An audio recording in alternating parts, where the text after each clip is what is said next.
ready for me? Are you ready for me? Are you ready for me? Are you ready for me? Are you ready for me? Are you ready for me? Dracula.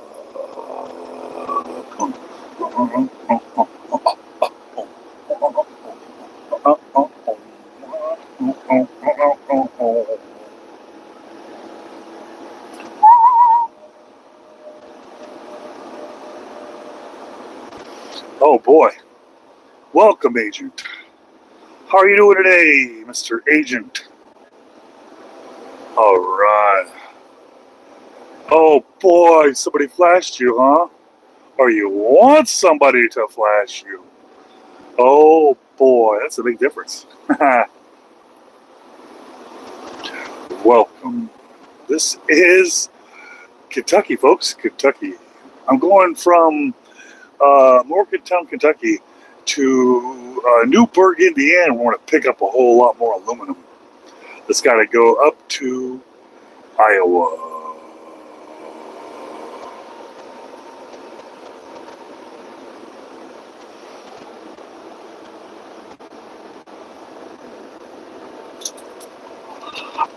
Oh,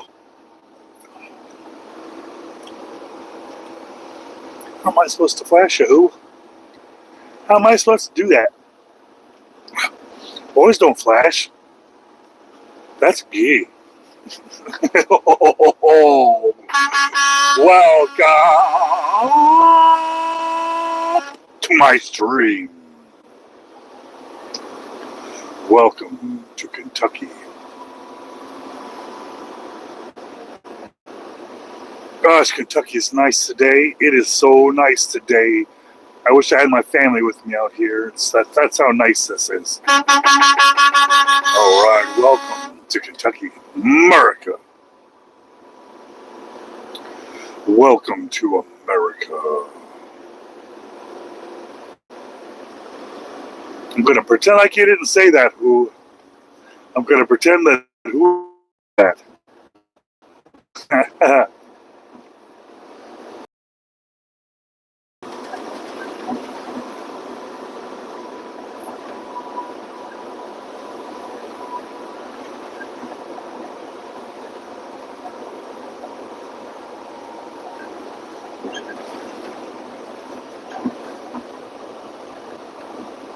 All right. Well, I'm glad you stopped by for a minute. It's good to see the people out there that hang out. It's good to see the people that support the dream.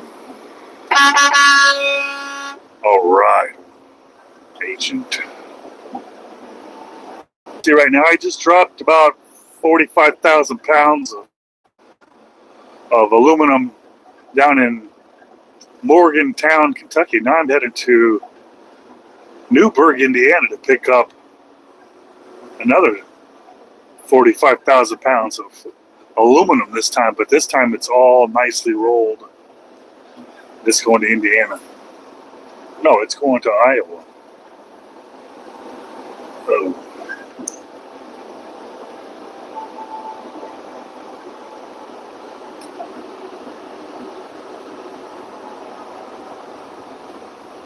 Marianne. I don't know why the Texas speech it stopped in the middle like it was going to say Muhammad, and I was like, I don't call it Muhammad unless you know they're Muhammad. I apologize for that. I'm not the best with this Texas speech, but I do the best I can out here on the road. Welcome to the stream. I appreciate everybody hanging out. Appreciate everybody out there in the stream. Welcome to America.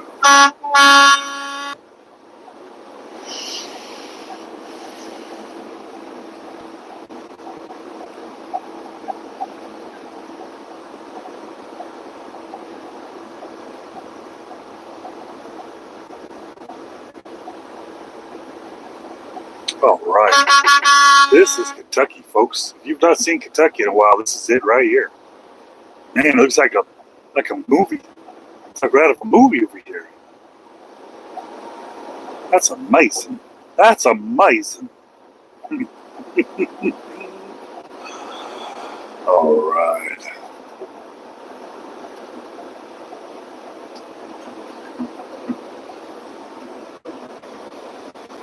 I might have to pass this JB Hunt. I don't like passing people. But I'm empty today. And I've got to get to Newburgh, Indiana to load, and I got to go to Iowa. I got to be there first thing in the morning, I think.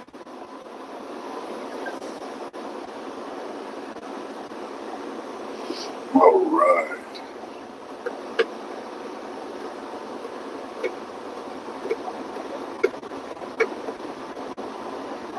Intermodal. Intermodal. Intermodal. And intermodal. Intermodal. Modal. Modal. All right. Getting close to Paducah. Paducah, Kentucky. Paducah. Paducah.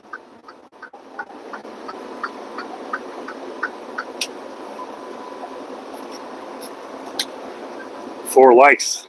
That's a record for me. I never get any likes. Welcome. Welcome back to the party. All right, I did my drop in Indiana. Now I'm heading to... No, I did my drop in Kentucky. Now I'm heading to Indiana for a pickup. And then that pickup will give me a drop in Fort Madison, Iowa. I can get there the same day if I'm lucky. All right.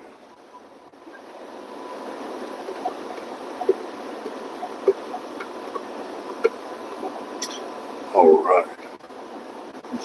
I appreciate everybody checking out the stream. I do. Imagine if everybody that was in here clicked the like button. YouTube would go crazy.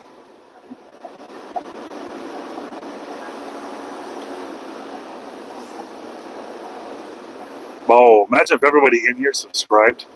Oh my goodness. Welcome. America. America.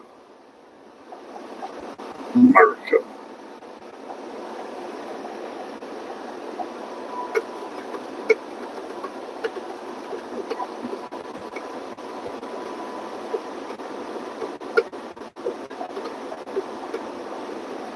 Paducah.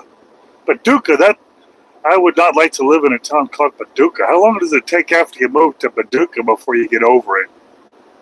You're like, Paducah.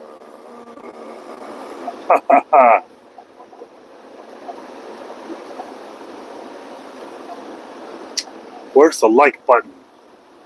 Oh boy. I think it has a thumbs up, maybe on the right side of the screen.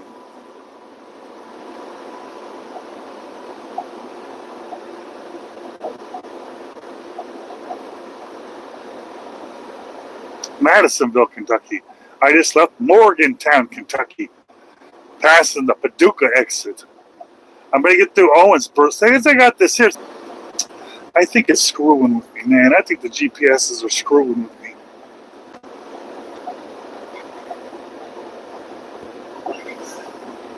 All right, I just dropped off a big old fat load of aluminum this week because I'm starting on a Monday. I usually get it on Tuesday. I'm already ahead of the game. Yes, I remember you. How about it? How about it out there? Morgan. Unless you're ignoring me, and if that's the case, then I understand. I'd ignore me too. I would ignore me too. All right, I appreciate you. I appreciate you out there supporting.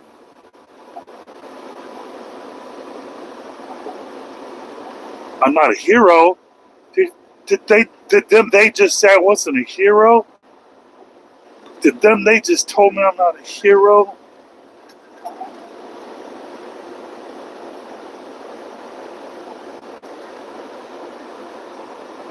How come I'm not allowed to be a hero? That's crazy. I'm not allowed to be a hero just because I'm a truck driver. Oh man, these are my feelings, man. All right, how about that John Harris. All right. Welcome.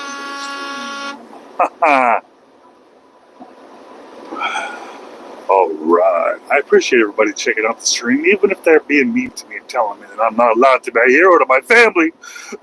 Just about to be a loser and shut up. All right. Welcome to America. Oh, Baghdad's in the stream. Iraq, Baghdad. That sounds neat. Baghdad. Sounds like something fun. I almost said something that I probably wouldn't age very well. However, welcome.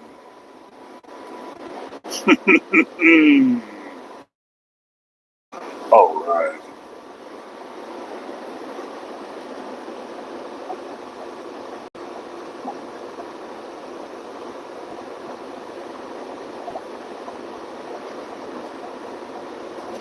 Oh yeah, I'm out here, man. I'm out here. Rolling from Morgantown, Kentucky. And I'm going to stop by and do a pickup in Newburgh, Indiana, and I'm going to head up to Fort Madison, Iowa. And repeat.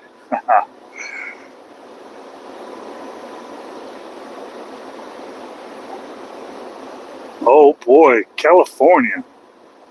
Yeah, appreciate those desert drives out there. They're much better than these Midwest, so they're even better than the New England roads.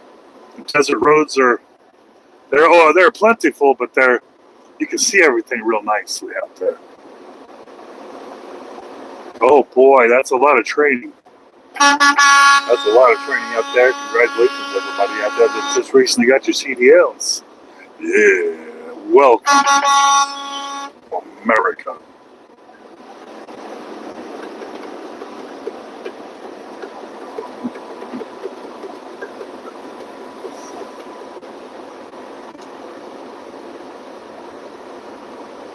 Yep. Well, right now I'm doing 65 and a 70. I'm a rebel. Welcome to the stream. I'm a rebel today. I sat there for over 3 hours at that last spot, and it ate up all my idle time. And now every time I stop, it eats into my drive time. And that's not cool. That's not cool at all, man. All right, Kenya. Welcome, Scotland. Welcome, Kenya. All right. We're getting out there today. We're getting out there, folks. Welcome to America. I'm ripping through Kentucky right now on my way to Indiana. Hopefully it's a really easy drive. I'm empty. Oh, we got Germany out there. Welcome. Yeah, I'm off to Newburgh, Indiana for a pickup. And then I'm going to drive up to Fort Madison, Iowa to make a drop. Fort Madison.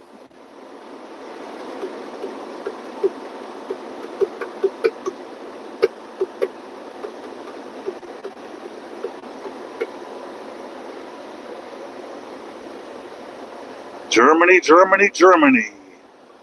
YouTube must have pushed my stream into Germany. We've got a couple of Germans. What do Germans call each other? Kraut? What is the term of endearment for German people? Germans, I guess, huh? Germans don't mess around with them slang, huh? Welcome to America.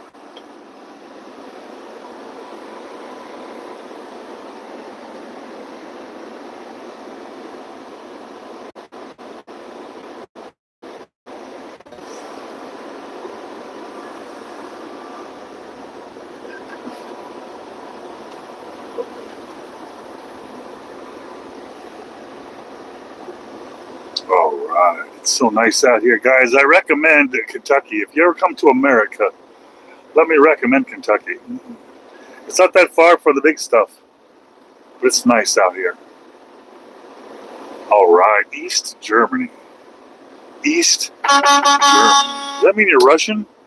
I don't know nothing about Germany or East. West Germany? I don't know which one is which, but I don't know. Maybe I was wrong. Maybe that's Estonia. I don't know. Yeah.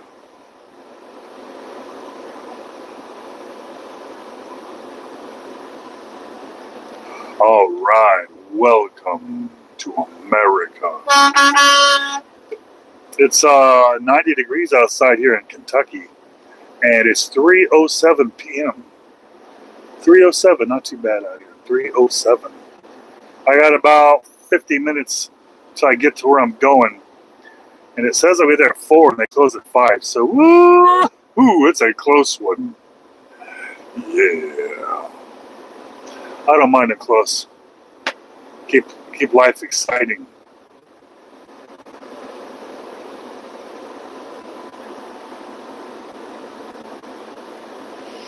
All right, this is working out great. The weather's perfect. There's no rain. There's no traffic. There's no people. Just me and you. Yeah. Welcome.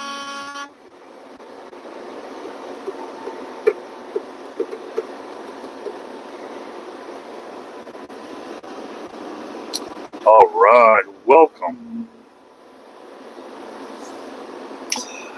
I love my wife. I know it's not the same as your political messages, but I love my wife. I miss my family. Not so much I miss politics.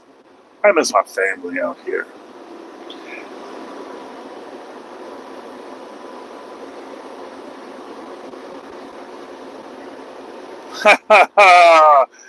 East Germany and West Germany, I heard, are completely different. Not the same people. Same language, maybe, but not the same people. Like Eastern Ukraine and Western Ukraine, not the same people. Like East America and West America, we're not the same people.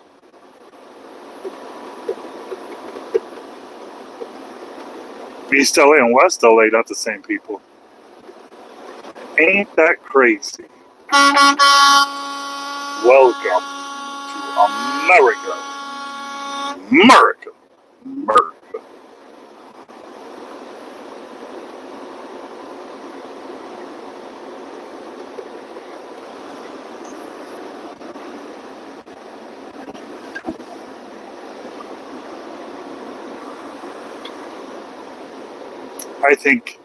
I think Germany, I think you're trolling me now.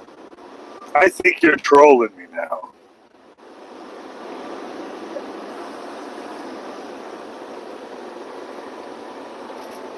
Hey, Gizmo.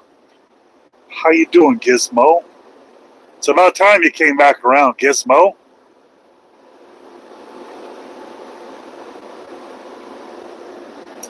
It's about damn time, Gizmo.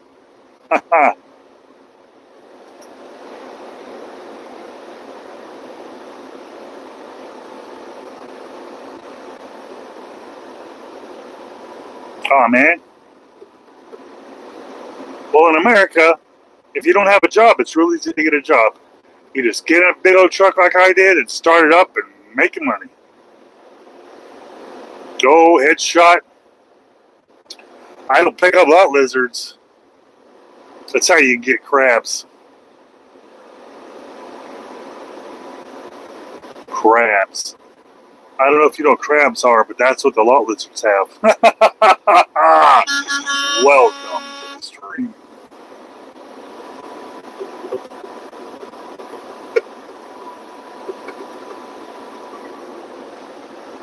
Oh boy.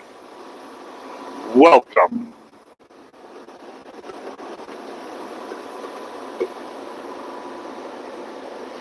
Oh man, yesterday I went through over 2 gallons of windshield washer fluid. I'm out right now. I'm about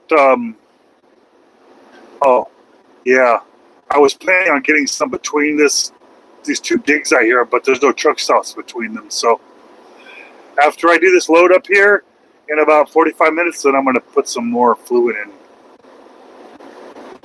All right, I appreciate you out there, Brian. Welcome. Above. I got a lot of stories to tell. What do you got? You got a story to tell? A lot of my stories aren't really kid friendly. If you know what I mean. Hey, I appreciate that, Marcel. Always appreciate people telling me that I need to be good luck out here. I need to have good luck.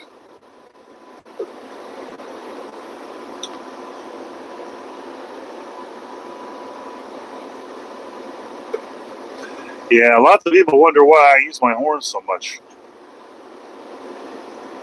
Lots of people look at me funny out here. But I'm not honking the horn for them. I'm honking it for you. Haha.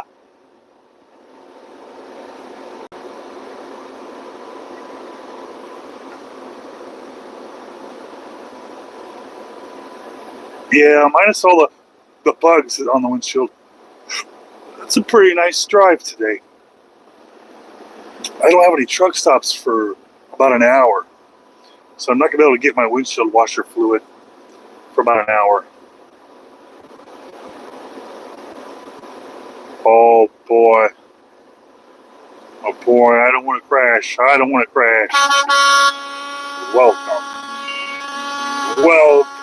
to America.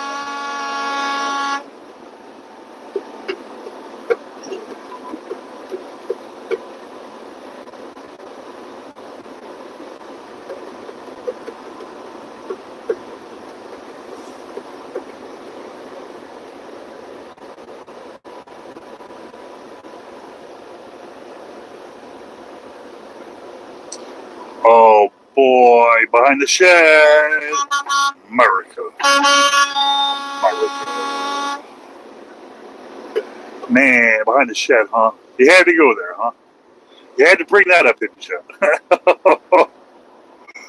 Oh man.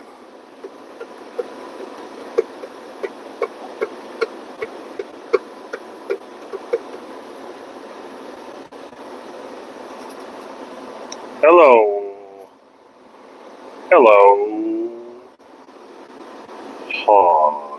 Hi.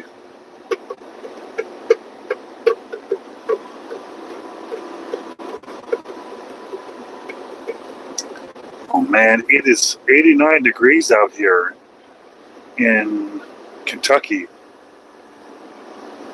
That's hot. I didn't know Kentucky got this hot. This is hot. 90 degrees? Huh.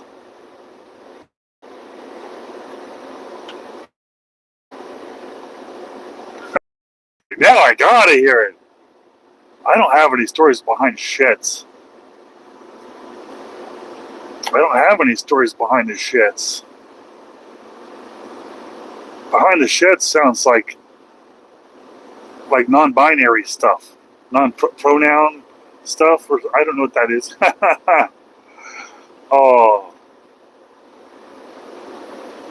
Oh yeah, I've got an AC. That's right.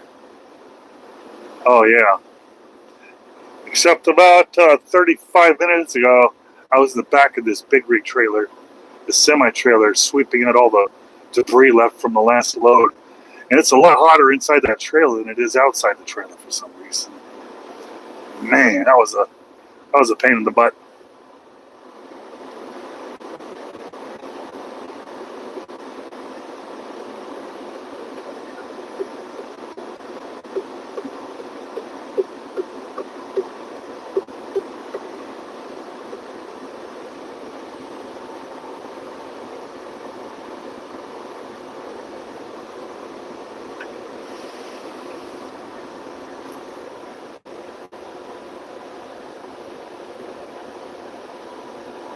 I had a story about me and Jim behind the shed.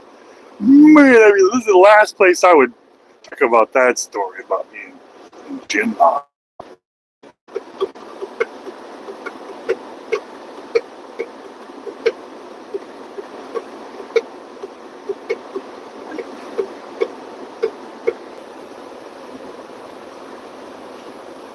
All right.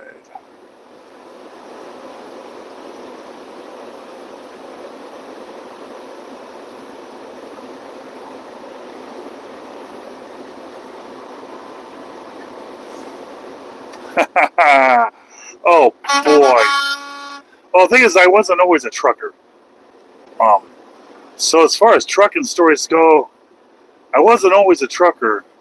I had a couple lives before this, and those stories in my life really don't have too much to do with trucking. I'm trying to think of what trucking stories could I possibly have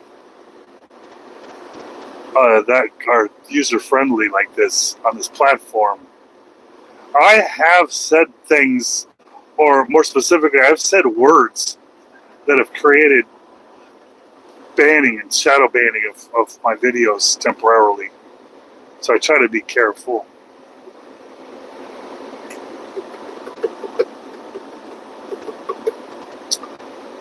Oh boy, when I got out of high school, I was raised in the San Fernando Valley. So those of you that know the San Fernando Valley or know of the San Fernando Valley in the 90s, that was the adult industry capital of the world. And I knew at a very young age that I wanted to be involved in that. So I spent the first 35 years of my life in that industry specifically. And when I got married, I met my wife when I was 35. And I realized that I could no longer be in that industry and have kids. And yeah.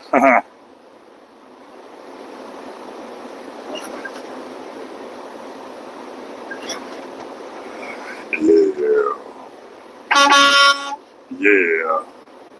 Some industries are really cool to get into, and they're really cool to be in, but then they're real hard to have a family in, with a wife and kids and stuff. So I changed industries. I went from one industry to another.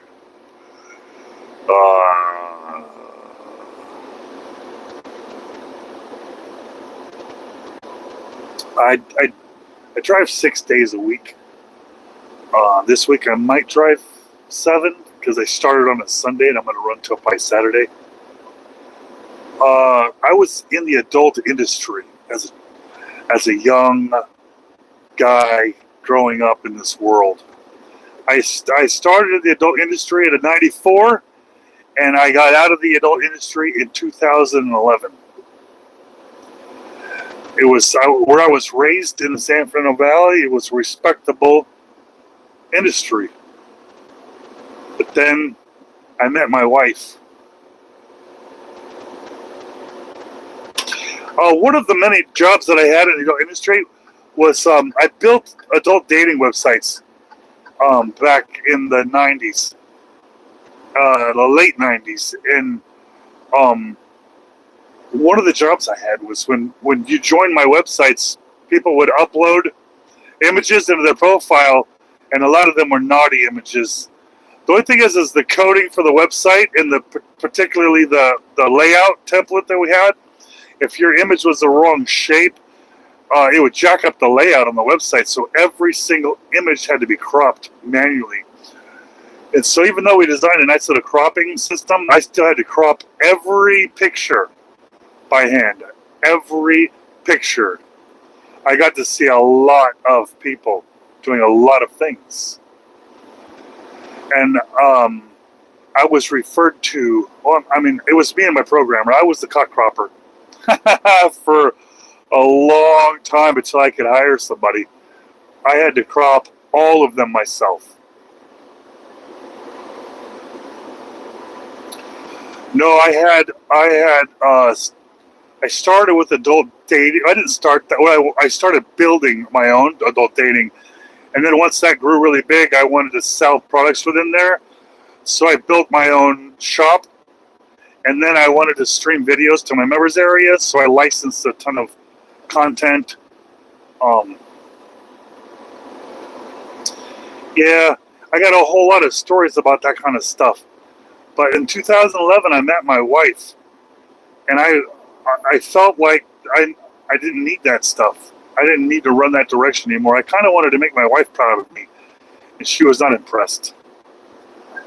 She was not. Interestingly enough, I built about 3,500 different adult dating sites to connect them all into one portal, one database. And I met my wife on a dating site, but it wasn't my own. Because mine was for naughtiness, and I didn't want that. I met my wife on eHarmony.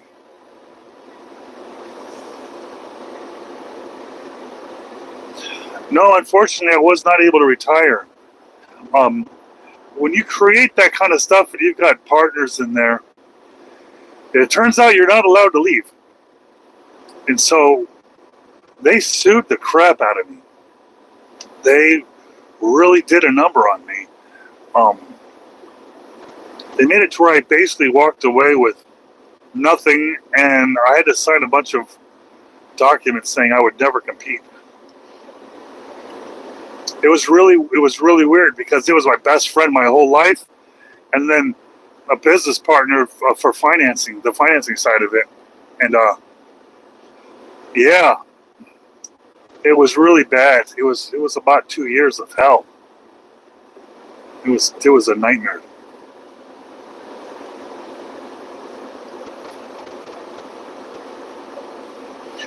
Well, you can't just sue somebody, right? So what happened is they knew that I ran everything, I built everything, and all of them. I mean, there was 80,000 members at any given time, all paying anywhere from $30 a month to $100 a month, depending on their membership level. And they knew that once I left, that most people would cancel. So they sued me for sabotage. They sued me for embezzlement. They sued me for fraud. Everything you could possibly sue for. They sued. And it's called a slap suit. SLAPP.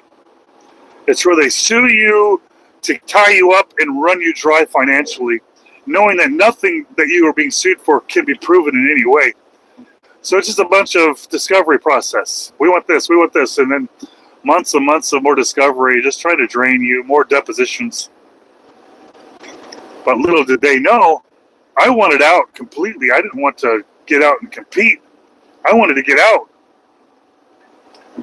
I thought about starting a dating site, a nice little dating site for everybody, not just adults. But then I lost that fire. I didn't care to have dating sites anymore.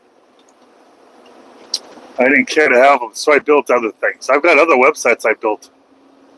I got lots of websites. Like one website I'm going to build next is salattosser.com. I've been sitting on salattosser.com for a while, and I thought about building salad tossers. Just little wooden salad tossers that say salad tosser on them. I thought that'd be a fun little novelty item I could sell. Maybe build a little Etsy site, you know? Because the .com's kind of fun. Well, I had anywhere from 60,000 to 90,000 paying members at any given time. And like I said, it was $29 a month. Upwards of, if you wanted everything highlighted and automated, up to $100 a month. But I left with such a bad taste in my mouth because these were my best friends in the whole freaking world. And that sucked. It sucked. I had a whole fleet of cars. I sold all the cars so I could pay for my legal fees. I left the house that I was in.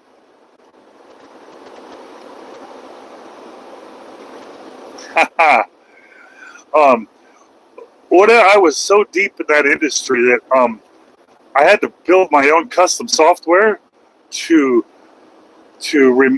not remove any references of me out of the industry, but to flood the internet with references of me. So if people are trying to find my affiliation with the adult industry, it'd be very difficult. I was getting sued in 3 different states, and I removed them all to federal, so I was getting sued in 3 different states, federal courts. So I had to have 3 different teams of attorneys, 3 different sets. And you can imagine that was That was very expensive.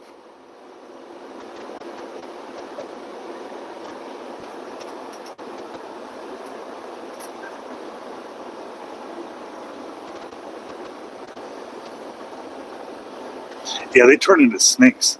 It turned out in the lawsuit, during the discovery process, one of my business partners, he called me up. He's like, listen, but this is going to come out in a lawsuit, and you're going to have to sue me separately for this, but I want to let you know. And that they had secret meetings behind my back to get rid of me. Because they knew I wanted out of there, and they didn't want me to take anything with me. And they were having business meetings behind my back.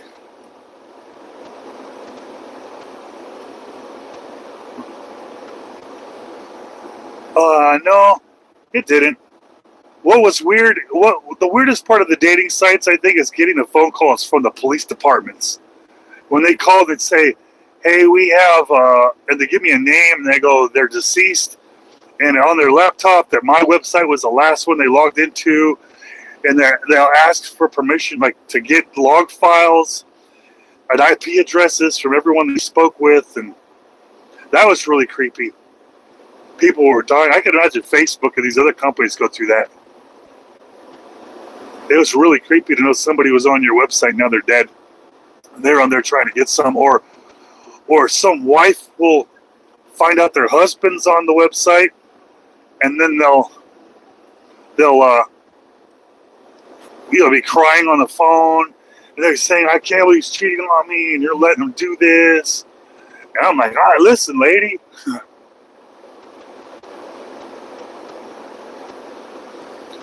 Legal problems. So one time I bought a website called myblackbook.com, and there was a myblackbook.org that supposedly was an archive of your sexual partners, so you can find out, like, if you put in all your sexual partners' names into this database, it'll tell you if the odds of getting STD based on this database. And they tried to sue me because I bought My Black Book, and they're like, oh, you can't have that. Well, because they couldn't afford it, and I could. So they were mad because they were on the .org or whatever, and I had the .com. But I ended up settling with them out of court. I ended up taking everything from them, and I think I gave them like 20 grand. But I took their database too. I didn't use it though. I don't want to tell people you got an STD. I don't care about that. But I had a massive chat system with cams and streaming, where my members could stream their cams to each other. And I used to have to, what I called, seed it. So I would pay girls to go in there and stream into there and pretend to be members until enough girls had the courage to do it too. But I would be able to go into the software visible, and they didn't know that I was in there, sneaky. And then what I would do is I would go to the private rooms, and I would do an audit. And people would get really, really frustrated at the idea of this out in there, and I'd bust bestiality, I'd bust pedophilia in there, and I'd turn them in. I don't need that stuff happening on my website. I did own an escort website, but that was different. These were consenting adults.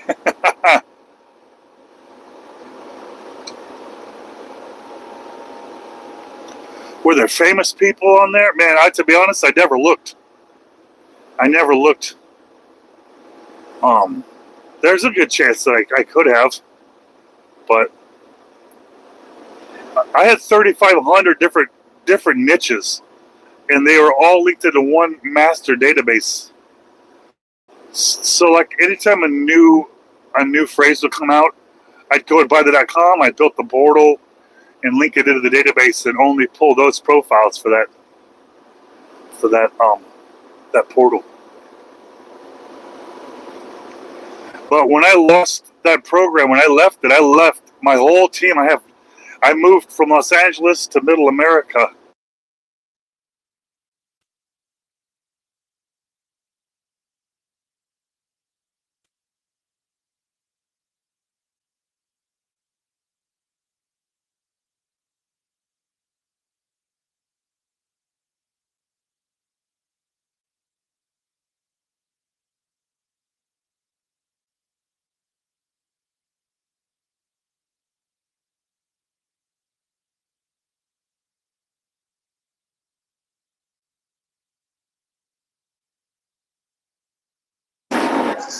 I wouldn't do the adult industry again. But like I said, I'd do business again, but I wouldn't do the adult industry. Like I said, I fought too hard to get my name off of it. There's some souvenirs I did keep from the adult industry. Like some of the publications out there, like AVN, where they've done 2-page articles about me. I saved some of those things where I could show my kids, like, listen, I did have a life before you. I know you can probably not find it on the internet, but I'll pull out these magazines that are talking about me, and it'll blow their minds. Nobody expects their dad to pull out, publications in the industry where you got multi-page articles written about you. But that was my old life. And now I've got a new life. I'm a trucker now.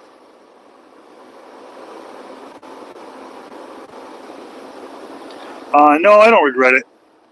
I don't. Because people just want. People just want. And I got out at the perfect timing. I got out with enough money to pay my way to buy my freedom. I got enough money to pay for my house. Actually, I got a farm. I had enough to pay for my cars. I put up a barn. I put up a fence. I got animals. People are evil. There's a couple dollars in the bank. They're going to stop at nothing to get it from you. The government. I had people coming after my IRA accounts, my retirement. People were able to freeze my retirement accounts during lawsuits of mine. For what? You're not entitled to them. And how the hell is H&R Block or whatever or Edward Jones? How are you gonna show Edward Jones you got a right to my retirement?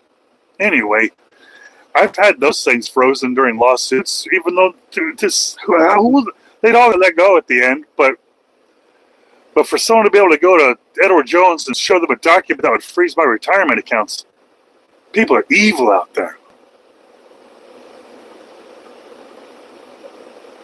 Hey, I'm just getting through Kentucky right now. I'm almost to the border of Kentucky and Indiana, but I get to see my family once a week. I got to see them on Saturday. I usually get a little bit of Saturday and Sunday because I do my 34-hour reset, but I got home on Friday instead, so I had to leave early, which I didn't get to see them. I left Sunday noon, so I could get into Kentucky early enough.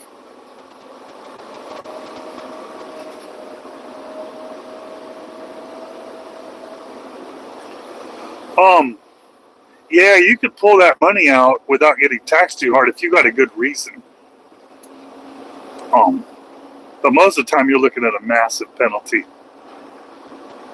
Massive penalty.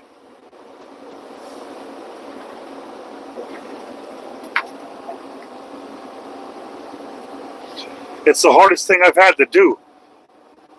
It's the hardest thing you got as a man to do is to leave your family.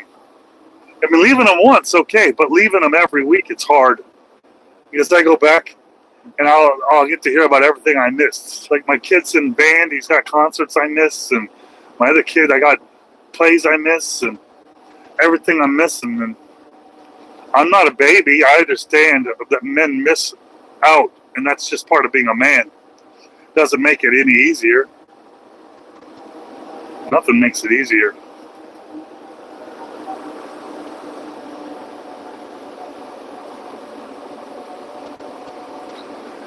Yeah, that must suck, man. That must suck. But I'm telling you, once that pain goes away and you're calloused up like that, you're gonna come out of that boarding school a man. You're gonna be a little bit cold-blooded. You won't be codependent on anybody. I got into a lot of trouble as a kid, and they kept sending me away.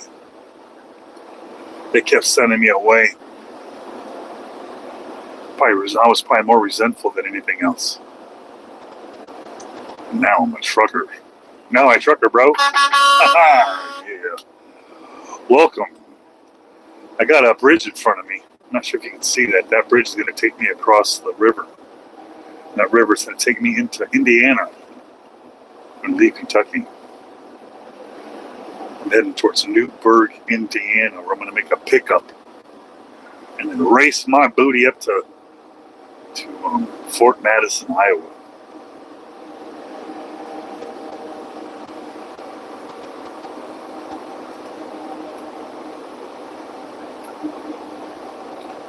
Well, above, that would make me a whole lot more money.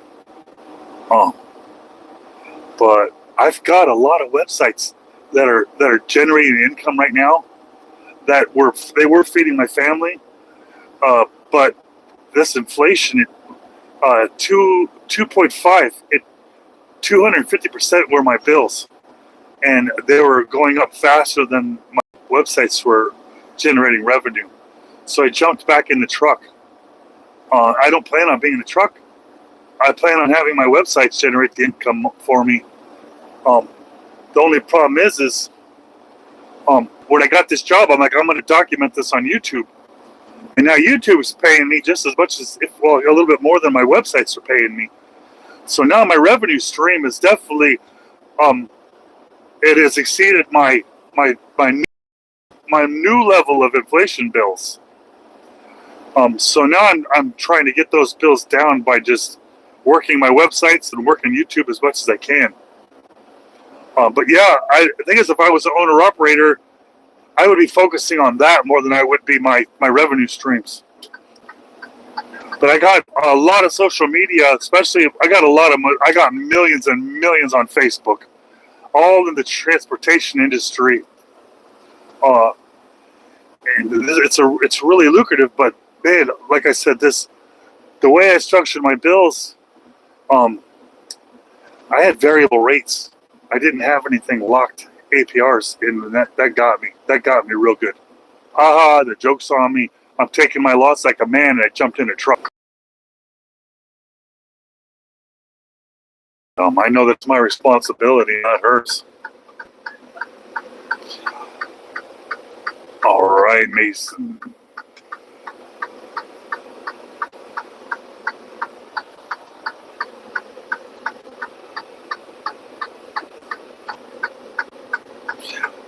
I've lived through it all, and I got a lot of things, a lot of poor life choices, man. A lot of poor life choices. A lot of contracts that I signed I shouldn't have signed. A lot of partnerships I got involved in I just should have not got involved in.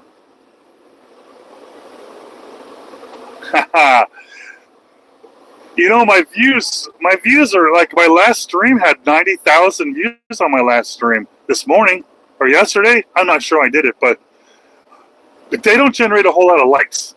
And I get it. I'm not a very likable dude. Yeah. I'm kidding. I'm a very likable guy.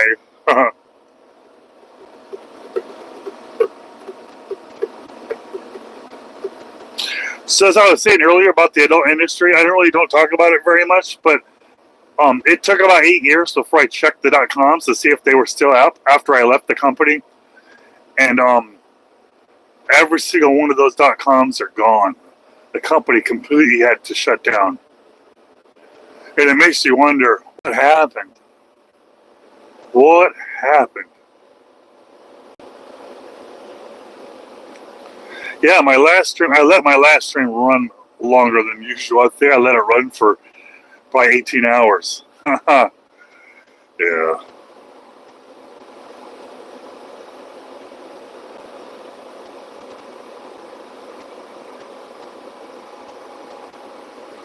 Hey, good for you. That's the way I am. But what I did was, I focused on the marketing part. So I wanted to not have to pay anybody for marketing. And that's where I really excelled, because I was able to build my own audiences on the internet. Massive multi-million member audiences. So I was able to market my own companies without having to pay anybody. And what happened was the audience got so large that I was able to provide marketing services for other businesses. It worked really well. It was really cool. A really cool program that I was able to build for other companies to use. But it goes off the basis of this. If you go on Facebook, or you go on YouTube or Twitter, and you become very popular, and you have a lot of people follow you, but you say one freaking word or one sentence, and you lose it all. And that scared me because I was building big audiences and losing them. So I decided instead of building an account up, I would build the audience. So I would go on Facebook and I would build hundreds and hundreds and hundreds and hundreds of Facebook groups. And then I would share those groups and grow those groups into millions of people in these groups.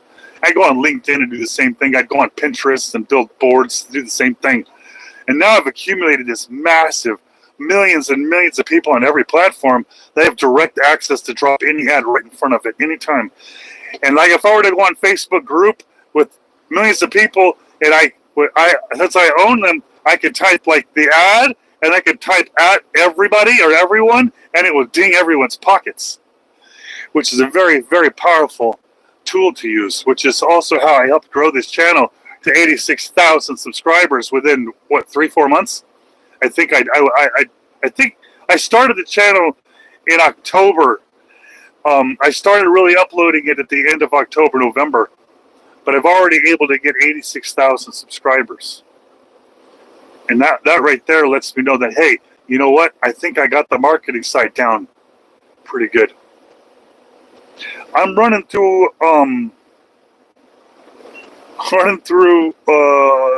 the Indiana 66 right now. I'm on the 66 Indiana. I'm going to an aluminum factory in about 15 miles.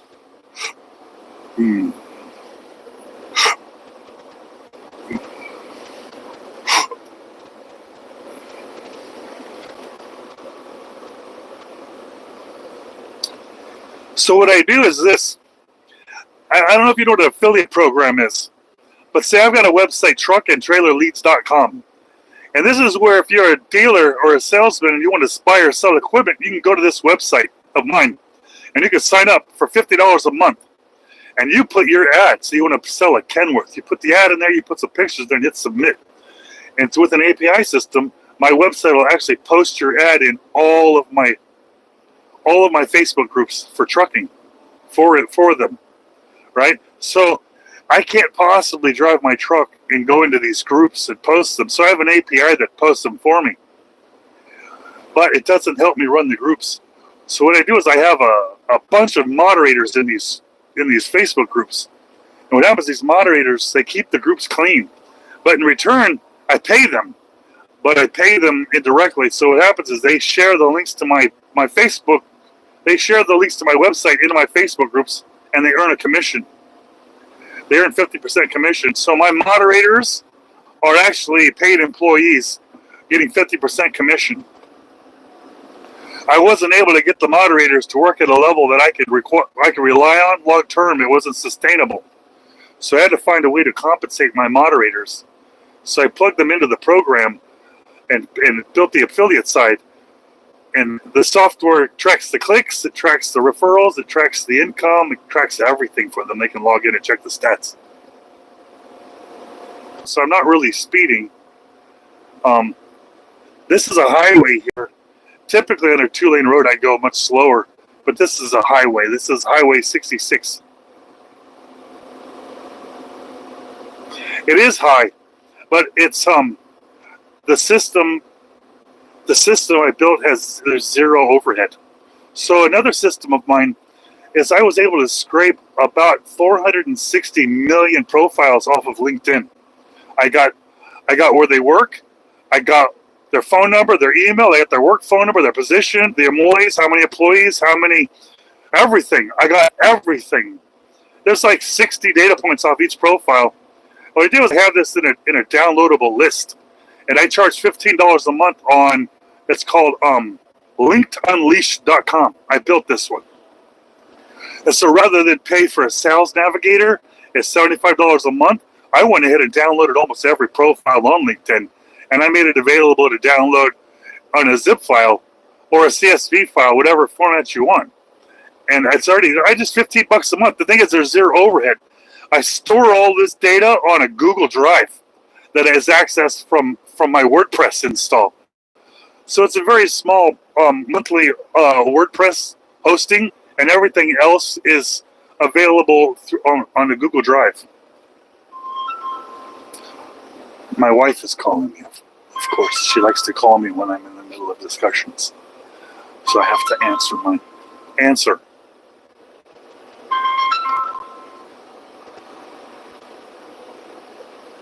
Boy, I might have hung up on. Oh, there it is.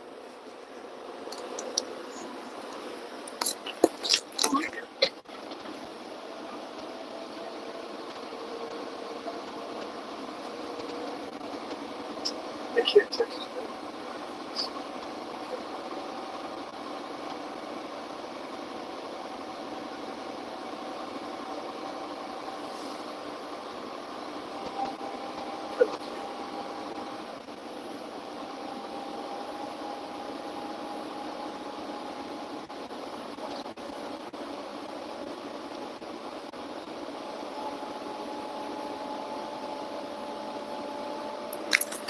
I love you too, lady. Hopefully you had a good day.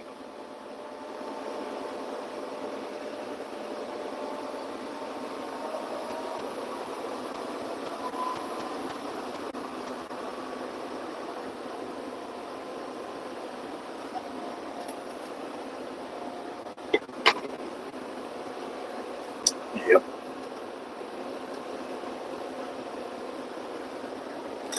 It'll be fine. Yeah. Yeah.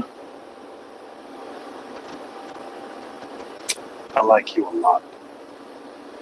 You're my favorite.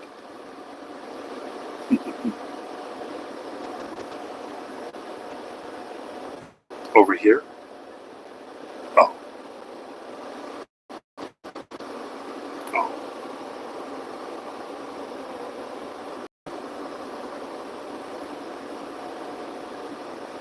Yeah.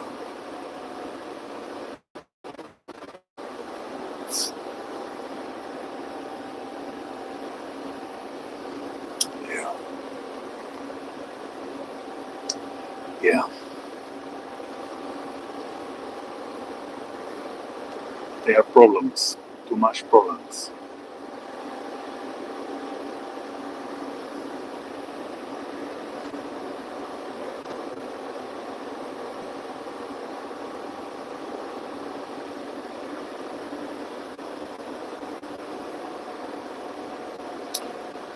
Yeah.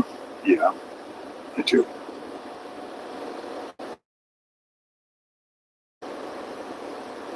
Love you, beautiful lady.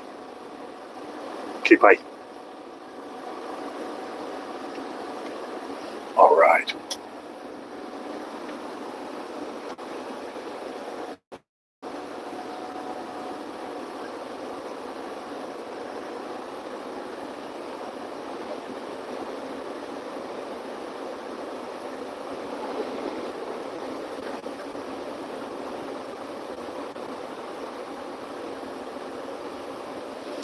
Oh, man.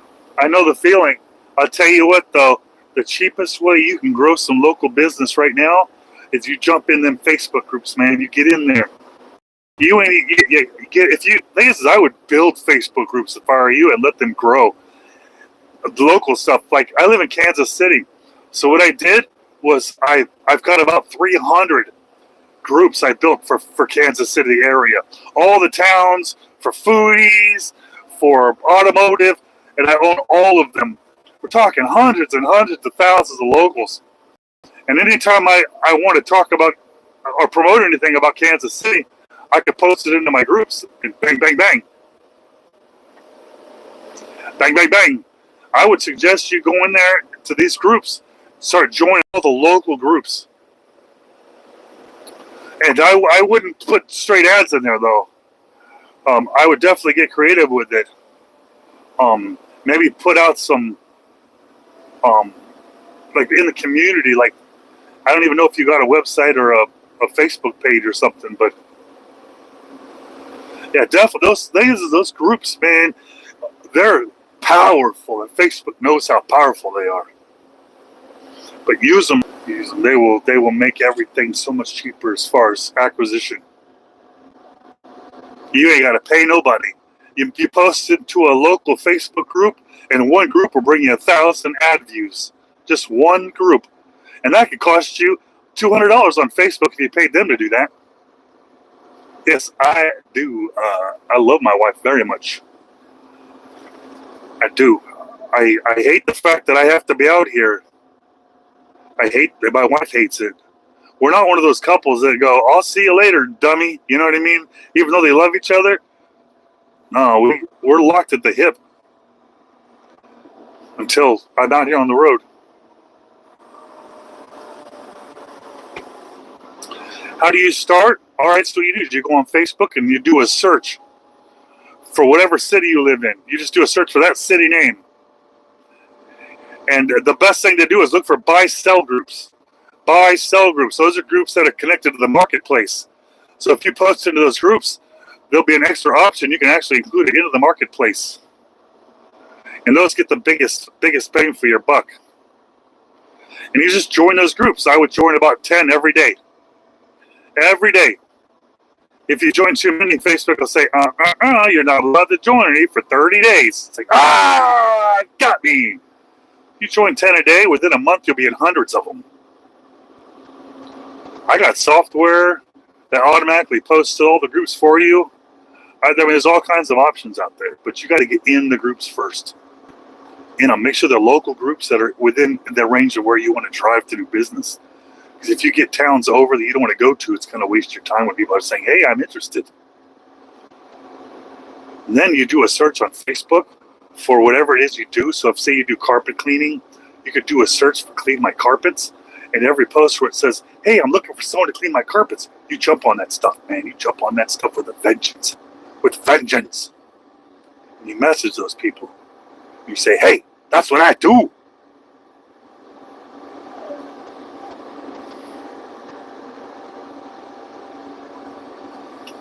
But my favorite, but I used to join these groups.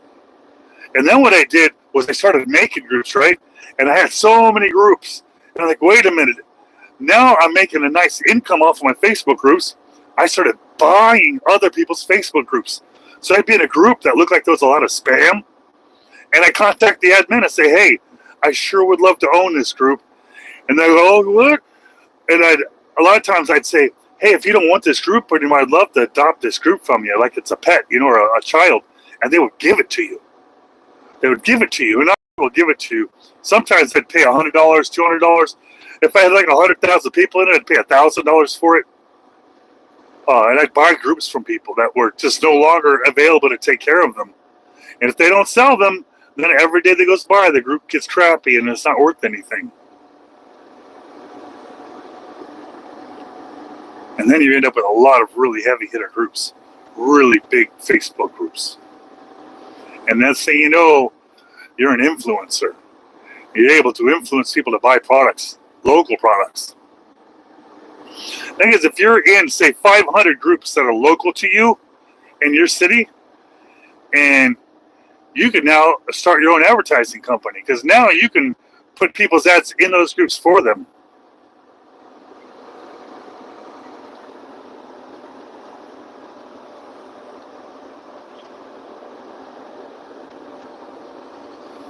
Ooh, eBay. eBay is a beast. That's a whole different beast. I always tell everybody, each one of these .coms is a different country. YouTube, Facebook, that's two completely different countries. eBay, Craigslist, they're all completely different countries that speak different languages.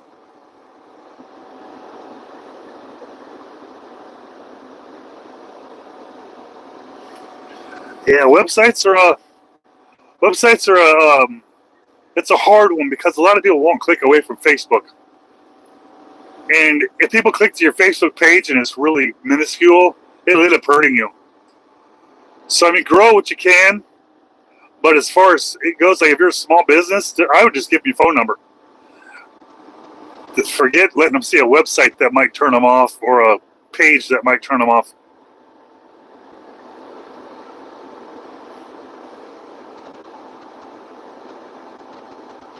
Well, the thing is if you join the buy-sell groups, you know, the marketplace groups, most of those groups are for small businesses to sell stuff, or like, you know, yard sales and stuff. It doesn't take long at all to message an admin or a moderator in the group and tell them what you're up to and ask for permission if you're worried about it.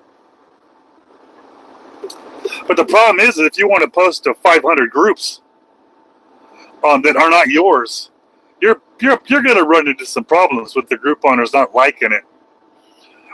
But then as what happens when you get into 1,000 groups and you want to post that into 1,000 groups, Facebook's not going to let you do that. Here lies the problem. Now you must use 1,000 Facebook accounts, all linked to 1,000 different cookie boxes and proxy servers with management and activities and sharing, all in its own.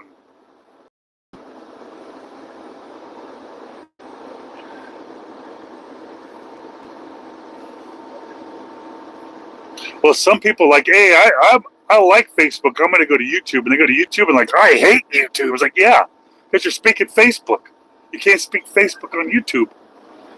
You can't speak. They'll laugh at you. They'll tell you to go back to Facebook.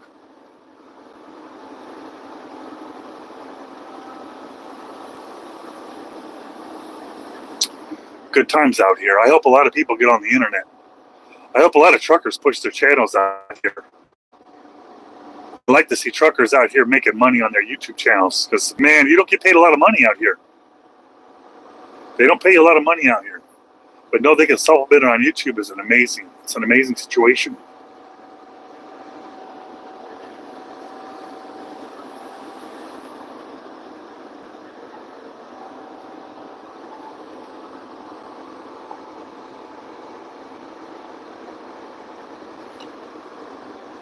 How do you pay an admin? Well, I don't know the other countries. I know in America you got PayPal, Cash App, you know, all different ways people can pay, cryptocurrencies. I never had to hide anything because when you pay people, that's a good thing. You know, that's an expense. In my opinion, I want to show every penny that goes out. But I use a program that's called QuickBooks, and I just connected it to all my bank accounts and all my credit cards and everything. And it just kind of does everything, and then I export it at the end of the year. It even labels my transactions and categorizes them. It's helpful.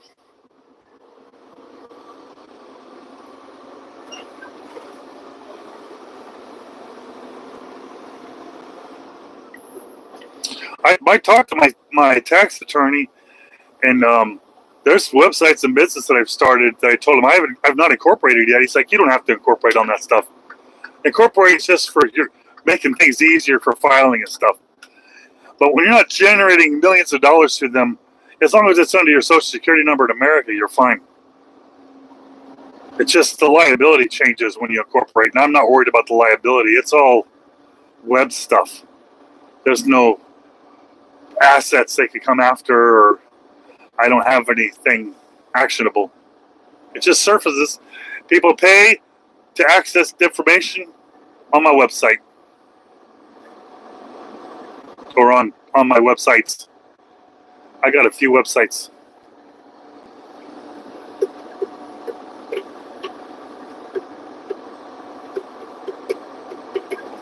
I thought about making a channel where I just talk about generating revenue streams in a sustainable way, because people would say, oh, you go do this to make money, and then a month into it you're not making money, and then finally 3 months into it you get a check, but it's not worth it, so it's not sustainable.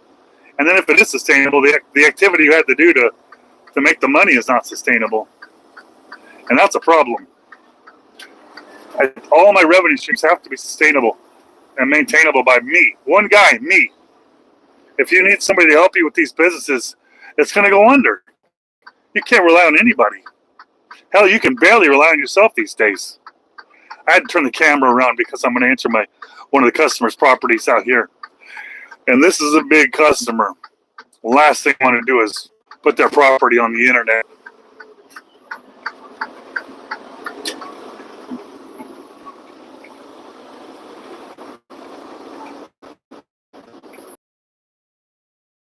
From I got banned from a customer property once because of my YouTube channel.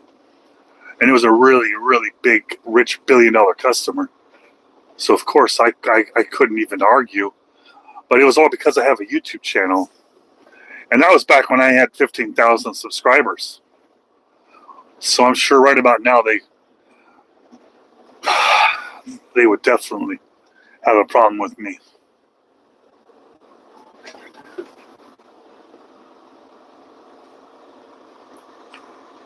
I appreciate everybody out there.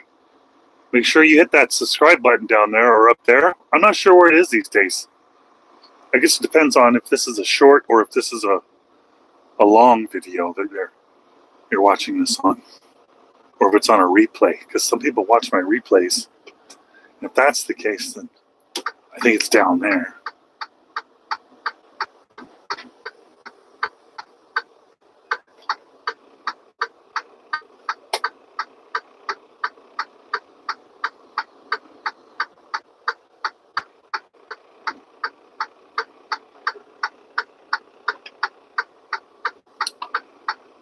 All right.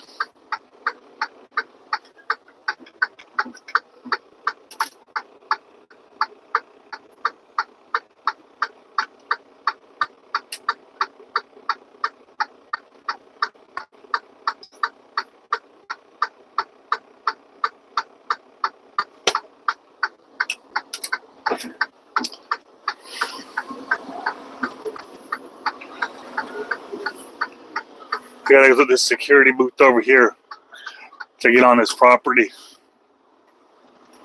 They changed the rules out here, like, because they gotta weigh this big rig when they come on the property, come off the property, and now they're making the people get out of their vehicles so they can get your weight. They can get your weight without your fat butt in the seat. Shame, shame! These truckers are getting too big. That it's screwed up the whole weight of the loads.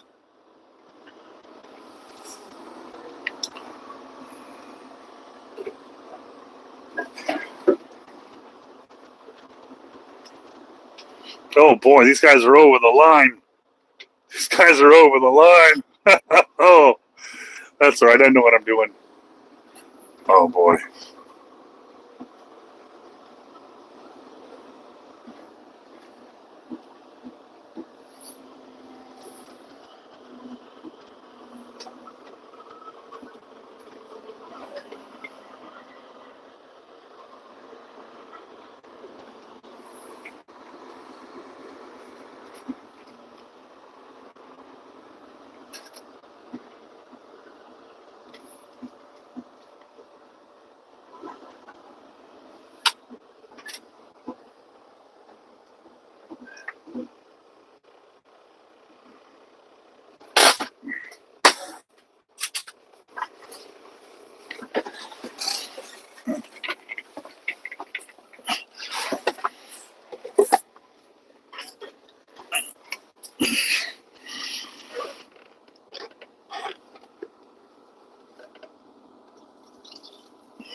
All right.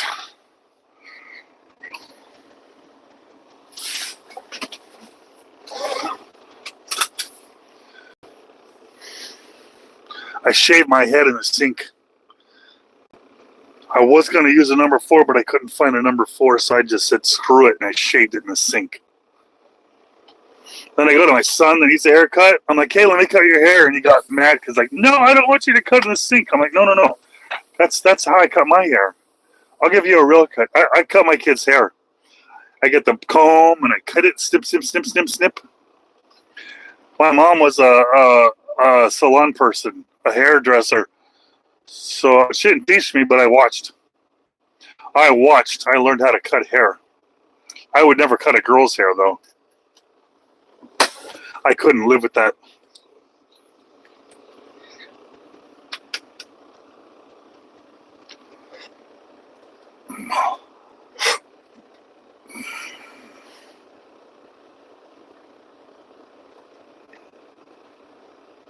Bang, bang, boogie, boogie, bang, bang.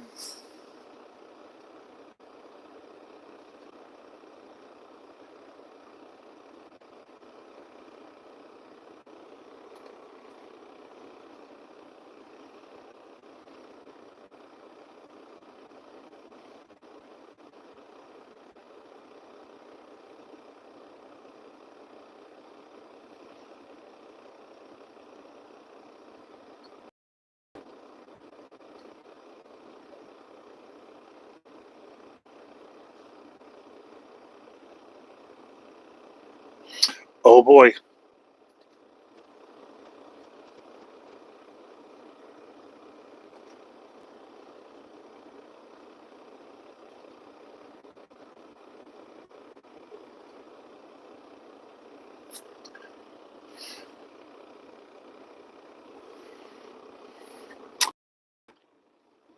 I don't know what that says, man. I don't.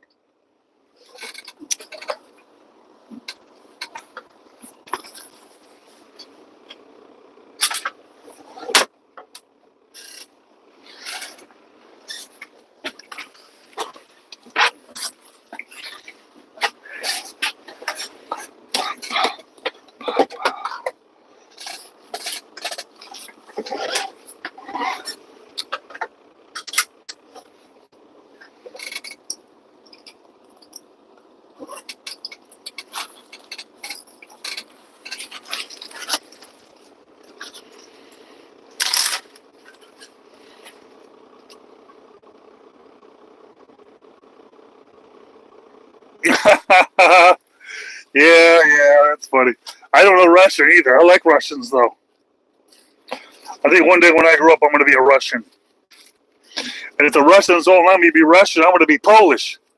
I'll find my way in.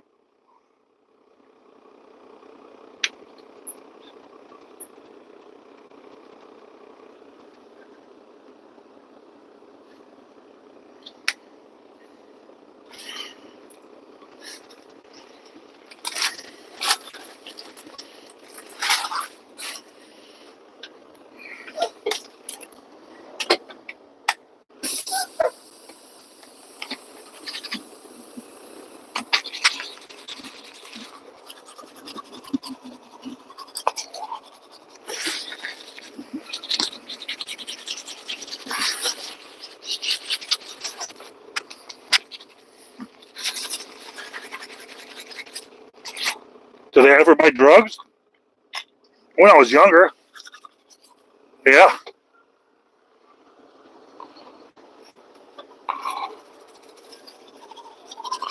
I'm in America, though.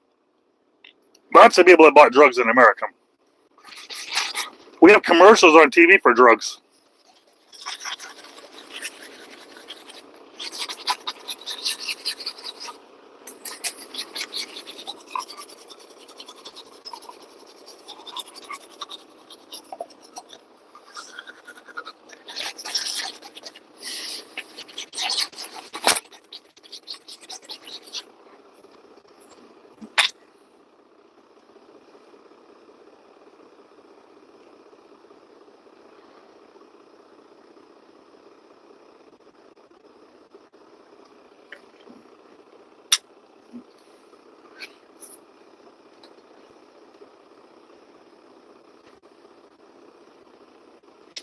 Carefully.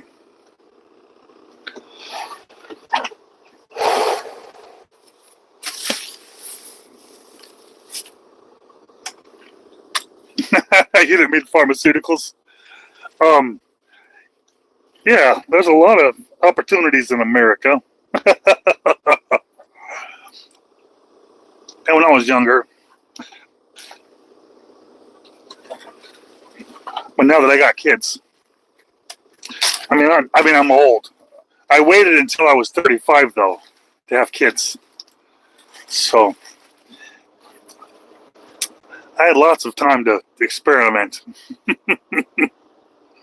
See, my tattoos, poor life choices.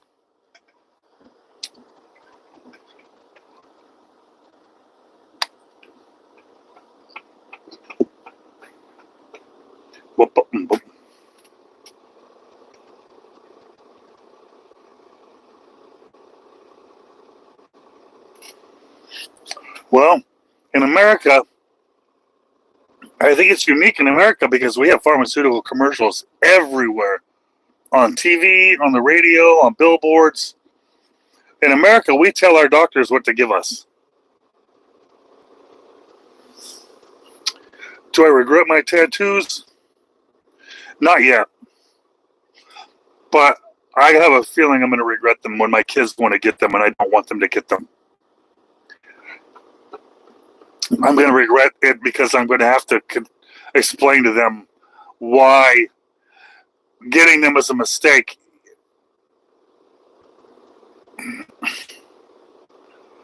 Why it's a mistake.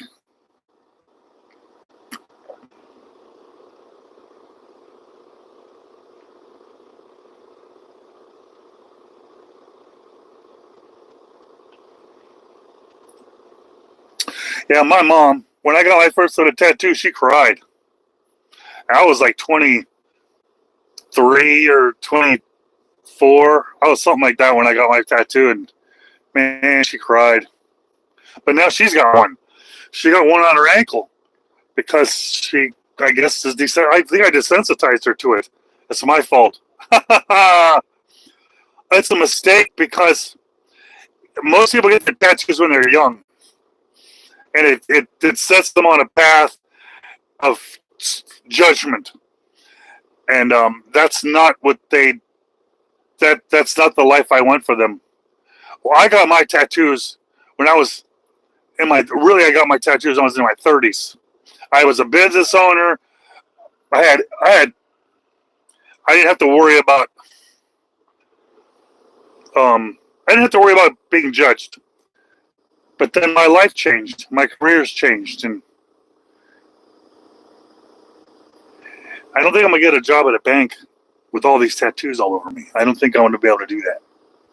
I don't want to work in a bank, though, so it's probably a good thing.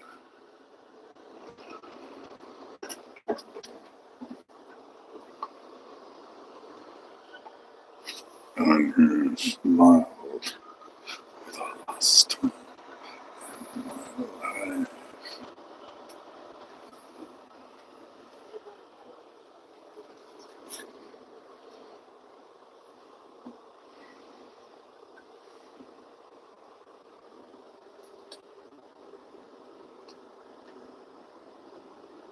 I'm not fucking around.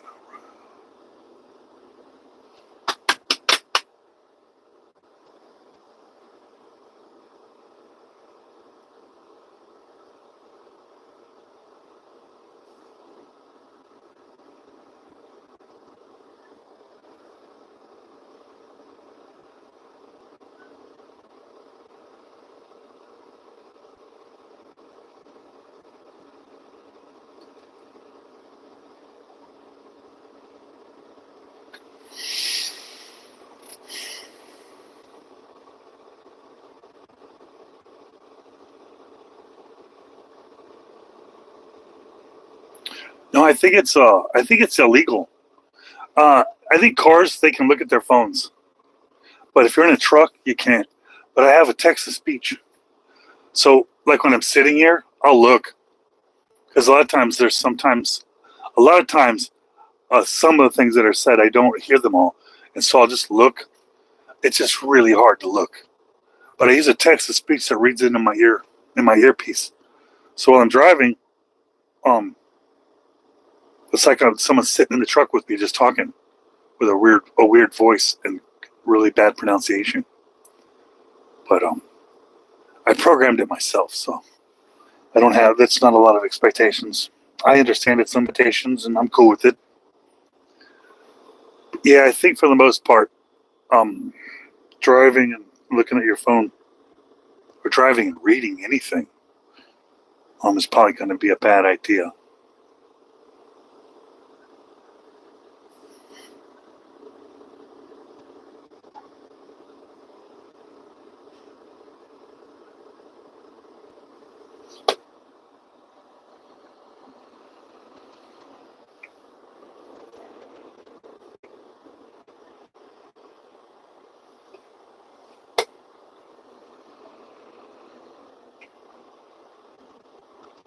If emojis, it doesn't do anything for the emoji.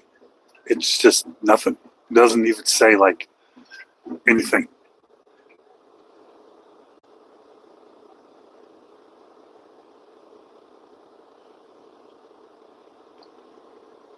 I'm next on the scales.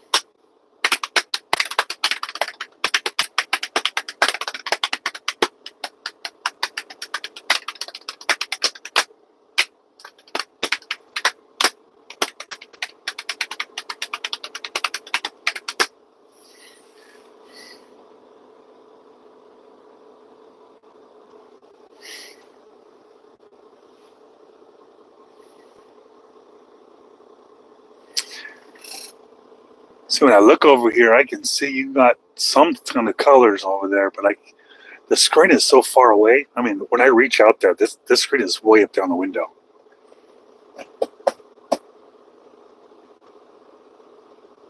All right.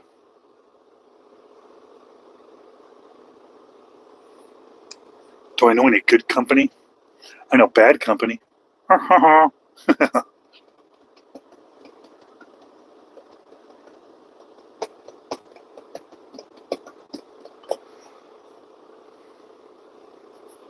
Oh, Dead Kennedys. I think I used to listen to a band named Dead Kennedys. Maybe I did. No, they drug test, man. They drug test. Even if they didn't drug test, if something happened, like an accident or something, and I had drugs in my system, it doesn't matter if it's my fault or not. I think then I'll probably go to jail.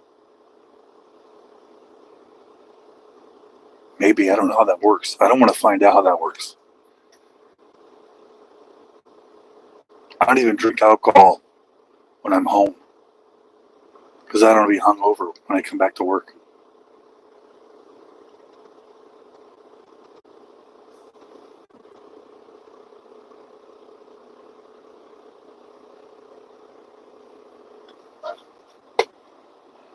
All right, I'm going to get on the scale real quick.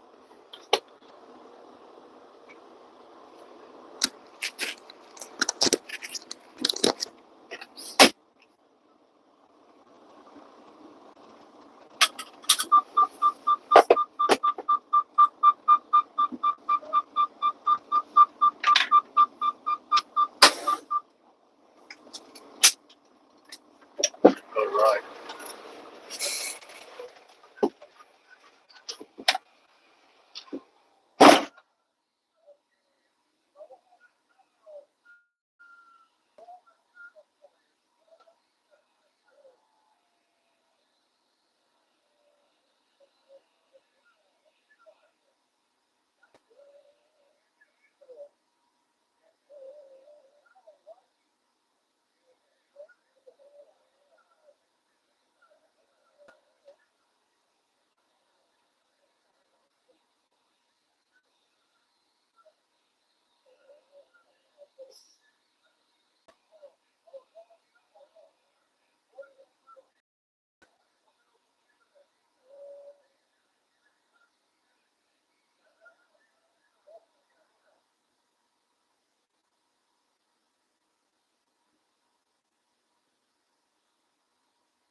All right. Oh, you did 5 years at Swift? Damn, you are a seasoned warrior, my friend.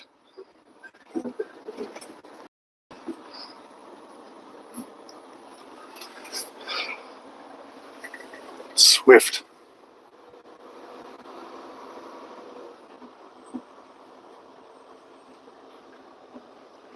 I drive for a company called F&S, and I didn't drive for any of those companies, so I don't know how this compares to those, but this company has been wonderful.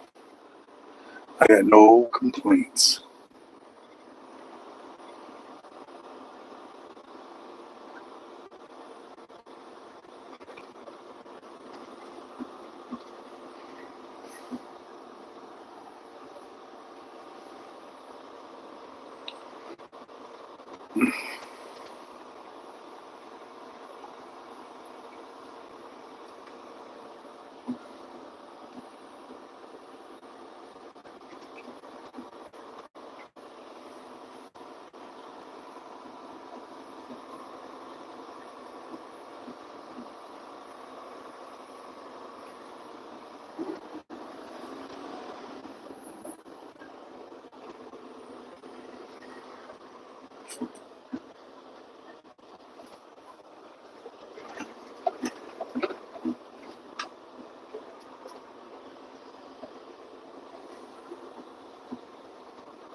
I want to haul local. I took this job with this company because they hired me to do a local run home every night. But that didn't work out for me. Now I do regional. Over the road.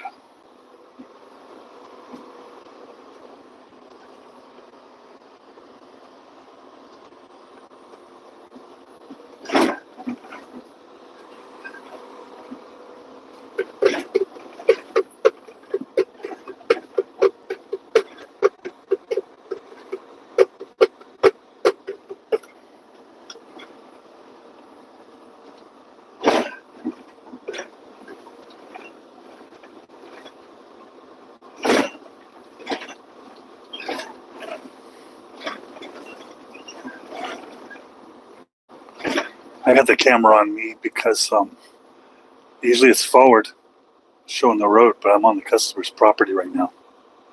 It's a big freaking property. Big hundreds of acres.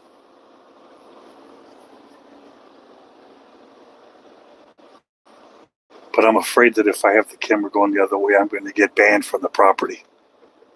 And that can't happen to me. Not again. Not again.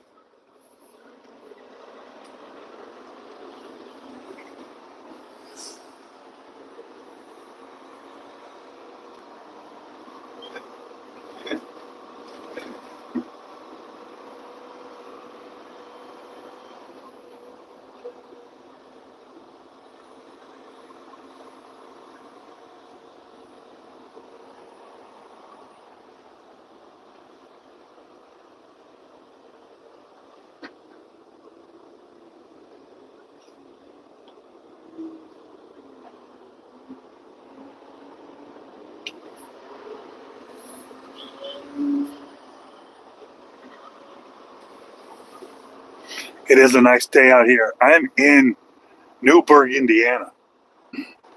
With Kaiser Aluminum. It's like the biggest factory I've seen in my whole life. And I'm old. and I'm old. So,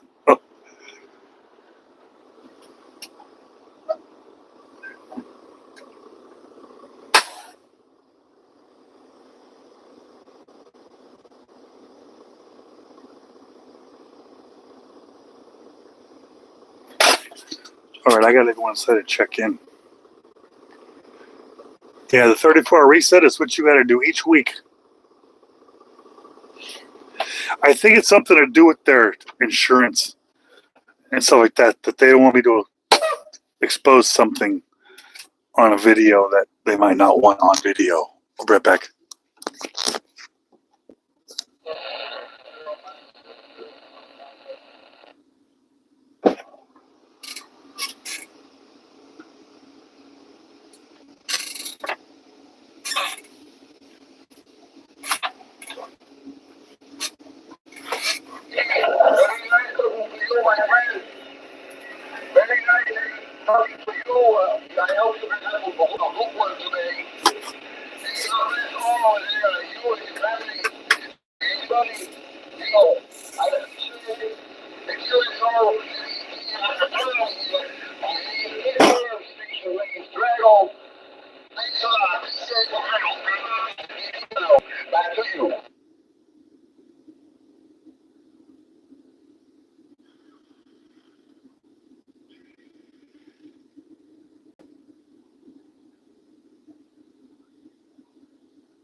Gotta back into this dock inside of this building. It's real bright outside, so when you're looking in the building, it's just a black hole. It's a black hole.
Oh, I'm very special, Dylan.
I don't have a sister. I got 3 brothers. Try it again.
I had to load.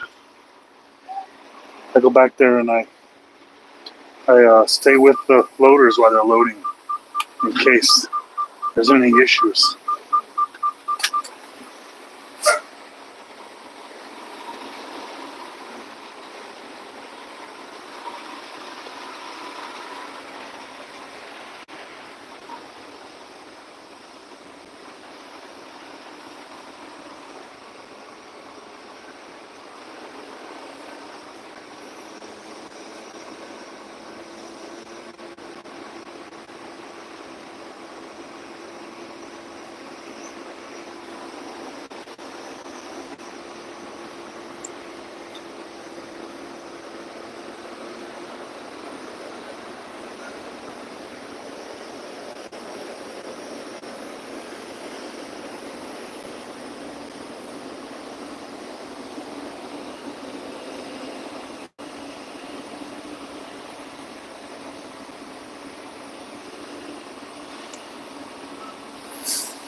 Sorry, I don't have my earpiece for the text to speech.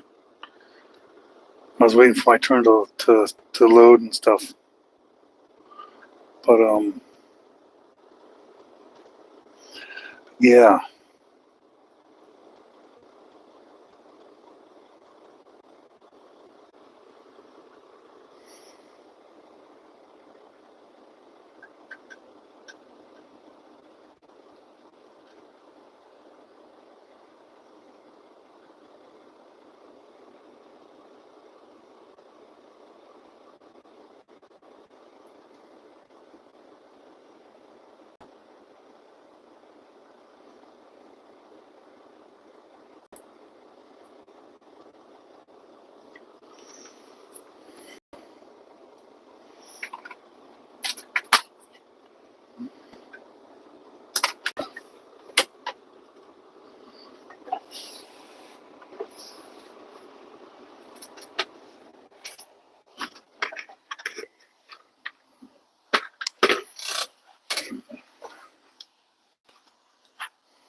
Four two five 8043 outbound.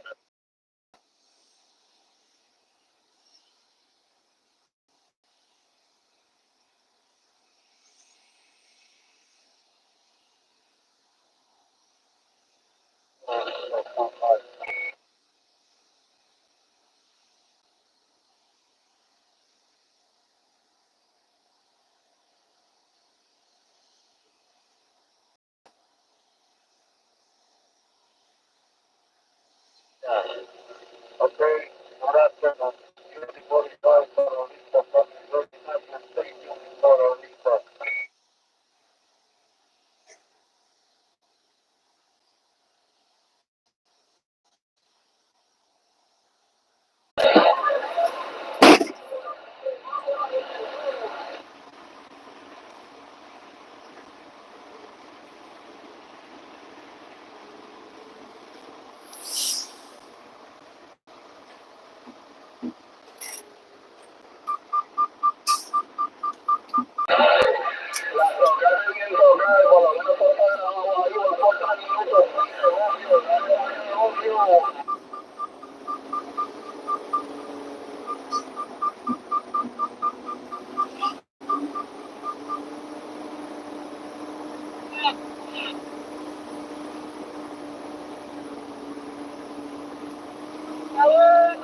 I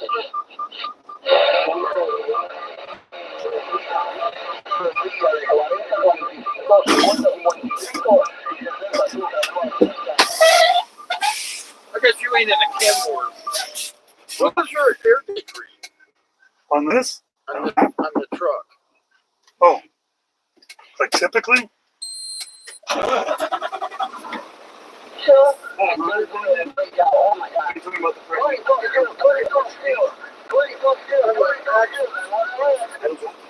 Oh, you don't have that? No, when you said it, I was like, oh wow, you got it.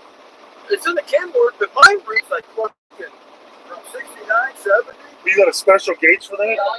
Well, it's on the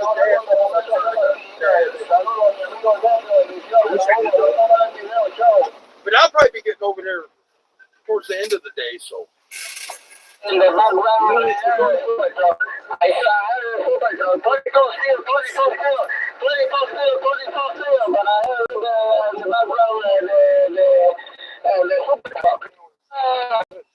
I got 9 hours before I run out of time. I still got a fuel.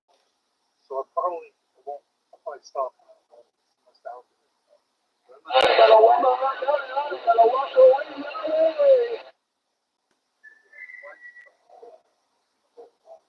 My God, 22 still, 22 still, 22 still, 22 still. He's still with the signal. He's still with the same signal. 22 still, 22.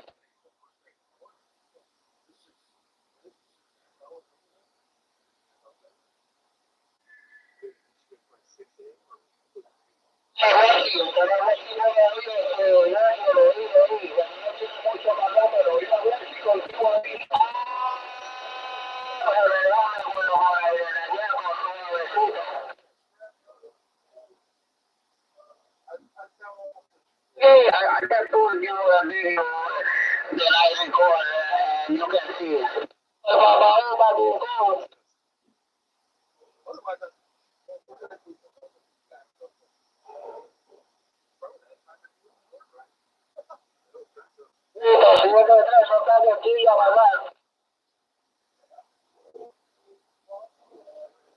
Everyone is a political still, pam, pam, pam, the blue boy from the island, pam, pam, pam.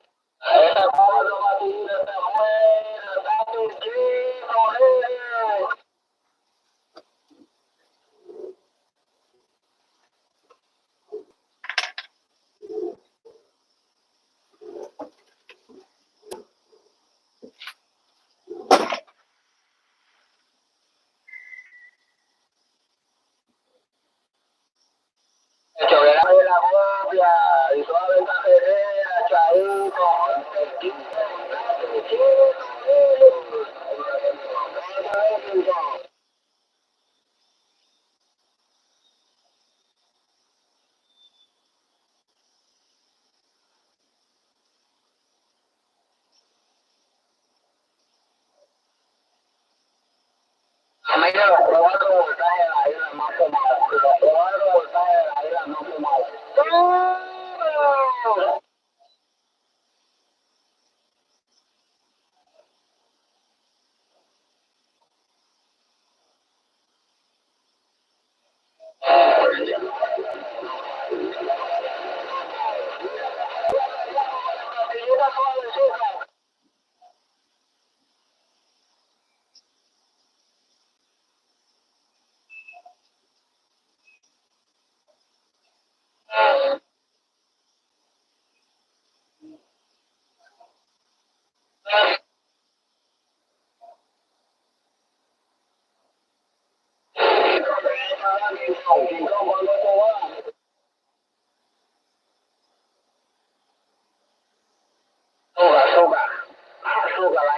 Pepino Azúcar.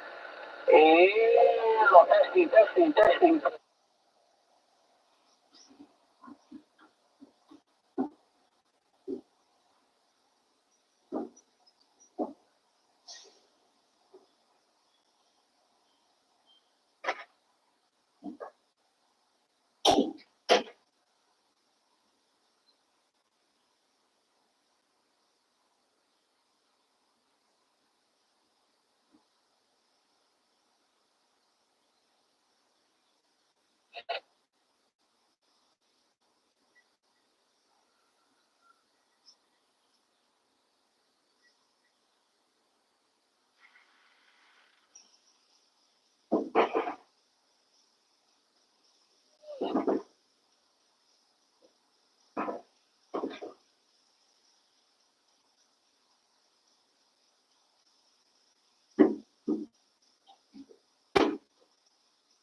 Mucha pena de ayer, con mucha pena de ayer, con los muchachos, el papador más suavecito.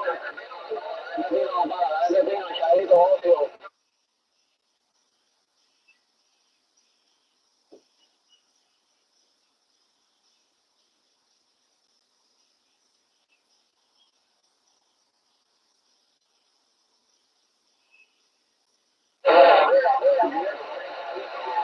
Viejo suavecito, rápido, las 5 cebollitas.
Turn on the radio, how do you? It's everything is a super truck.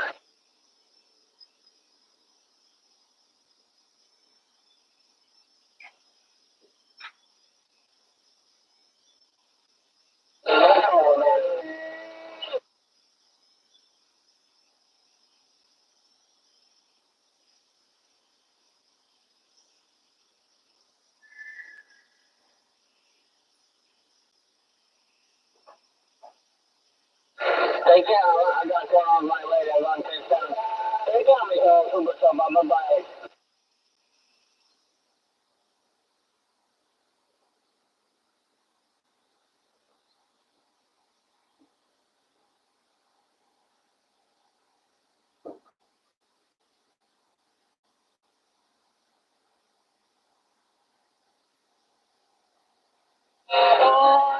Ciao, ciao.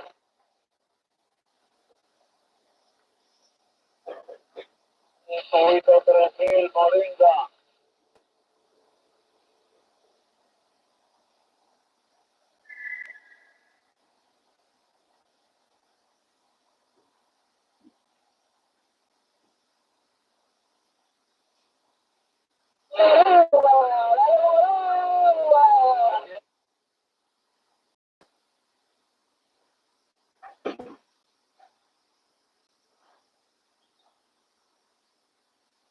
Triple cero, los muchachos, triple cero en Delari.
con 4 estaciones por ahí.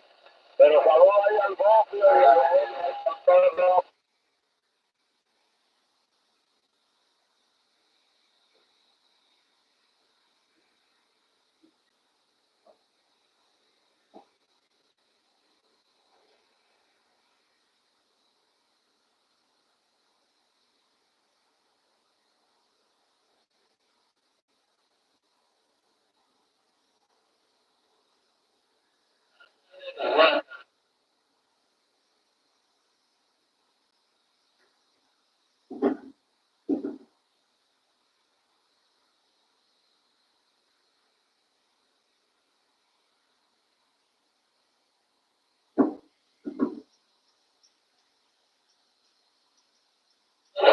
56.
Ticket please.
Me vuelo por ahí, si me vuelo, llamo suavecito el papaloca, suavecito calentando, calentando, calentando, calentando la pandemia, el papaloca, eso está bueno.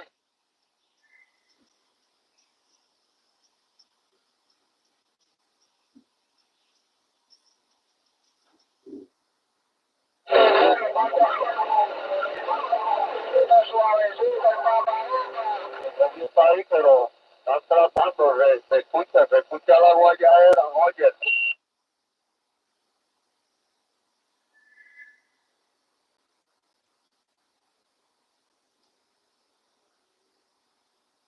No, no, no, no, si me dejan me vuelo, ay, ay, ay.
I love it when I come back and I see all the Karens in here talking bad about me when I'm not in here.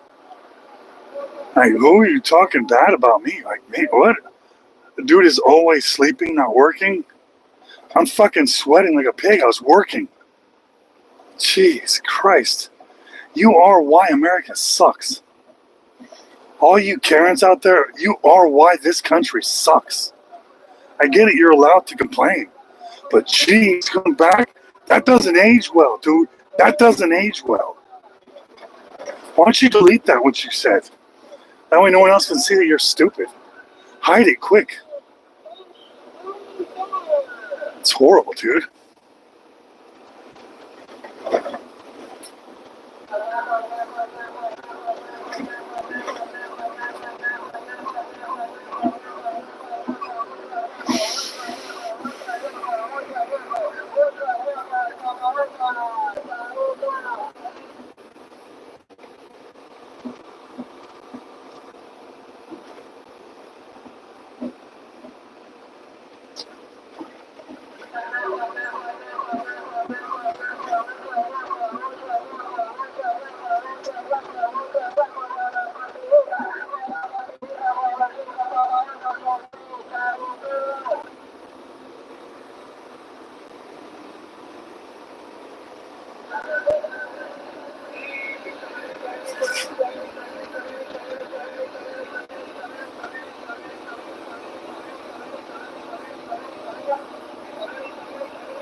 I don't have my Texas speech in my ear.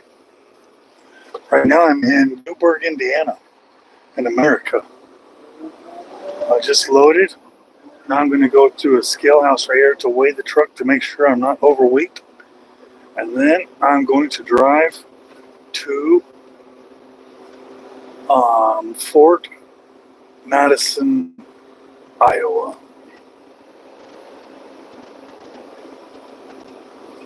Fort Madison, Iowa.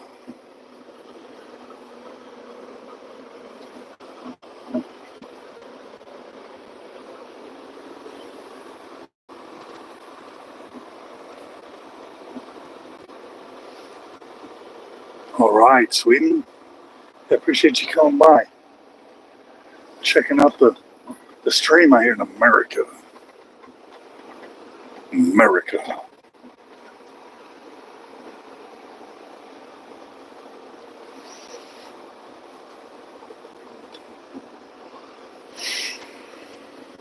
Yo, what's up? Yo. I don't have my text-to-speech in yet. I'll hook that up when I pull out of this customer's property. I think that having earbuds on in this property over here might be against their policy, so that's why I pulled them out just while I'm on the property.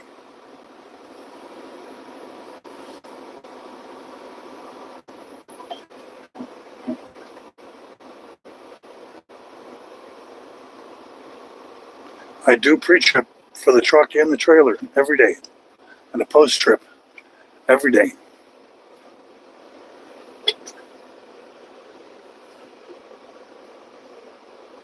Somebody want to tell them to shut the fuck up for me? On what road? I'm not on a fucking road, dumbass. I'm in a fucking parking lot. Keep me on the road. Keep me on the road. I'm so smart. I know what's going on over there.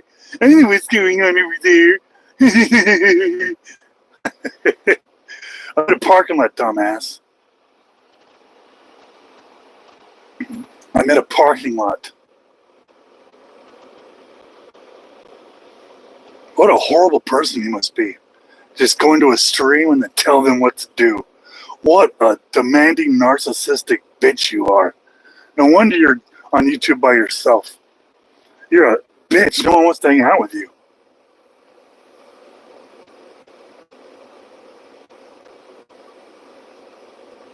It's a free country. That's right. Why you come in here and tell people what to do if it's a free country? Because it's a free country? Yeah, you're free to look like a fucking bitch. That's what you look like. First Amendment. There's no First Amendment on here. I could click a button right now and shut you up forever. That's not the First Amendment. You have no rights on here. This is not America. This is YouTube. I have the right to say whatever I want to say. Fucking stupid bitch. You're only in here because I'm allowing you to be in here. I'm allowing you to be in here. My ignorance. You're in my channel. You're so stupid. I'm a trucker. It's freedom of speech. It's a First Amendment. I can do whatever I want to. There it is. You're out of here. That's right. Leave. Leave. Go find your Nintendo or a Disney chat. You can talk to little kids. There's no kids in here. We all know you're looking for kids. Yeah, there's no kids in here. It's all adults in here.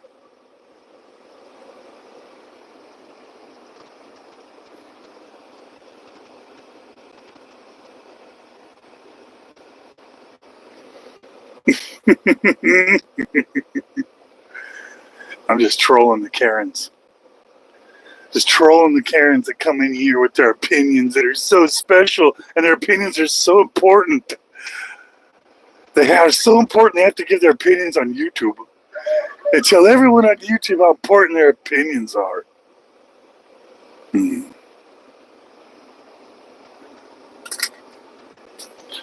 I just spent 2 hours loading 42,000 pounds of steel coils and strapping them down.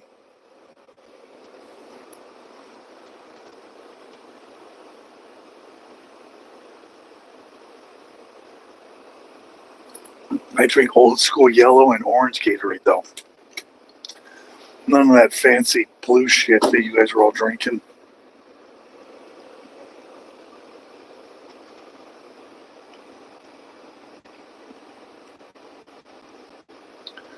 It's interesting when I leave the stream going and I come back after loading, and everyone's talking like, he's lazy, he's sleeping, he's never working. Like, you guys are... I get freedom of speech, I get it. But you have to be so goddamn stupid? You have the freedom to be stupid, but I don't recommend it.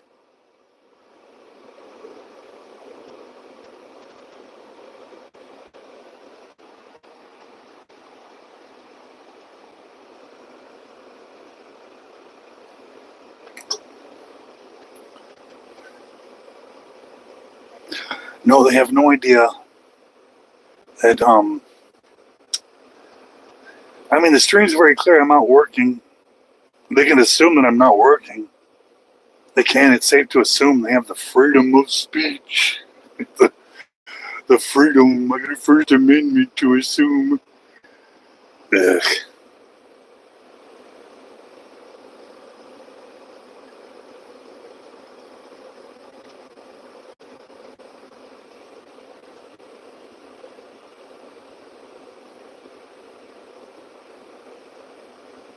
I don't have hazmat. I don't have tankers. I don't have doubles. I don't have passengers. I don't have any of that stuff.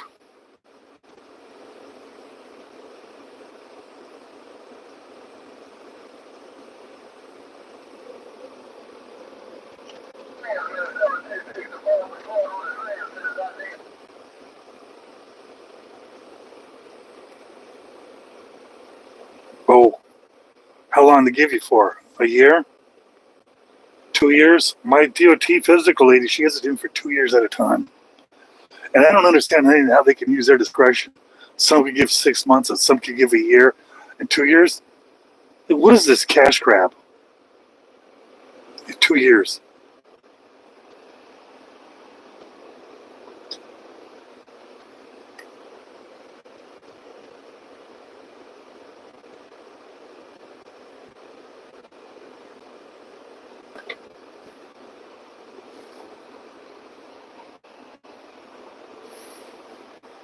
I'm driving onto a scale right now.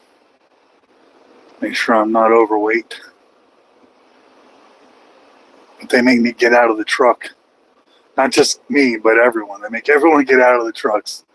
Like some new policy here.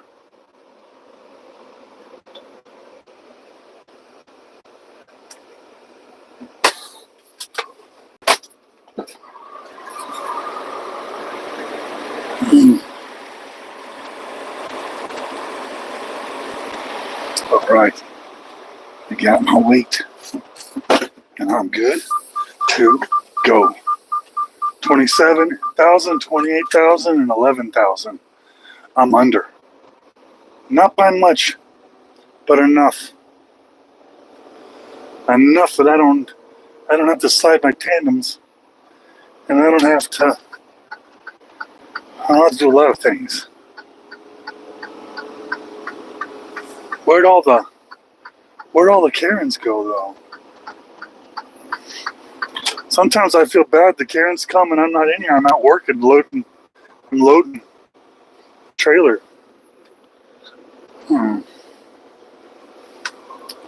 Feel bad I missed them. Or they missed me. They missed me. Where till they get a load of me? Alright, I'm getting out of this. I'm blowing this popsicle stand. But first, I must send data to my company real quick before I hit the road and let them know what I've got. Because I'm efficient. Don't want to lose my job. I'm efficient. I ain't no fucking slob. Alright, I might be a slob, but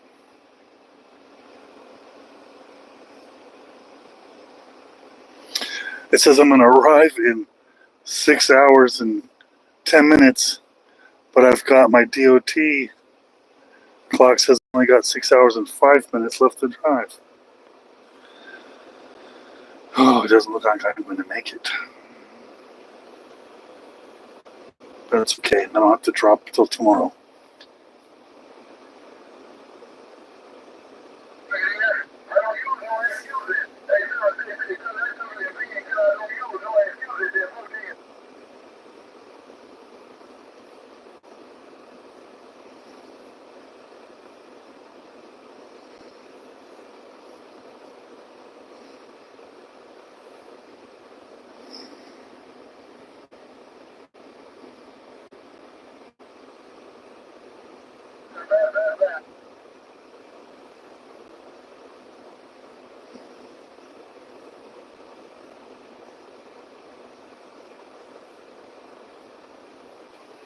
All right.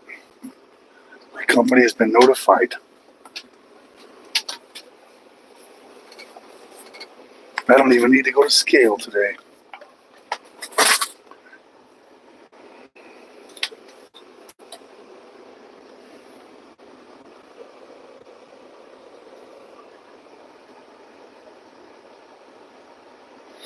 All right, boys and girls.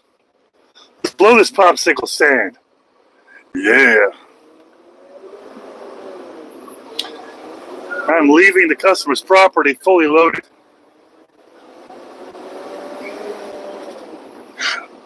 Wow.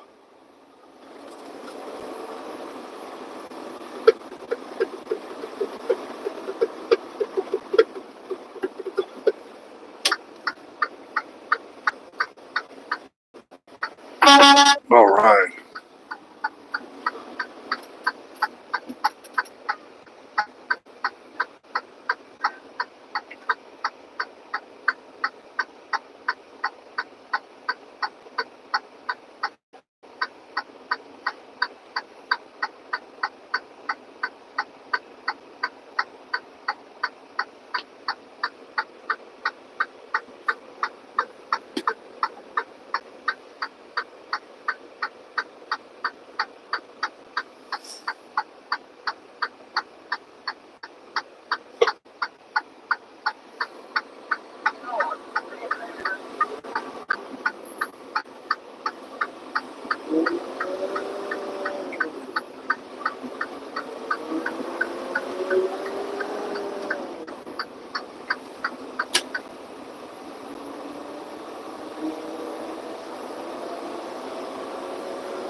Welcome, everybody. Welcome to Indiana.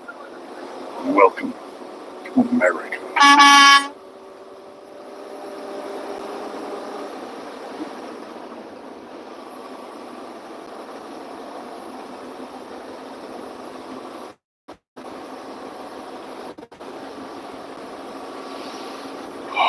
All right. All right, all right, all right. Yeah.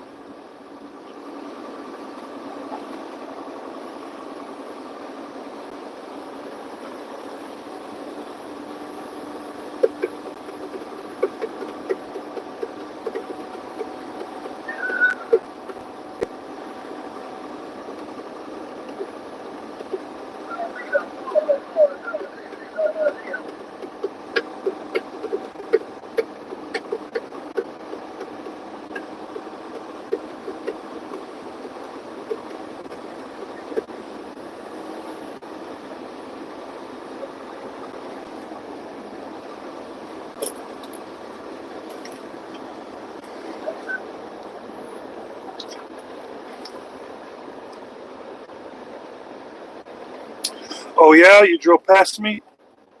Where at? Because a few minutes ago I was loading. I'm on Indiana 66. Driving through Newburgh, Indiana.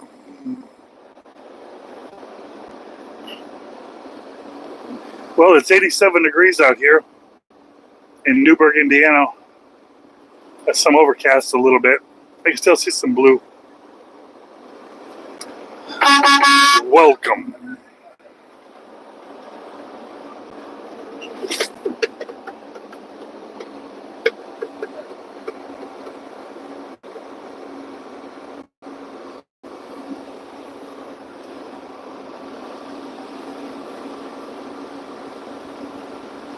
Ah, Virginia. Close. We're close. Close enough. Yeah.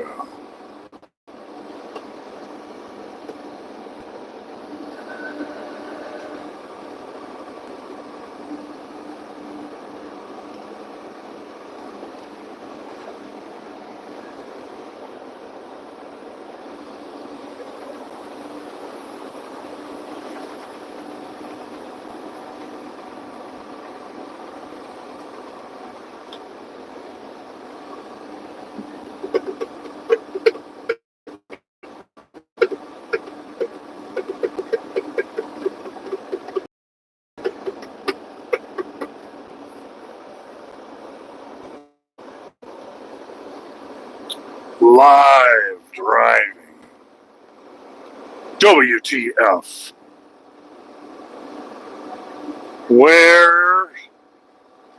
Where's the farts? Where's the farts?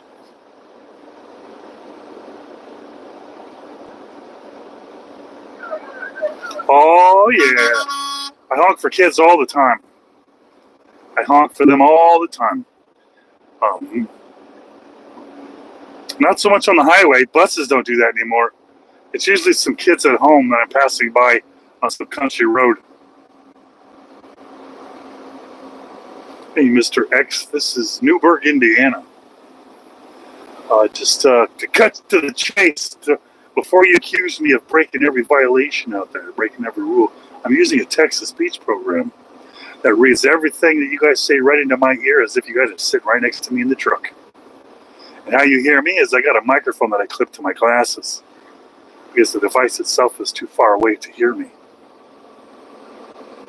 But I put that out there before I started getting attacked. I get attacked all the time in here. So many people tell me how I'm doing this wrong, and I'm like, but it feels so good to be wrong. Who wants to be right? Oh. Yeah.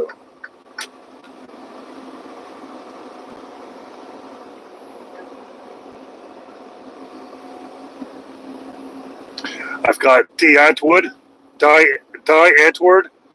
pumping in my ears right now, and I've got a text-to-speech in my earbud, and we're cruising. We're cruising.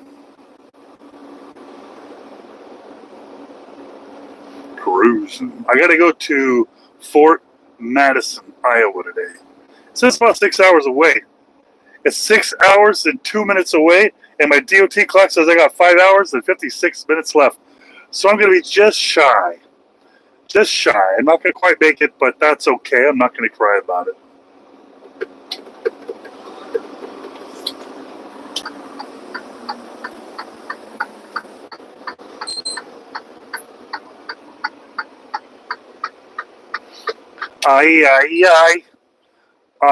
Bowling Green, Kentucky. Voted best place to live by Time Magazine. Visit bgky.com. That's cool. The truck promotes their state.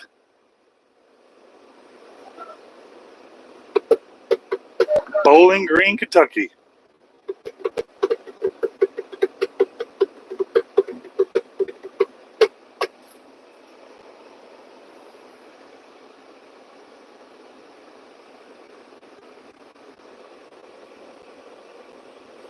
All right. Well, I think I'm pretty close to Bowling Green right now. Bowling Green, Boonsville, Newburgh. Yeah.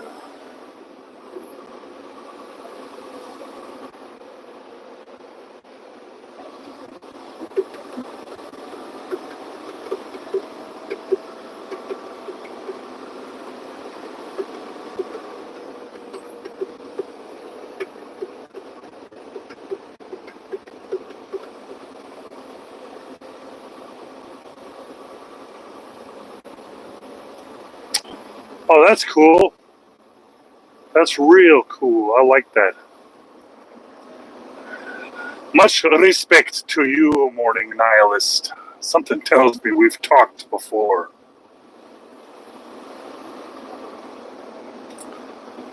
I mean, you got a name that no one can forget, and I think we've talked before. I could be wrong. I could be wrong. I'm a trucker. I'm wrong often. Hence the poor life choices.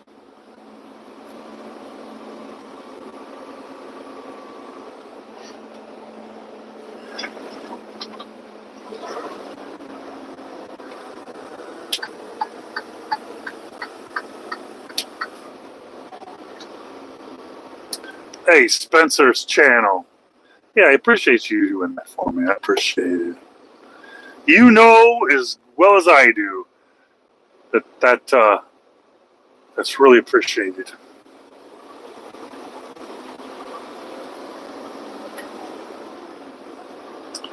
Oh, yeah.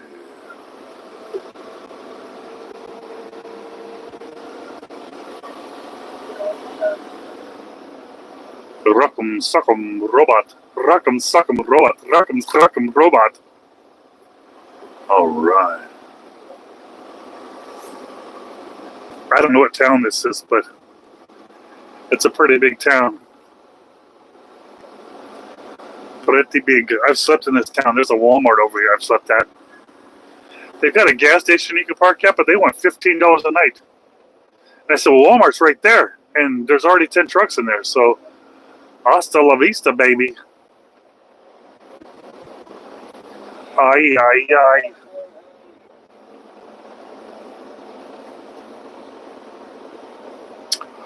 Jordan Diaz. Jordan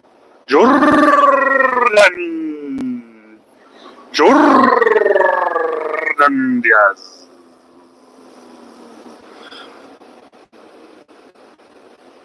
Trying to think, how would Bruce Buffer say it? Diaz.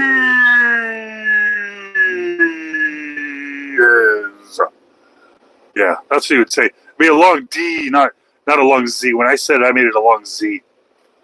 I think if Bruce Buffer would say it, or Michael Buffer would say it, to be a long E. Close enough. I wish I had a Spanish name. Like Rodriguez.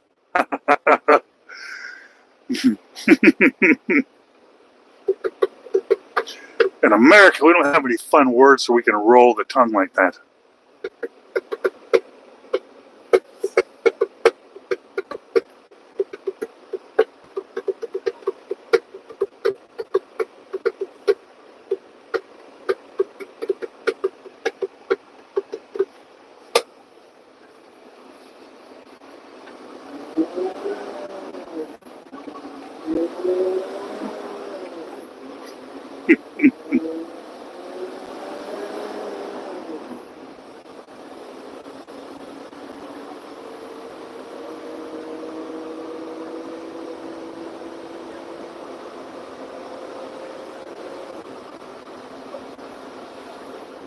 Well, I said it.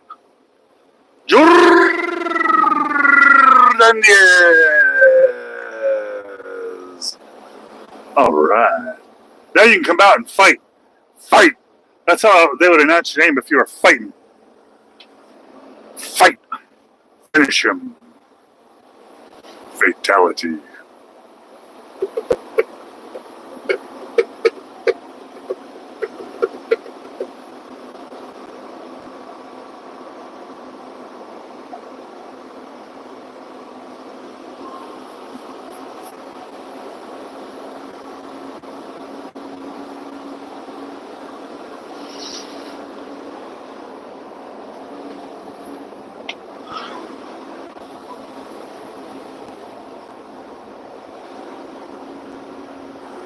Hey, Jordan, I appreciate that.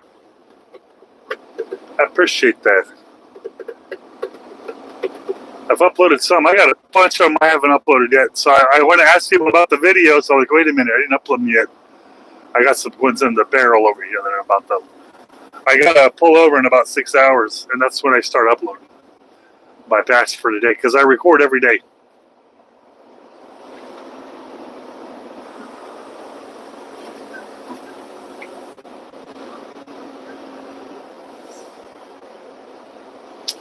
Have I been live over a day?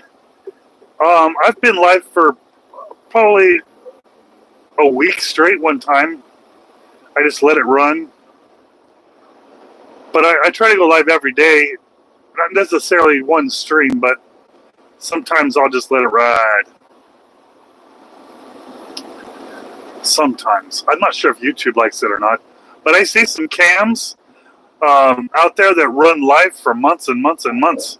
And so I figured if they're allowed to, then I'm allowed to. What you gonna do about that? How about that? Gets me outside.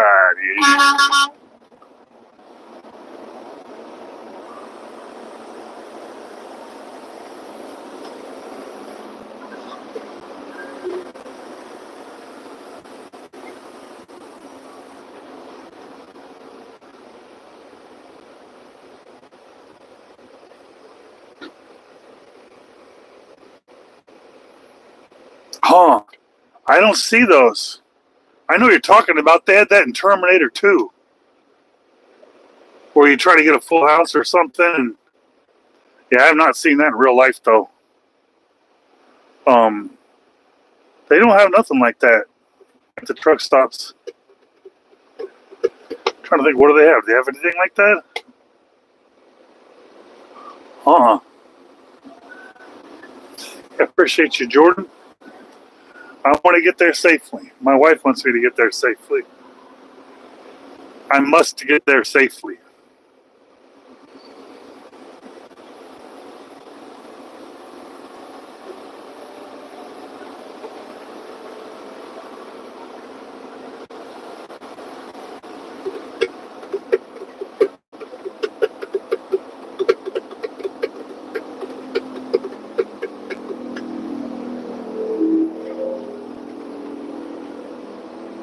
Hey, that drives. He's driving a purple motorcycle.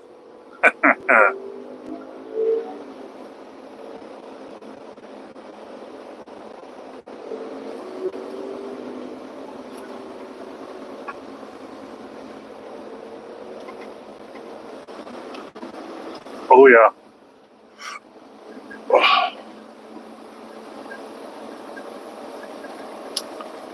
That's right. I obey all of them. A lot of people out there are, break the laws, but I don't break the laws.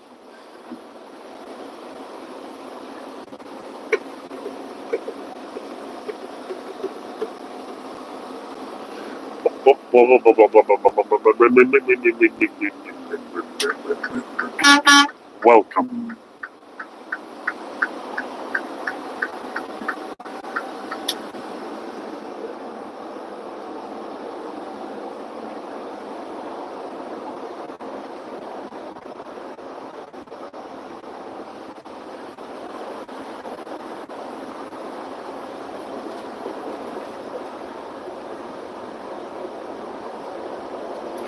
Yeah, it's Terminator 2.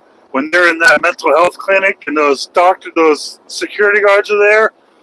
Well, the security goes over there to grab the coffee cup, and then they noticed they had won something, but then the Terminator was in a liquid form underneath them, and he was standing on it, and then he became him all in front of the coffee machine, and then they dropped the coffee cup.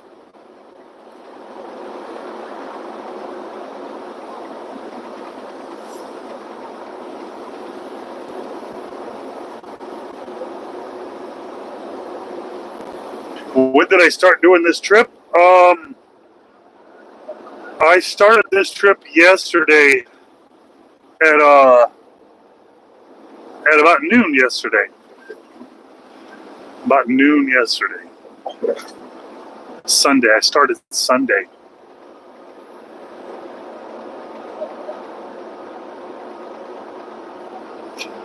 Yeah, I don't get pulled over. I don't speed. I don't break the law. The companies that I work for, they're watching me constantly. So it gives me a really good reason not to break the laws.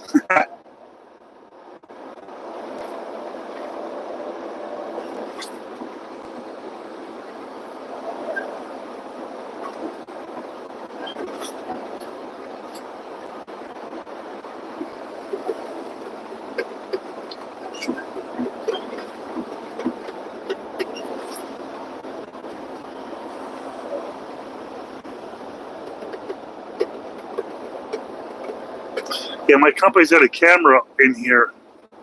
It looks at my face, and it looks at the road, and they make sure that I'm not breaking the law. Oh, yeah, welcome.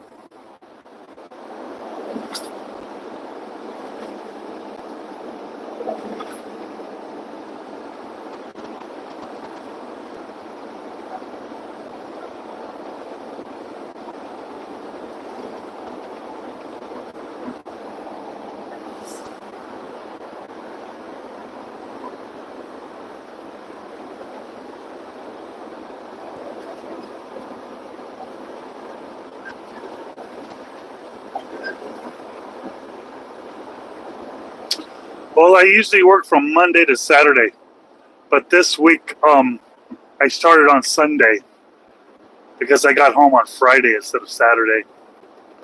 So I got home a day early. I left a day early. So I've been running since Sunday, and I will run until Saturday. So from Sunday all the way until Saturday. And I'm going to go and try to get home Saturday night.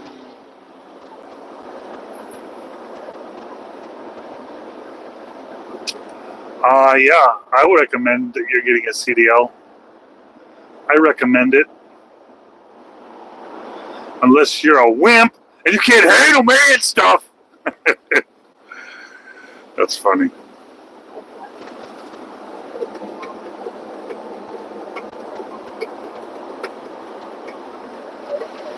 Some people I don't recommend it for, like people that are like with young children at home, or like a newlywed couple.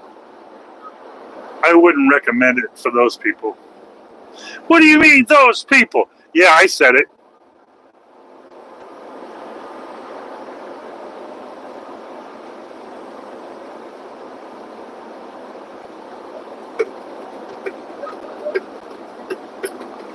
Yep, they watch in case I brake too hard, go too fast, early lane departure, distracted driving. It tells them everything. I'm not allowed to eat while I drive.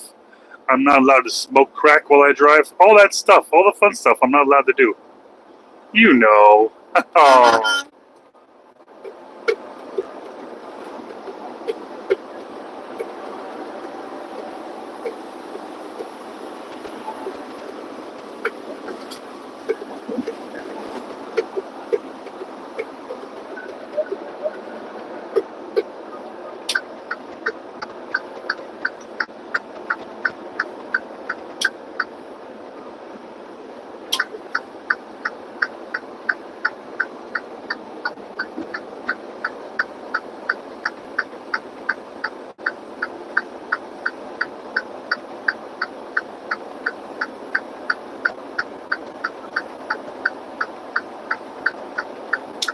It depends on what you mean by distracted. What's distracted? Is a co-pilot sitting in the truck talking to me a distraction? Yeah. They don't shut their mouth. What about this makes a distraction?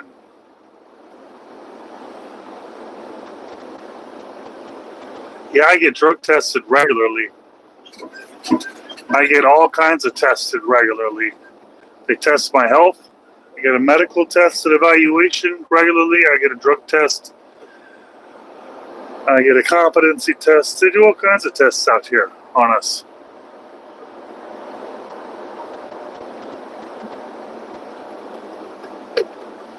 Oh, you must be assuming that I'm reading the phone. Oh, well, let me tell you. I use a text-to-speech program, TTS, that reads this into my ear with the help of an earbud that's in my ear, being that the device is damn near 5 feet away from my face. Also, I have a Bluetooth speaker or microphone that I've clipped to my glasses. That way you can hear me. Because like I said, the device is damn near 5 feet away from my face. It's up there on the windshield, showing what I'm doing. However, yeah, assumptions, they don't ever age well.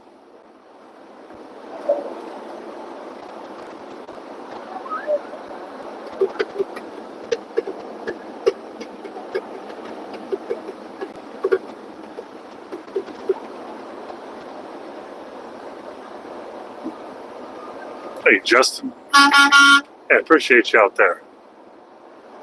Hey, Louie, I'm out here in Indiana. I'm southern Indiana, down here by Kentucky. I'm heading over towards Illinois.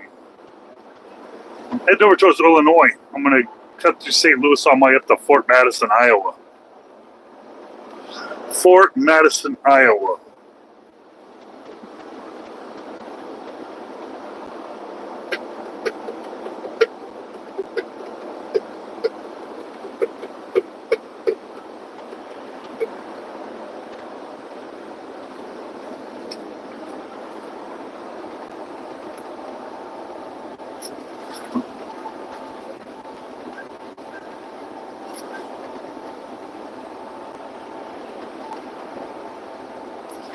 No, I'm a company driver. So that means I don't own the truck. I just drive whatever truck they put me in. And I run it till the wheels fall off or they give me a different one. This truck is a 2023 Freightliner Cascadia. The sleeper on it. And I pull a 53-foot dry van trailer. All right, North Carolina. I'm out here in Indiana right now. Heading to Kentucky. No, heading to Iowa. I just left Kentucky.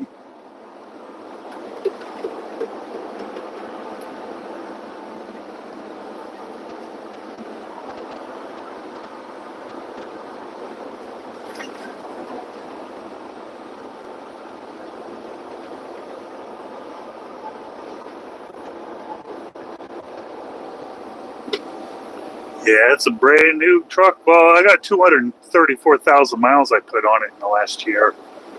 So it's got some miles on it, but it's still a baby. I figure I'll run this one until it hits about 400,000 miles, and then we'll get rid of it.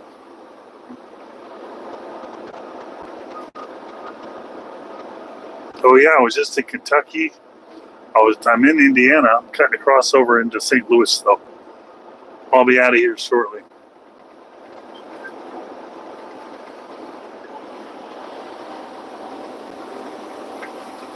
Hey, what's bragging about my title? What's bragging about the title? I'm confused.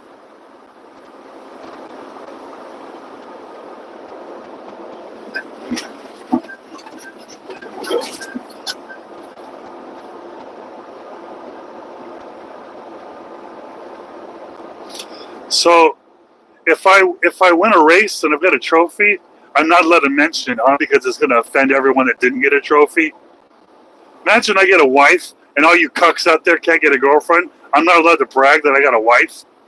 I'm a badass husband and an amazing parent to my children. They call me a hero, and I'm not allowed to say this and brag about it because there's no heroes out there. Am I going to hurt your feelings? I'm confused. So many people come in here every day and tell me I'm not allowed to use the word hero.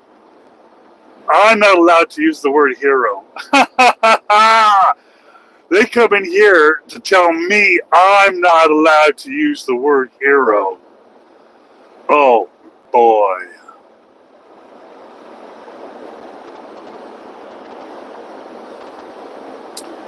Yeah, I've been doing this job since 1999. I got my CDL in 1999.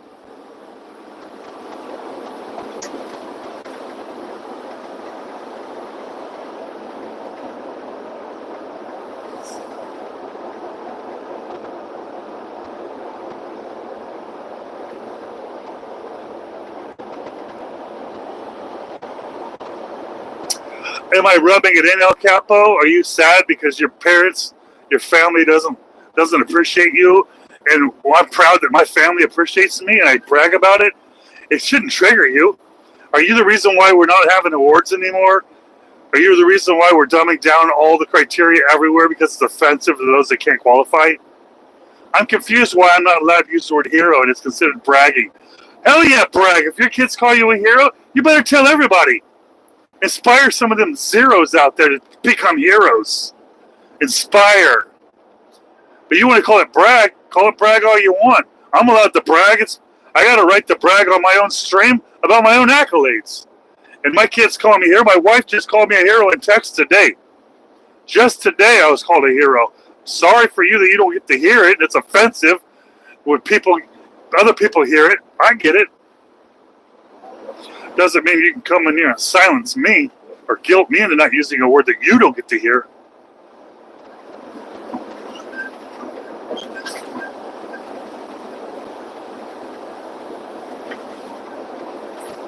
Hey, Ray.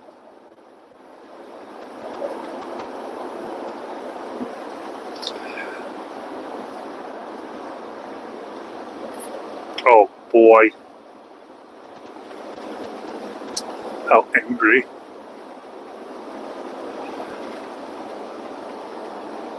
Well, I got a lot of people out there that are using the CompanyDriver keywords, and it's hard to find me.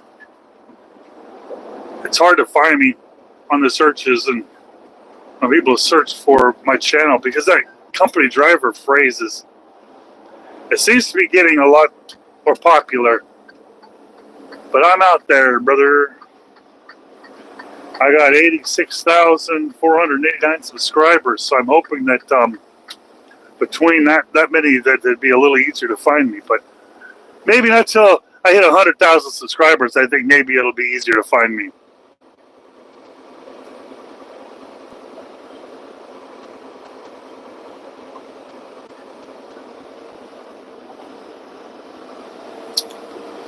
You ridiculed me. You told me you don't understand why I have to brag about doing my job. You're trying to bully me into changing the topic? You're bullying me into changing the video title? It seems like, where did that get you by bringing that, though? Bringing that up. What did it do for you? What was your end goal for bringing that up? You know, like your wife or your girlfriend would bring up something, they go, oh, no reason. Oh, no. Well, you did was very feminine, and there was always a reason behind your madness. Always. All right. How you doing out there? Barry, how you doing, Barry? Yeah. All right, welcome. I made a very specific point to say family hero. It says family hero. So I am a nothing loser to everyone else but my family. And to them, I am a hero. And I appreciate that.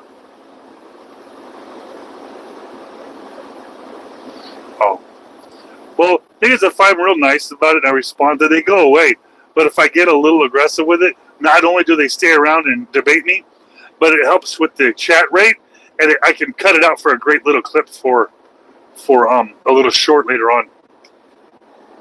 So I have a few reasons to heighten my aggravation, at least my perceived aggravation level.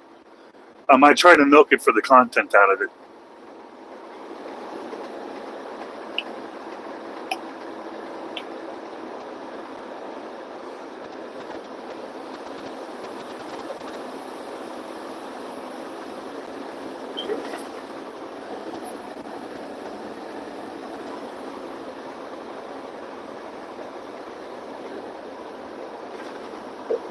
Oh, no, I don't. My life is going so good right now.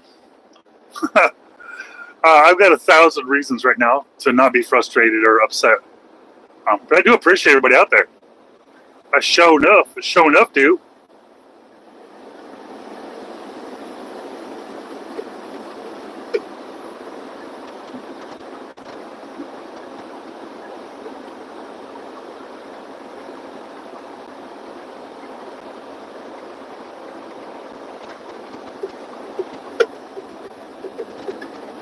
Oh, I got, I don't know if you listen to Zeph music, but I got Zeph music on in my ears and it's pounding. Makes me really happy. Real happy. I pound the music in my ears where I can't even hear myself talk. That's why sometimes I talk a little loud on here.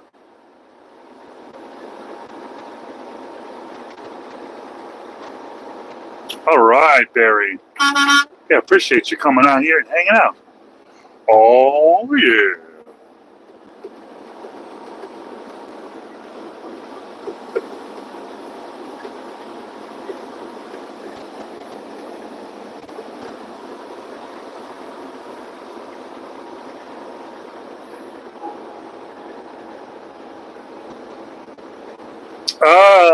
You're gonna quit, huh?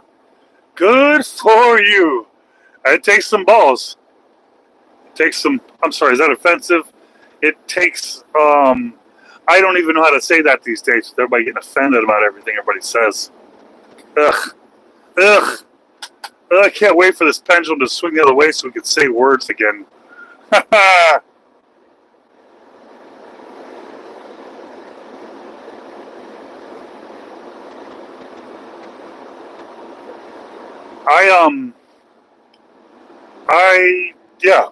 This truck's, it's a 2023. Now, somebody drove this before I did. I got into this truck probably February. And, yeah, it's pretty good. Nice cold air conditioning. I don't have an APU though.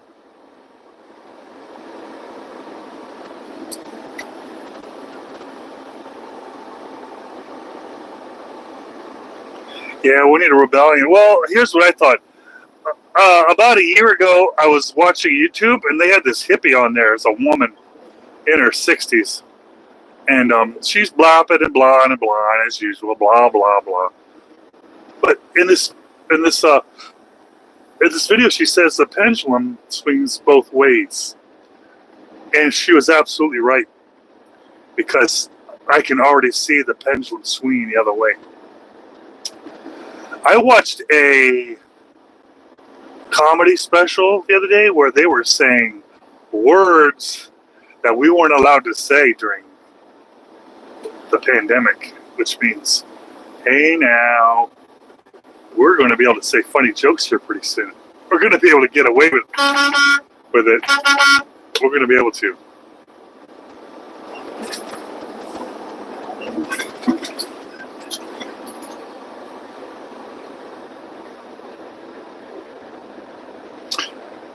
Yeah, this course correction, this is going to be,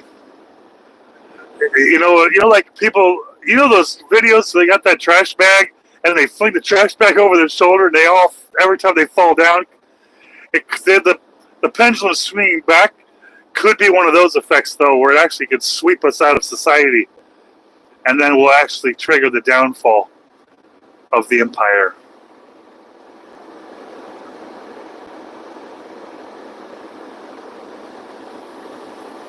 Oh boy. I think I've ran over a mattress once. Those things will screw you up real good if it gets caught in your tires. Real good. Alright, welcome.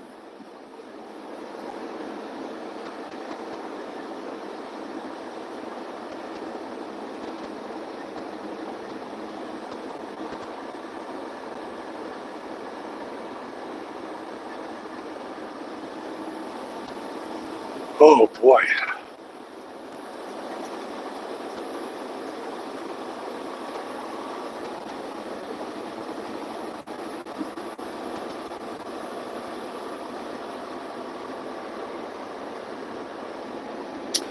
Ding, ding, ding, ding, ding.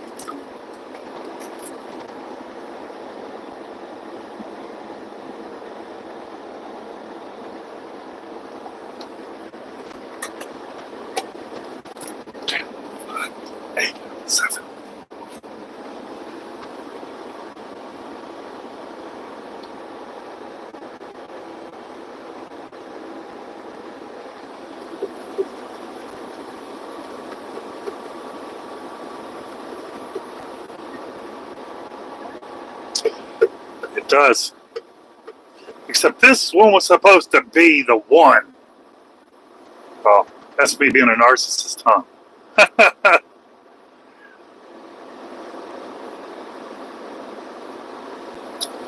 Oh boy. I pulled over to that one night and it was full. So I had to park around the corner next to some burned down motels. And that was rough.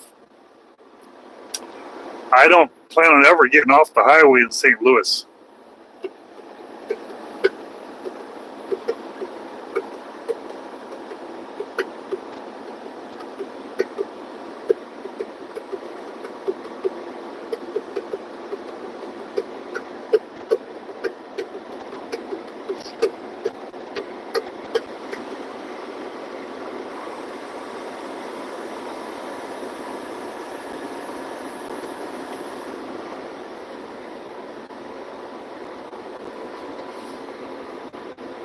Yeah.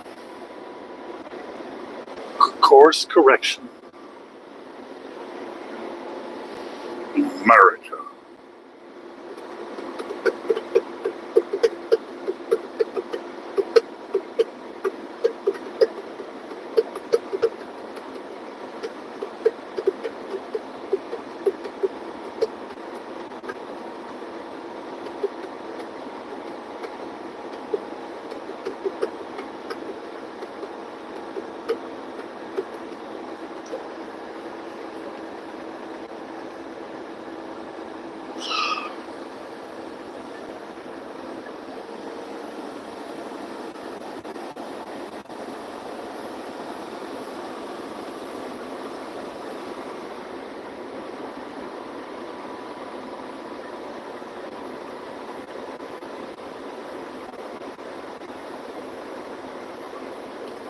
Yeah. Good thing I don't haul nothing. I haul raw materials. I can't see somebody. I mean, it takes a forklift to get them out, so I'd hate to see them try. What a waste. But every single day I see video after video after video of these people doing horrible things to people in this country.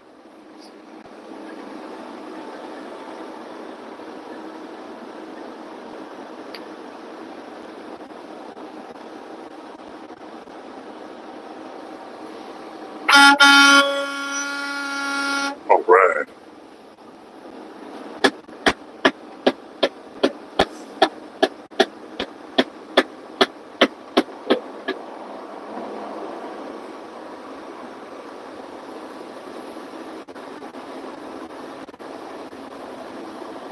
Yeah, I'm sure people will try.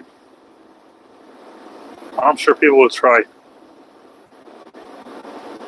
One time I hauled flour from General Mills, like packages of flour that you'd see at Costco, and one time I hauled diesel exhaust fluid boxes, and those were some that you could steal. But everything else I've never hauled. Not ever. I used to haul cars. I used to work for Lamborghini, hauling Lamborghinis from the port. But nobody ever tried to steal those.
Yeah, no one ever talks about what would happen if a car got stolen. But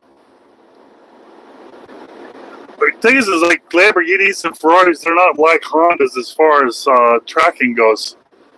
Lamborghini knows where every single one of their cars are. You couldn't take a bumper off of a Lamborghini and sell it anywhere in the world without Lamborghini knowing exactly. It's one of those things. Or you can steal it, but you're not going to get very far. And these people that buy these Lamborghinis, they're 5-10 times insured. So it's in their best interest for someone to steal it. I'd be hauling $15 million Pagani Zondas or Huayras, and these guys have 10x insurance.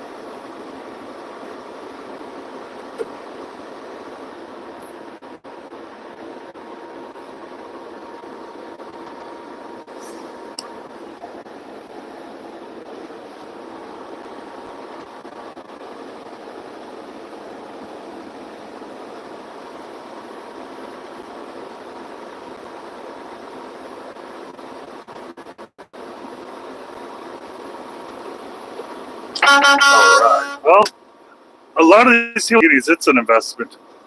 They're not going to put any miles on it. They're just going to park it, hold it for 6 months or a year, and then sell it. Most of these guys, it's just a fun way to invest money. It's like a little investment you can play with. Most Lamborghini owners they put like what 100 miles a year on it, if that.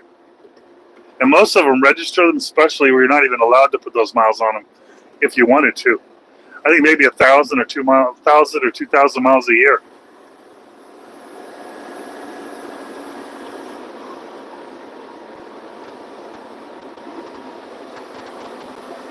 How about a P3B Wilbur? That's what it is, Wilbur.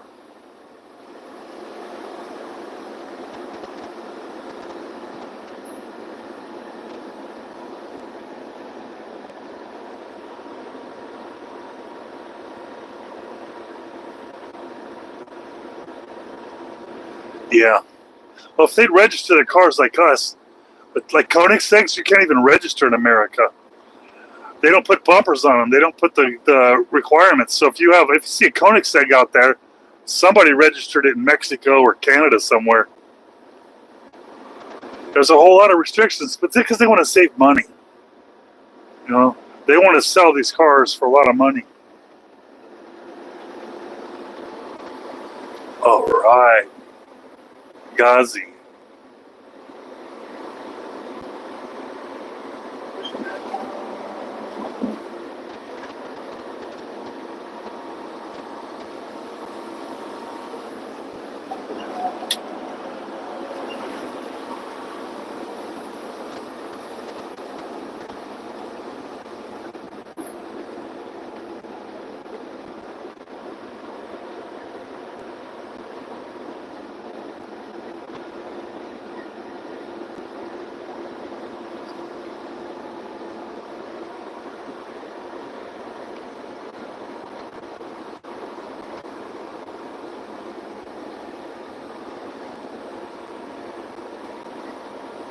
All right.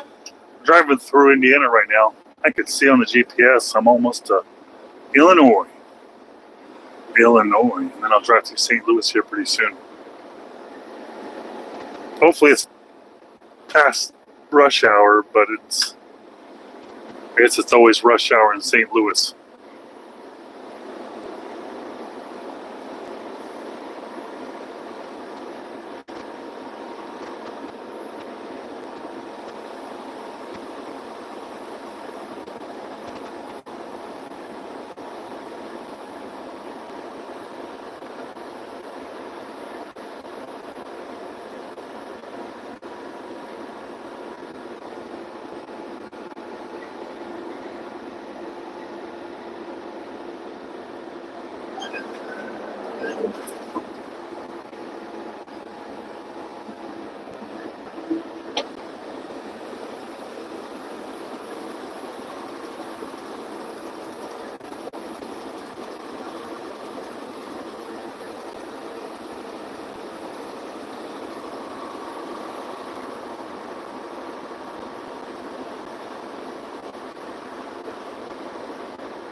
Oh boy, Ray, you be careful. They're going to call you names and judge you for saying stuff like that. You're not allowed to speak truth like that. You're supposed to say Chicago is filled with diversity and love.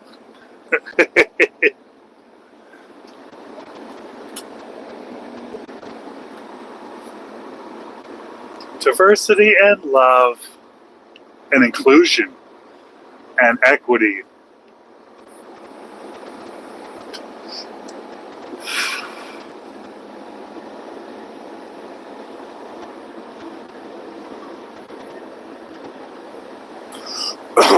Hey, Kay, I'm driving through Indiana right now. On my way to Fort Madison, Iowa. So pretty soon here I'm going to hit Illinois, and then I'm going to go across Illinois, hit St. Louis, and then up to Missouri, all the way up to Hannibal, Missouri, up into Iowa. Welcome.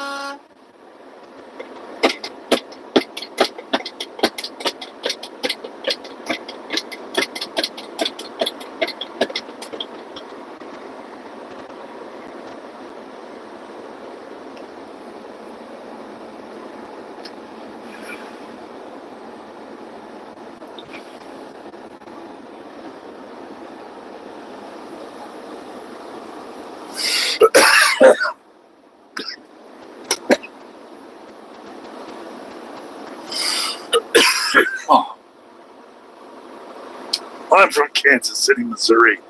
You can't be from Kansas City, Missouri. I'm from Kansas City, Missouri. I'm from North Kansas City.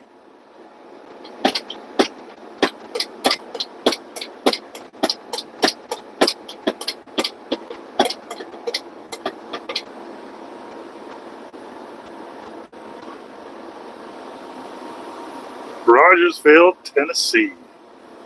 All right, Tennessee. I apologize about my windshield. I'm all out of. I went through 2 gallons of fluid yesterday, and I got to pull over at this next gas station up here and wash this window, get some more fluid.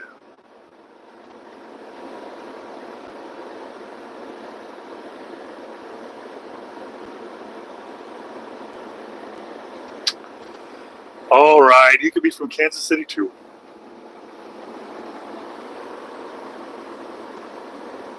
Argentina. All right, Argentina. Welcome. Welcome, Thailand. All right, Thailand. Thailand. That's pretty dang far out there. Welcome to America. America. I'm driving through Indiana right now. Probably half an hour away from the Illinois border. I know I need something on my windshield. It comes across a lot worse on the camera than it is in real life, but oh boy, yeah, it got bad last night. There was so many bugs last night. I put 2 gallons of fluid in there because it holds 2. I filled it all the way up, and then boom, it's gone.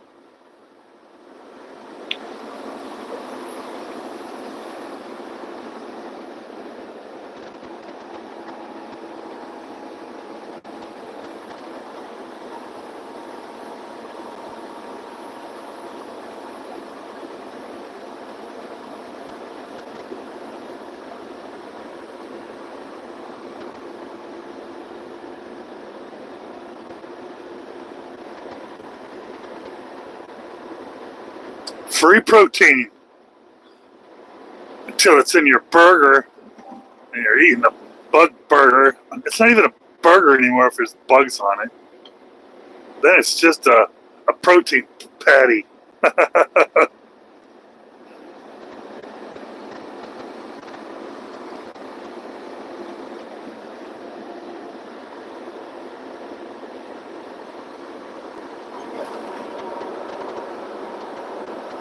You lost your right leg.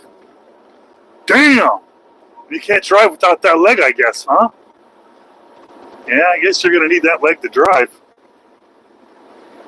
That's discrimination. You gotta. Seems like they'd still have to let you drive. Unless you just didn't want to. I wouldn't want to drive if I lost my leg either.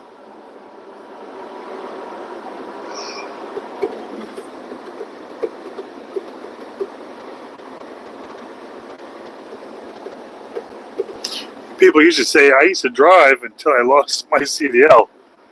I didn't expect you to say leg. All right. All right.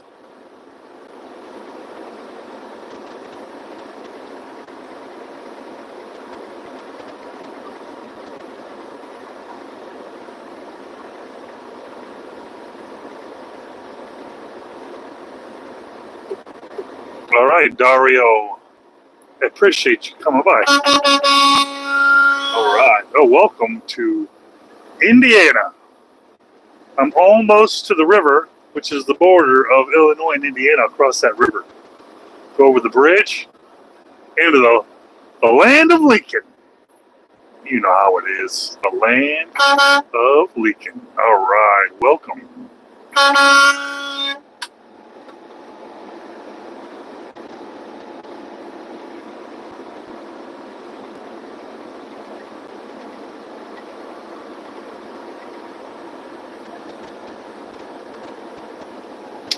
I'm on the 64. I'm on the west, 64 west.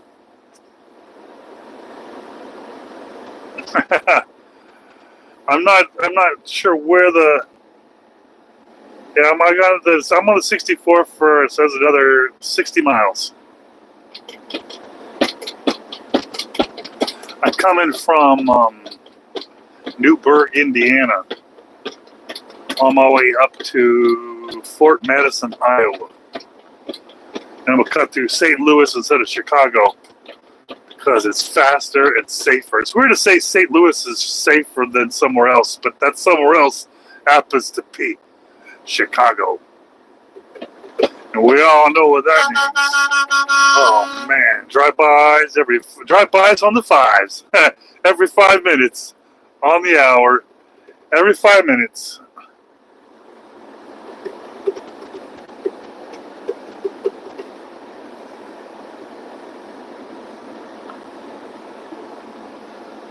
Ooh. Yeah.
Yeah, apocalypse.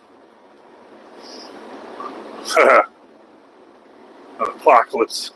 It sucks being so far from my family, knowing that we're in a very hostile climate where you got to worry about that stuff. Maybe I could trade some aluminum for my safety. I'll drop the trailer. Just let me. I'm going to keep going. These trucks aren't very bulletproof. They're plastic. They're waterproof at best.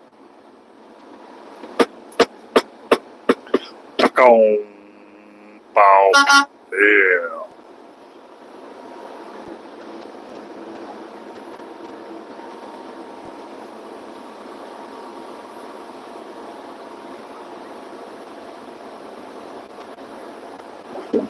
The Wabash River. Wabash. This is the border over here. We're going over the swampland, and we're going to go over the levee, and now we're going over the river. And on the other side of this river is Lincoln, Illinois. Illinois' home of Lincoln. Oh no, land of Lincoln. From the people of Indiana. You gotta watch out for them Swifties. They're out there causing a mess everywhere they go. Trail of destruction.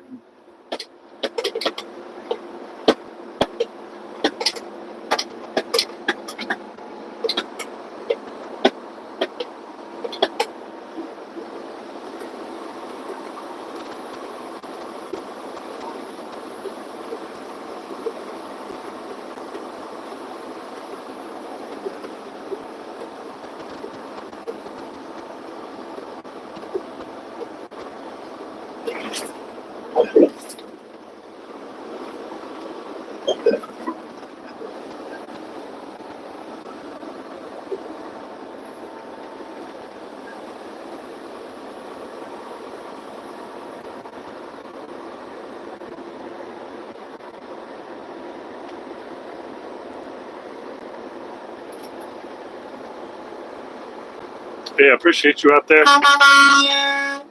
Appreciate the kind words.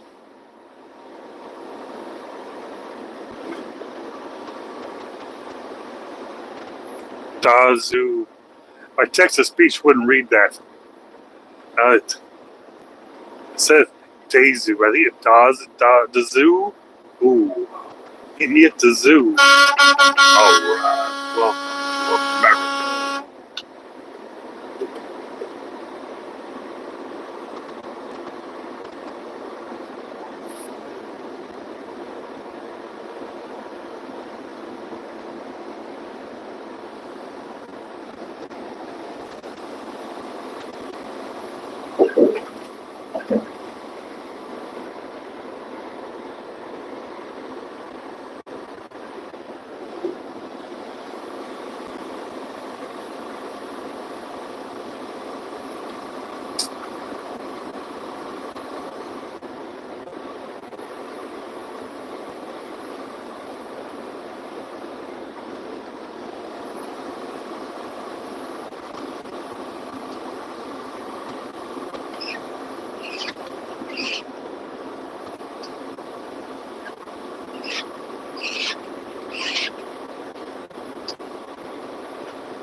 Welcome.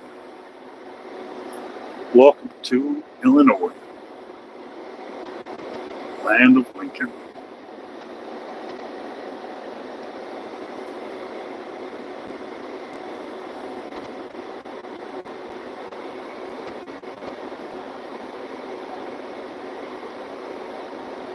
Oh, wow, you live in Illinois. I wonder if that's why it sent you here, because it knew I'm in Illinois and you're in Illinois.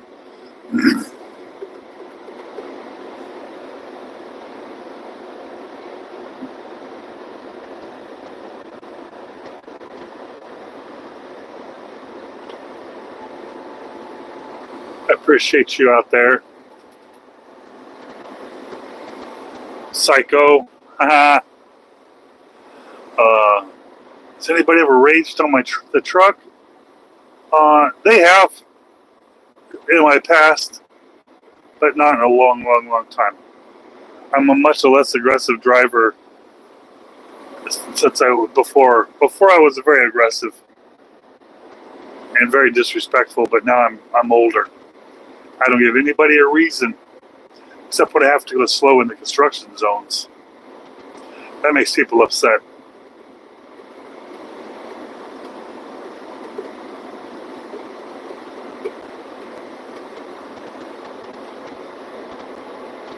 Grim. I think it's Grim. Welcome.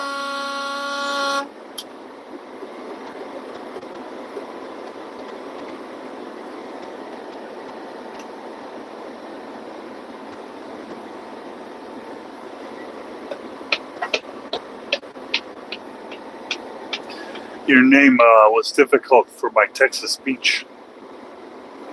It doesn't like clever names, so I had to guess it. I can't see the device; it's too far away from me, and I use a speaker so you can hear me. And so sometimes I'm just guessing names from a distance. Welcome.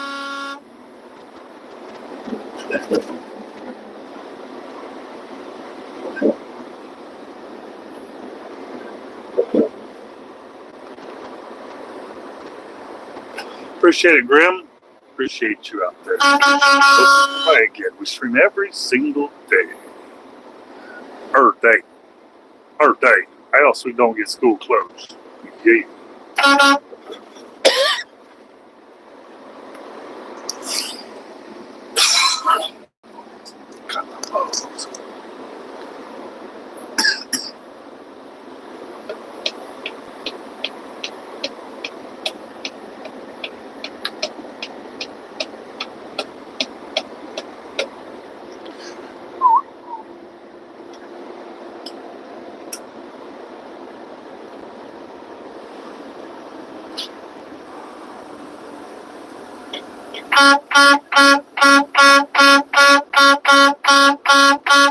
Welcome to America.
Stars now. All right. Yes, sir. Hey, I'm driving to Iowa. Go from Kentucky to Iowa in one shift. Welcome. All right. Are you texting and driving, dude? Or don't text and drive. Never text and drive. Did you mean stream? Are you telling me not to stream and drive? I'm confused.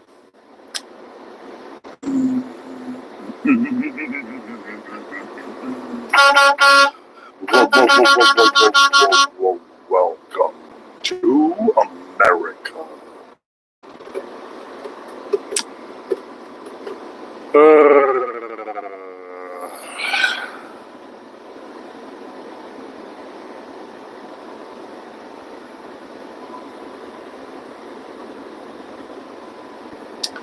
Well, make sure you don't text and drive. Keep both hands on the wheel at all times.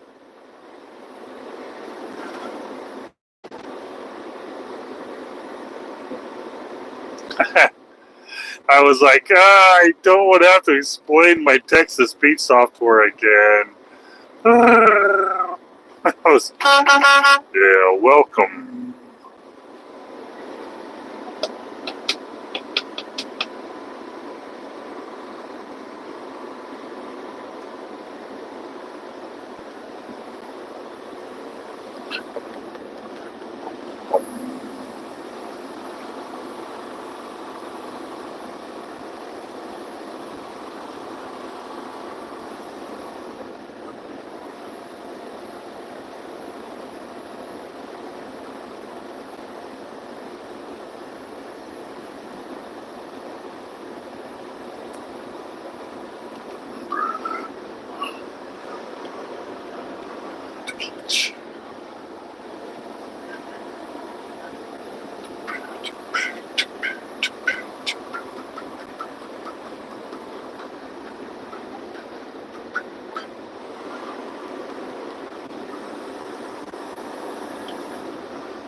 I try to understand that maybe in other cultures, that's what people do. You can just go and they'll sing to you. Yeah, that's weird, man. That is weird. That's real weird. I mean, you're weird, or other people are weird, but for me, that's weird, man. That's weird. I don't sing. I don't sing, even when I'm like alone in my shower or what. I don't sing. I don't sing at church.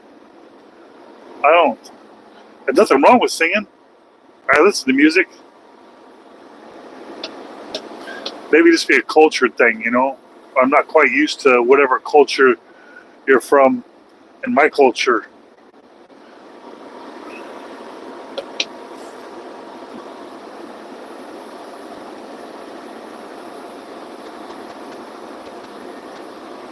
all the way from.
Ah, swerve, huh? Swerve. Isn't that a dance move? Like the jiggy swerve? The funky fresh jiggy swerve? Oh, yeah. Welcome. Hey, Justin, how you doing? How you doing, Justin? Justin.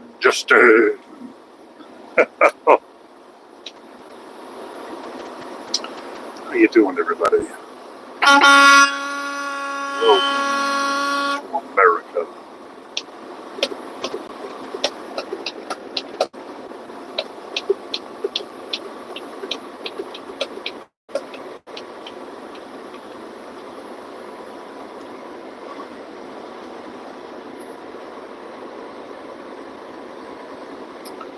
All right. What's good to hear? It's Monday today. I think it's Monday. I don't remember. I've been out here.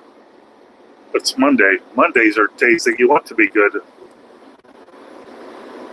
Mondays, Tuesdays.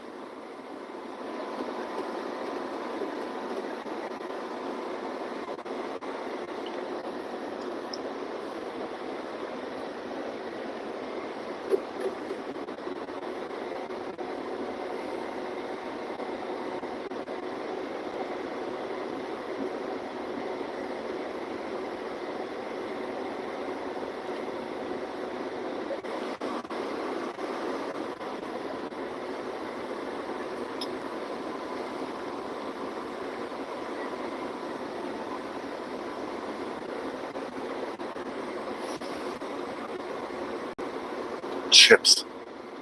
Hey, in Britain, is that different? Chips are French fries, right? I'll have chips for dinner. British chips. I knew this Italian girl. She's from Sardinia, and she taught me how to eat my chips with my potato chips with ketchup. And it actually makes it into like a freaking meal. Yeah, it's very feminine. Dipping your potato chips in vinegar or dipping your French fries in vinegar. I don't get that stuff, man. Keep that shit away from me. I had a salad for lunch today.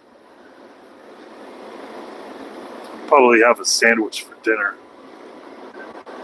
My heating plate broke, so I'm not able to heat anything up right now.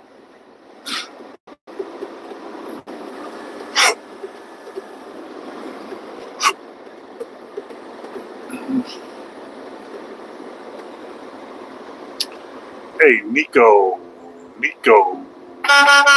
welcome. Hey, I'm cruising to Iowa right now. I left Kentucky, went through Indiana, and now I'm in Illinois. Next I'll be in Missouri, and then Iowa. I don't think I'm going to make it to Iowa before I run out of time today. I'll probably get pretty close, though.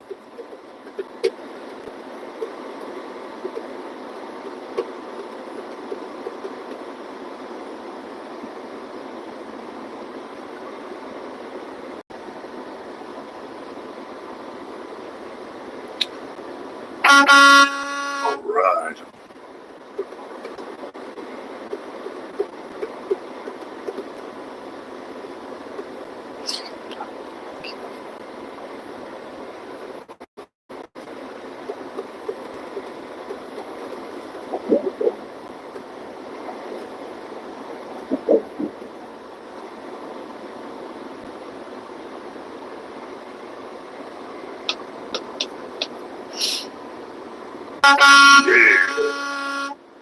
Yep, we're really driving out here.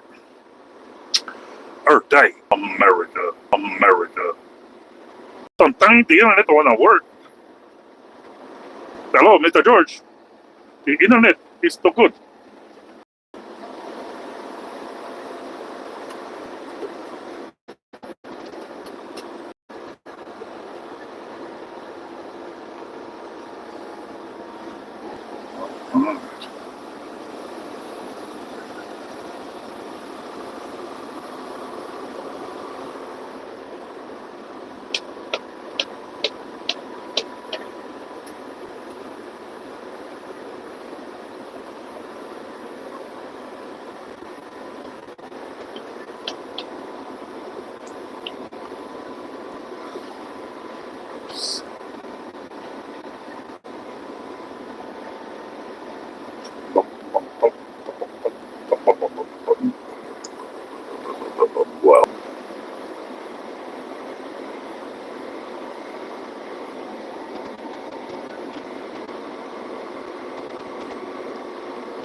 Oh man, did you see the glitch?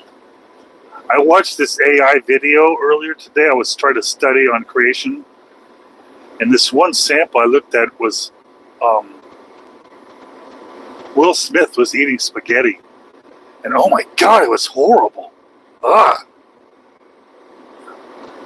So if this looks like AI, I'm embarrassed because AI is not quite right yet.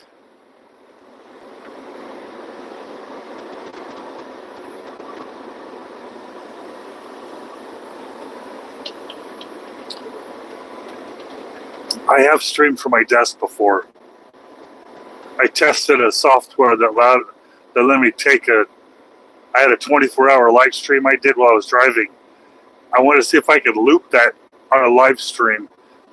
And I did. I looped it for a couple days to see if people would fall for it. And yeah, people fell for it. It's not. I just wanted to test it. I didn't want to actually do it forever, which is why I'm not doing it now. But it was a neat test. Oh yeah. All right. I don't remember the last time I had spaghetti. I've been on the road.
All right.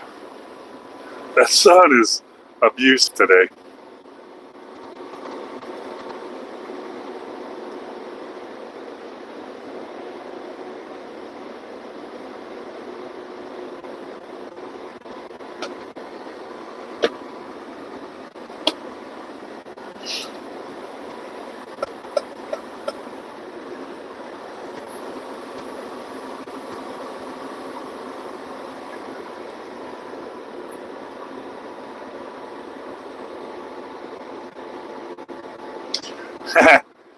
Yeah, I would imagine it's really possible to do it. I did it. I got this program that'll. I really wanted to test the software because I want a laptop in here and I want to be able to have it show my route and show my location, show my speed, stuff like that, all around this stream right here. But I didn't even know if it would stream, so I had to load up. I mean, if I can do it, and I'm just a dumb trucker, just imagine what these good people that really know how to do this stuff. They're really sneaky out there. Really sneaky. I might learn to be sneaky one day. The only problem with that is I'm driving a truck. I mean, how sneaky can I get driving a truck?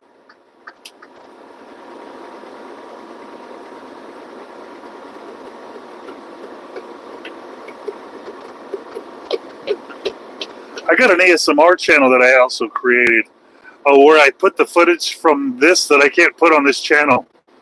And I think that one I could put a 24-hour stream that just goes with, they can't hear me talking, then probably a microphone somewhere to pick up the ambiance. The ambiance.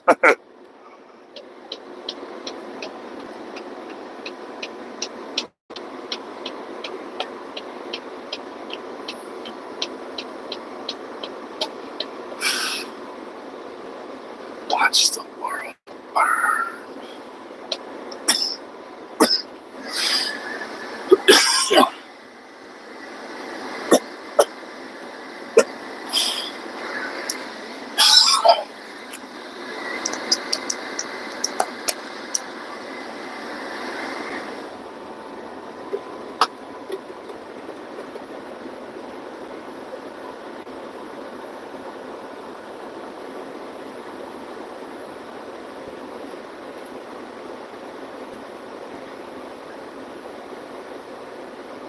Oh man, Christian, I appreciate that.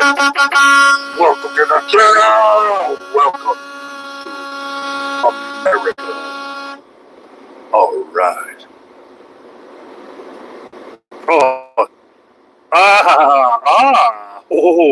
Taco Bell. I used to love Jack in the Box, but I feel that they've changed, and not for the better. They have changed, man. They've changed, and I don't appreciate it. Back in the day, Jack in the Box was for men.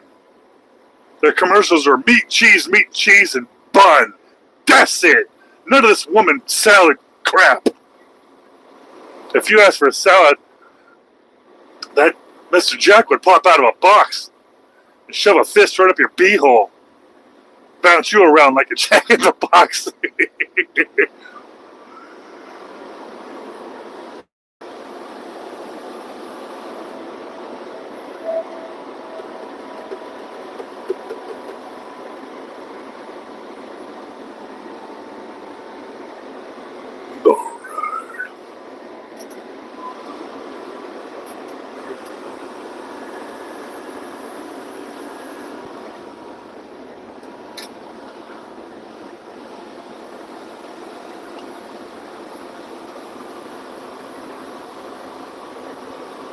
U2 is playing Eminem in my ears right now. Really freaking loud. How random.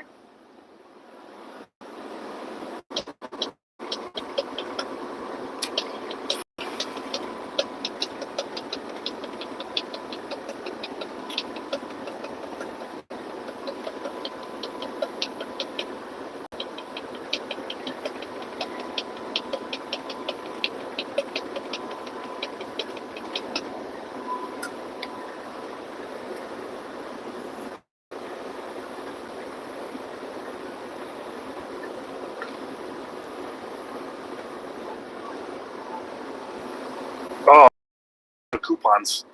I use an app that at the truck stops, that the Flying J app, and I got points, and they show me specials. That, yeah, I would have done that if I didn't have. I don't spend that. That'd have been. Yeah, it's bad for me, man. It's bad for me. I went last Friday, and I weighed myself, and I was 219 pounds from 250. So I wasn't mad at myself for the cheat day. I was supposed to have a cheat day yesterday, but I had to. Well, I didn't have to. I just decided to work instead. I didn't get my cheat day, and I wanted to eat it up a storm. I wanted to eat it all. I wanted to eat it all. But I didn't. I drove.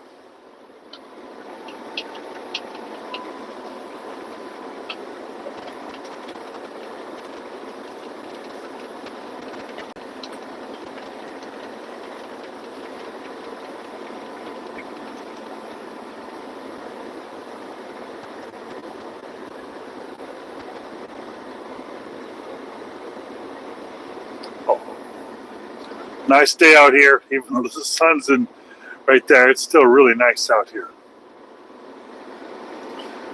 Almost to Mount Vernon. Mount Vernon. There's a big truck stop there I'm going to go to. Watch this damn window off. Give me some diesel. Then I'll have enough fuel to get me all the way up to Iowa for the night. I got 4.5 hours left on my. I got 4 hours and 29 minutes left on my clock, but GPS says I'll be there 4 hours and 39 minutes, which means I have to stop.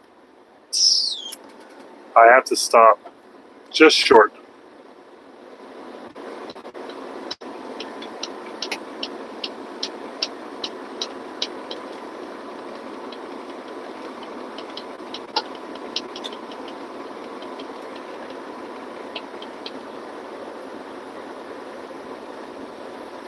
I have one tank on this truck. It's a 100-gallon tank. I think most trucks have two, but they pull the truck. This company pulls the extra stuff off this truck that we don't need. Like the passenger seat, all the fiberglass housing around the tanks. We focus on weight with this company. Maximum weight. So just one tank, and that runs all day. Like I can go a full 10-hour driving, and you know, if I know the run and I know where the fuel stops are, I can do it once a day. But if I don't know where I'm going, every half tank I fill up. Every half tank, because once you get past half a tank in a big rig, that fuel drops quick. It's not like the first half. That first half, it lingers. That second half, boop. That last quarter, you might as well just pull over.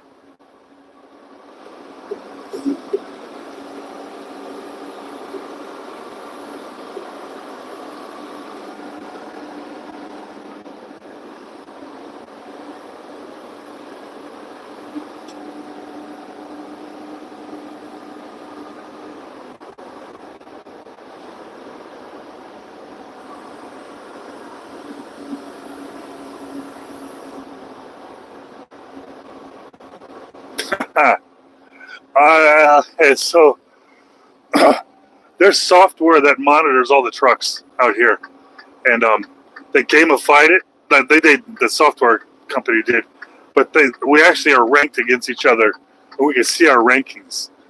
We can see the 7-day rankings and the 30-day rankings, and typically I'm number one on both of those. So when I say I'm number one, it's more of a shit talking to the 599-ish truckers in this company. The only time I'm usually not is like last week. Last week I had a breakdown, and the tow truck, when he was pulling the truck, he was breaking all the laws. And the software thought it was me doing it. He's running stop signs, and he was speeding, and plus he was towing me. So the whole time the software was telling me I was following too close. But typically that's what it is that makes me not be number one, is when I do crap like that. Sometimes I rub it in. But I'm clearly not referring to anything that anyone on YouTube would know about. So when I say I'm number one, they talk shit because clearly I'm not number one. However, on the software, I'm number one. People hate the software. I've talked to drivers, and they said they don't even care about it. They speed all day long as they don't get a ticket. The company doesn't care. So whether I'm good on the software or I'm not, it's irrelevant to my job. But when I got people from YouTube calling and telling them that I'm, you know, I got grenades, or I got lizards. I mean, all these things are coming from YouTube to this company. One of the things that I do is I keep my nose clean.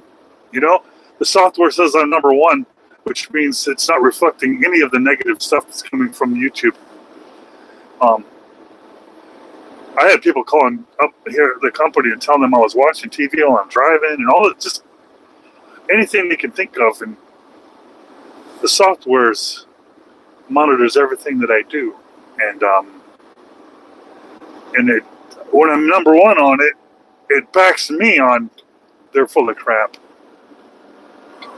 And they go, yeah, they must be full of crap because numero uno, son, and that's Disney.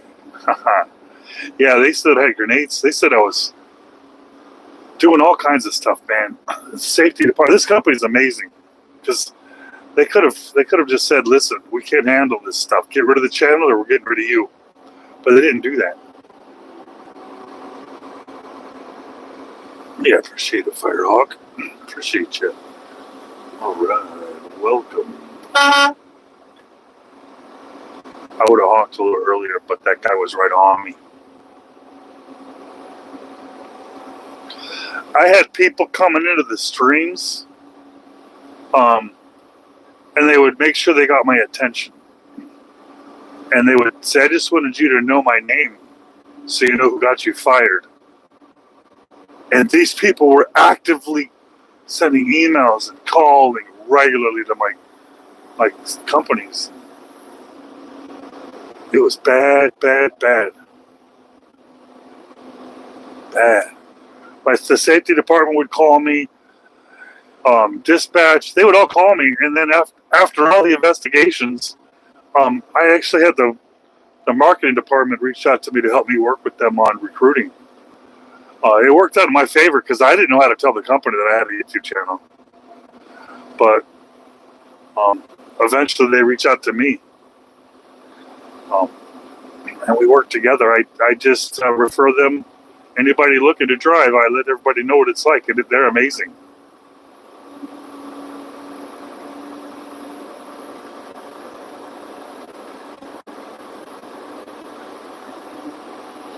Well, they're Karens, absolutely.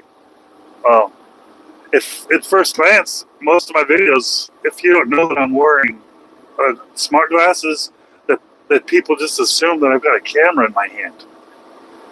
You know, and if you watch more than one video, you'll see you can see both my hands in them and stuff. But I'm wearing smart glasses in all my videos, and I'm acting like a real jerk. And it's triggering people in a way that they just want to make sure that not only do I lose my job and my ability to feed my family, but they want me to know that it was them that did it. Of course, I take screenshots of all that, and I send that over to my safety department just to let them know there might be a call or an email coming soon for this individual, but they appreciate my videos. They appreciate them. They're pretty fun.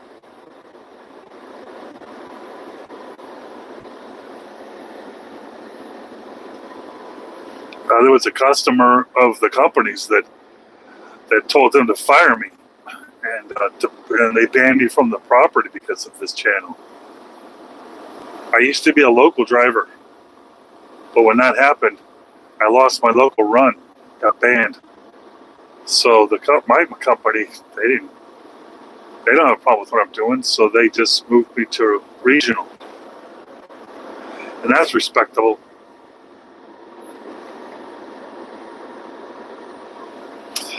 My wife thought it was a backstabber in the company. There was a group of people that do a run every couple hours, and we were all rotated. And this group of people put me in some group chat, like everyone's texting. In case I thought it was a case that it was like a root problem, you know, or like snow or something. But then they started like talking like friend stuff. People started calling me, and I told this person that I can't do this, that I'm a happily married man, and that not even the company would appreciate these types of phone calls, and all of a sudden drama started happening after that, and my wife thinks that there was a backstabber in the company that just had it out for me. Whether it is or not, it is what it is. There's nothing. I'm not stressing about it. Like, I don't let it bother me. It's just that it is what it is.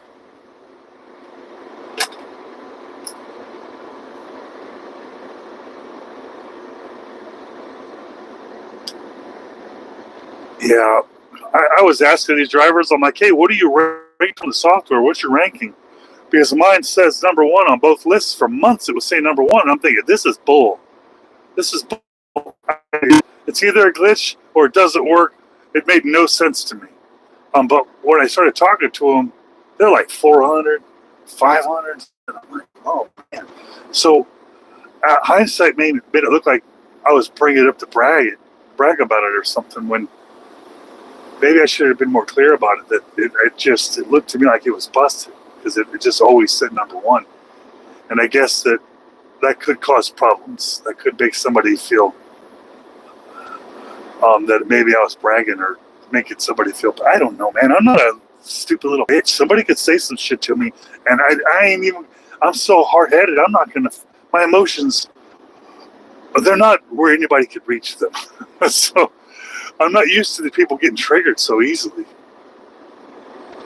They really get triggered. Triggered. I can't wait for this pendulum to swing the other day so we can have a good time again.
Yeah, that's a good point.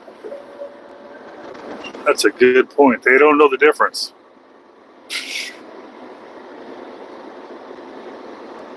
Hey, Taurus. All right, Taurus. I bought a gun one time that was called Taurus, or maybe the brand was Taurus. It was a nickel finish. Pissed. It was a pissed.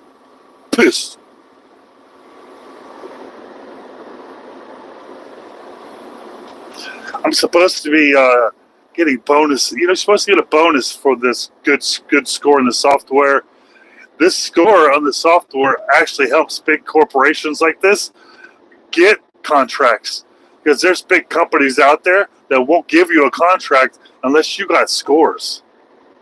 The high scores, like a bunch of different scores out there, you got to score high on, otherwise they won't give you a contract. So these companies really push these scores, but I'm supposed to get a bonus every year based on these scores.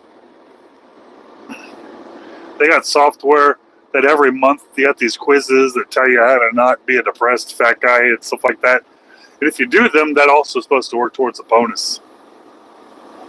A big old fat juicy bonus, they said.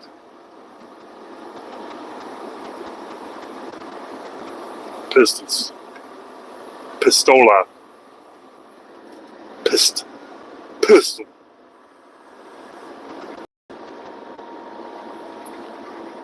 I remember one time I had collected guns. I had every kind of gun I could find. I was buying guns as they were coming in from there's the arms dealers that hit those gun shops in Utah, and then I hit all the gun shows and buy every freaking cool gun I could think of. Semi-automatic shotguns, just anything I could buy, and then I had them all out of I had a movie theater, and I had them out on the floor of my movie theater. Like the whole floor was just covered with ARs. Then they got raided by the police for some software they were looking for. And, I had guns everywhere. That was the worst day to have. I was cleaning them. It was paying my little brother to clean them, because I don't like cleaning them. But if I laid them all out, it would be easier to clean them.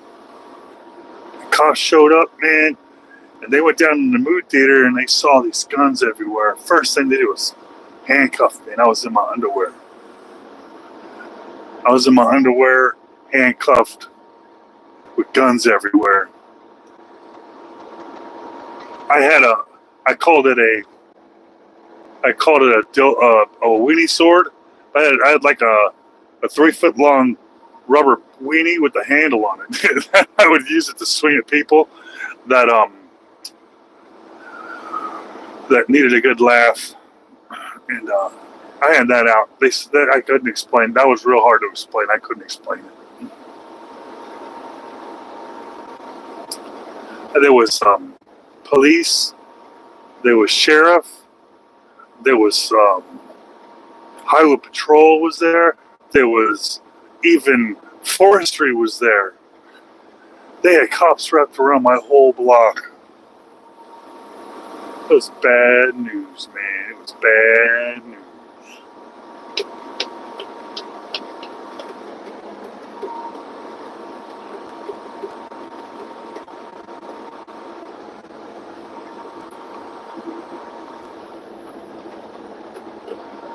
I had Desert Eagles.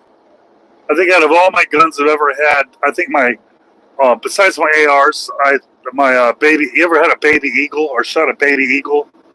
It was a 9mm Desert Eagle. I bought this baby eagle at this gun show, and I took it into this custom place and had to polish it all up on the inside so I could pull that trigger as fast as I humanly could do. And it ended up being a really good, solid gun. But when I got married and had my first kid, I decided to sell everything. I even sold my baseball card collection. I sold everything. Liquidation.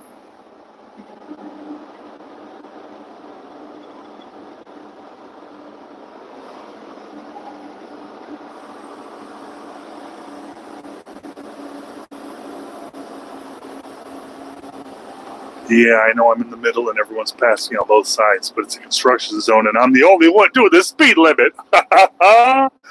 Oh, boy. I uploaded a video during a blizzard of me in the left lane and there was cars and trucks smashed everywhere. And I was using my smart glasses. I call them my spy glasses, but I was using my smart glasses. And I'll tell you what, millions and millions of people told me just what they thought of me for driving and holding a camera during a blizzard in the fast lane while people are passing me on the slow lane. Oh my, that was the most hate I've ever received was from this video. I get a lot of hate on my videos if you read my comments, but that video that I uploaded, I was just showing everybody blizzards on the 80, the Iowa 80. They didn't care about the blizzard. They didn't care. They only cared about me holding a cell phone camera in a blizzard going slow in the fast lane. That's all they cared about. Thousands and thousands of people.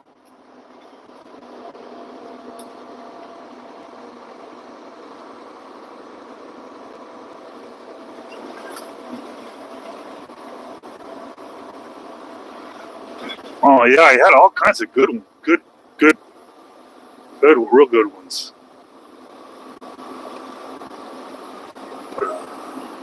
Yeah, I thought they were good. I had a stack of them fuckface cards. Stacks and stacks of them fuckface cards. That was when I was growing up. Mark McGuire rookie cards. Those are my favorites. Collected stacks and stacks of those. Jose Canseco's, Ken Griffey Jr.'s. Those were fun.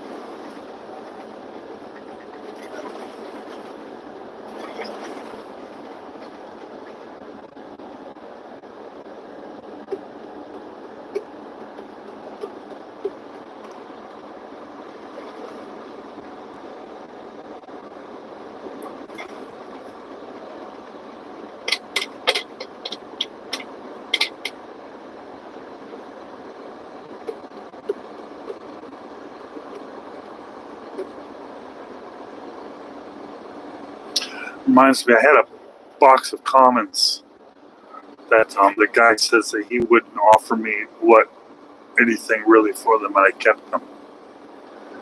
I might still have them. I'll end up giving them to my kids.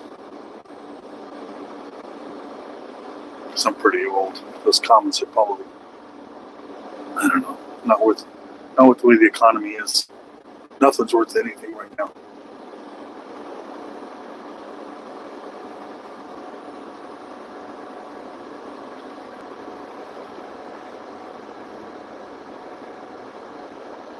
Hey, Mark. Hey, is that what you're seeing out there? People pulling that fifth wheel? I thought about making a video about that. About somehow it relieves pressure or something and encourages people to do that to other people as a troll to get people mad.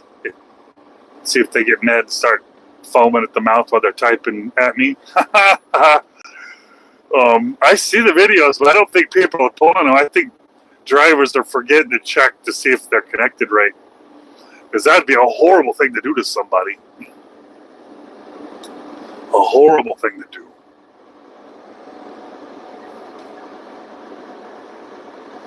Yeah, I guess I haven't done it yet because I haven't really thought of a good, believable reason to do it.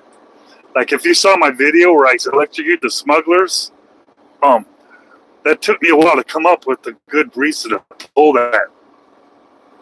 And when I say it's electrocuting smugglers, that really triggered people. So I just want to make sure I have a really good triggering reason to pull that. And again, triggers really upset me.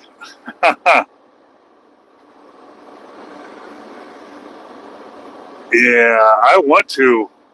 I did a video, a couple of videos last week where I I showed truckers how to take a shower at the fuel aisle without getting caught. And it was a really good troll. It was a real good troll. I had to actually make another one. The first one says put a backpack on and throw a jacket over it.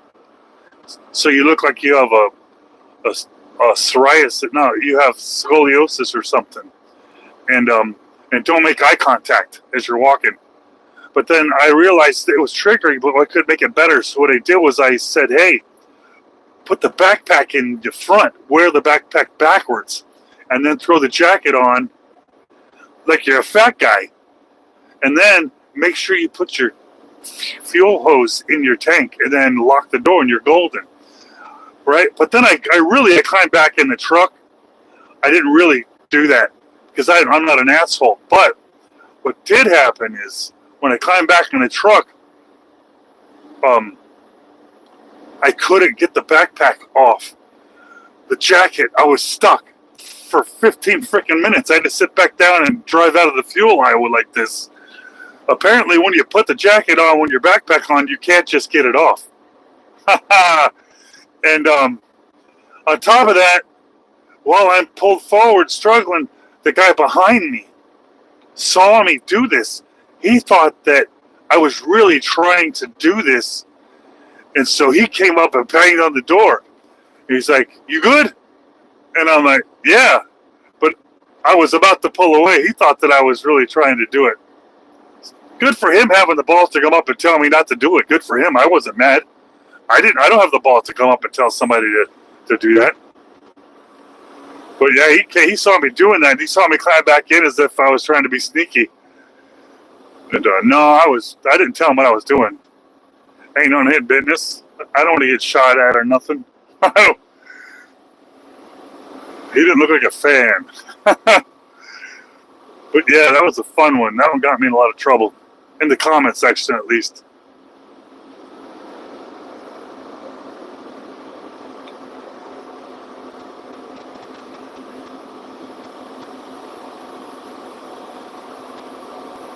See, I made this channel called The La Lucha, and I have this mask that I was wearing. It's a luchador mask, and I built a channel just for it. And I shot a video introducing this character, and then I uploaded also a video on this channel introducing this character. And then I had to figure out how I'm going to do it. And then I started shooting lucha videos. And then I go over to this lucha channel, and YouTube deleted the channel. Said I violated the terms. It scared the crap out of me because I don't even know what I did. I uploaded one video of me putting the mask on in the truck. It makes it so I'm worried about now what I'm, you know what I mean? I don't want to lose because of that. I don't want to get a good idea and I lose a channel. Scary.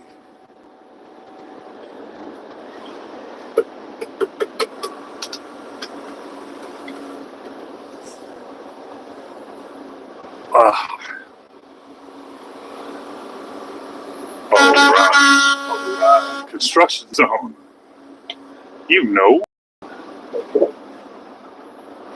Thing is, I made this luchador character.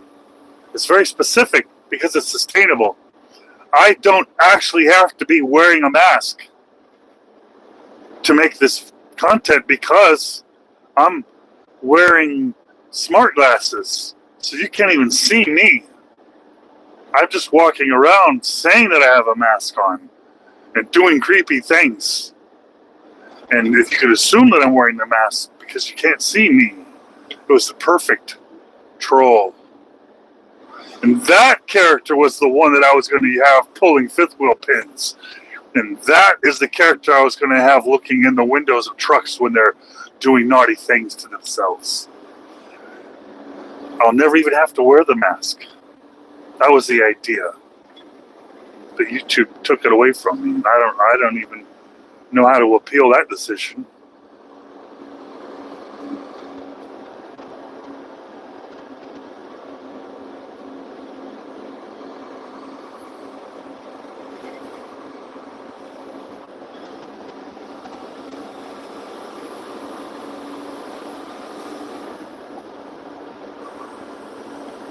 I don't know if you looked, but I think this morning or yesterday, my last stream before this, it was 100,000 people. It was like 90,000 people. I think last time I checked, it was at 90,000 people.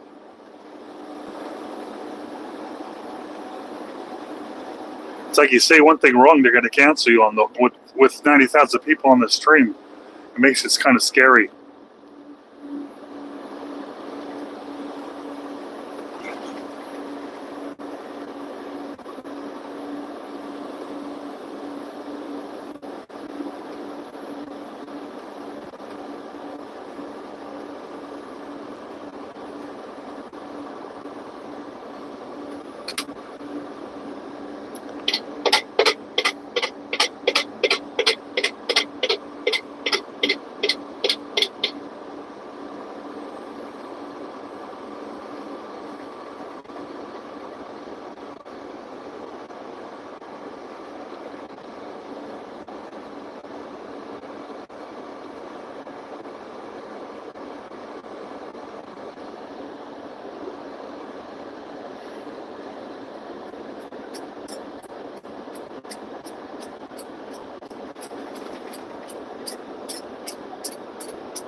Wow, that sun is right on the road.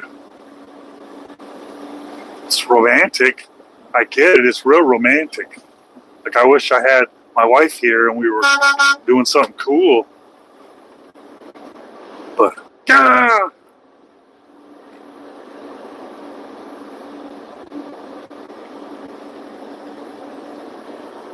Don't look at it. Don't stare into the light.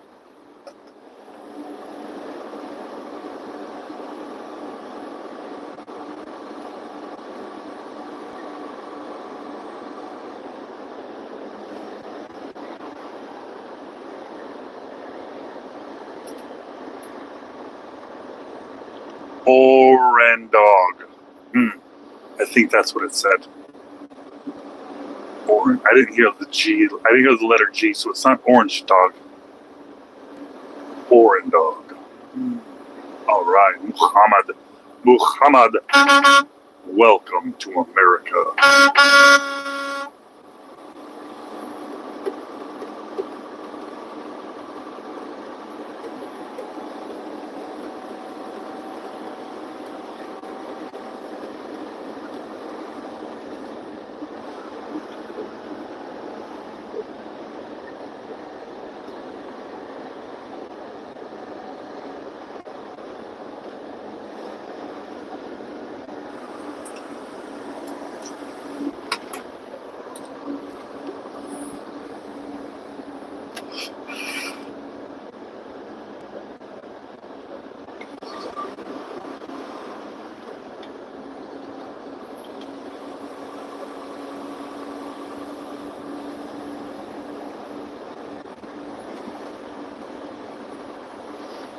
All right, looks like the construction might be coming to an end over here. Welcome, Indonesia. Welcome to America. Welcome. Driving through Illinois right now, trying to make my way to St. Louis. St. Louis, or I guess it'd be the East St. Louis side. All right. End work zone speed limit.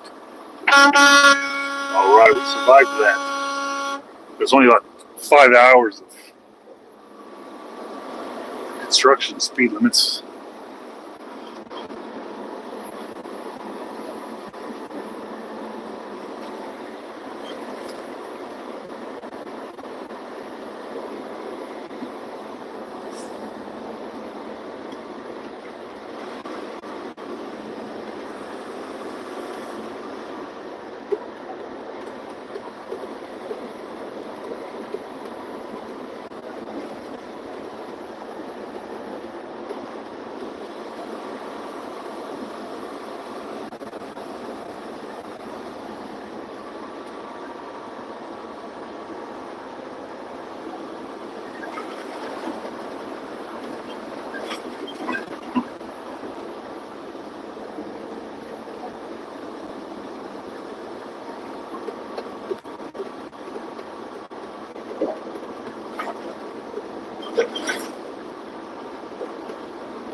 right. Oh,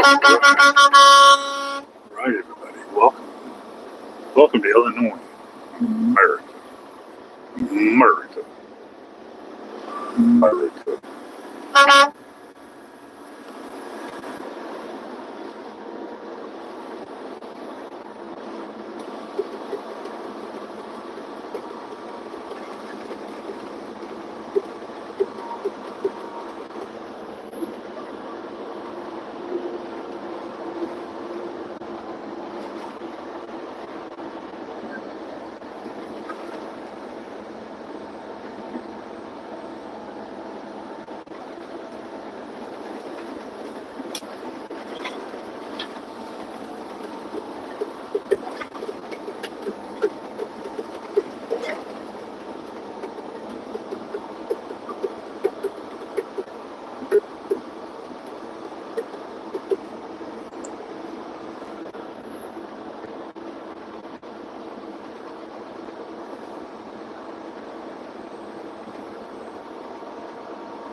That sounds like a good thing, being a driver for the government. For the government.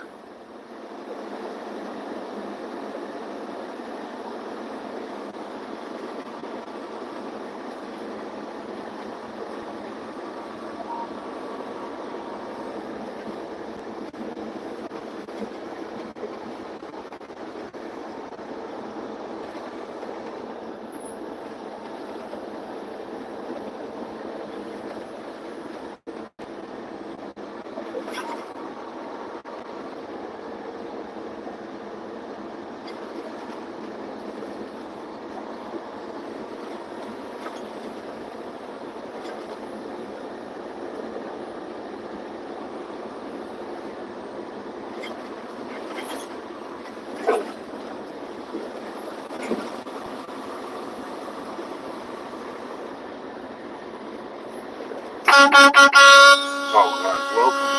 welcome to America.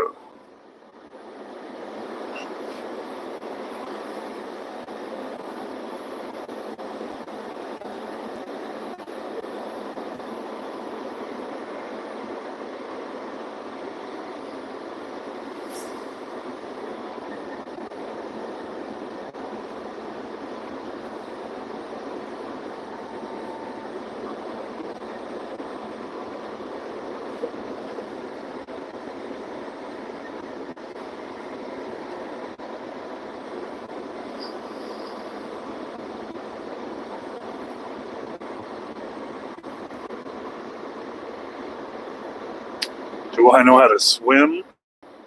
I do know how to swim. America.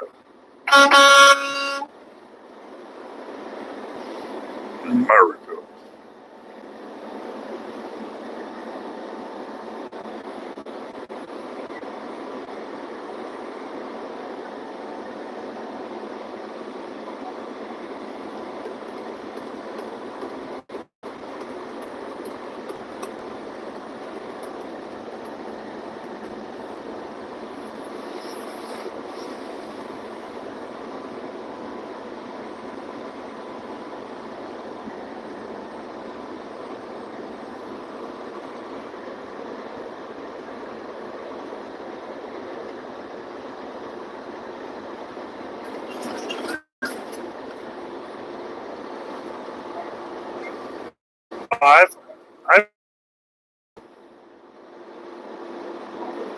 oh man, I've been to. There's a lake out in Arizona by Laughlin, Bullhead, Lake Powell maybe or something. I went cliff diving there one time. It's not my thing. It's not my thing. A lot of swim. Not my thing. I had boats. I've had jet skis, and I never really used any of that stuff. I get on my jet ski and I just drive, and I'm like, man, it seems like the farther I am away, the more I just want to turn around and go back. Swimming. It's overrated. But some people really enjoy the diving stuff. They hike a long way. I'm like, I gotta swim and I gotta climb. I'll just be the fat guy over here eating. Just let me be the fat guy.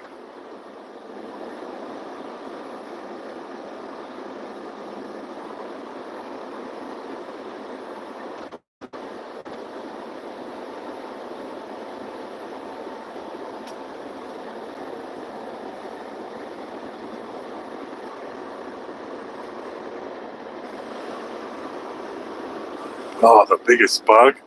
Man, it looks like I hit them all. I've hit all the bugs. There's no bugs left. They're all on my windshield right now. Oh, the biggest bug. I don't know, man. It's dragonflies, probably. Those things, they make a loud smack. Crunchy, real crunchy. Crunchy like a paintball.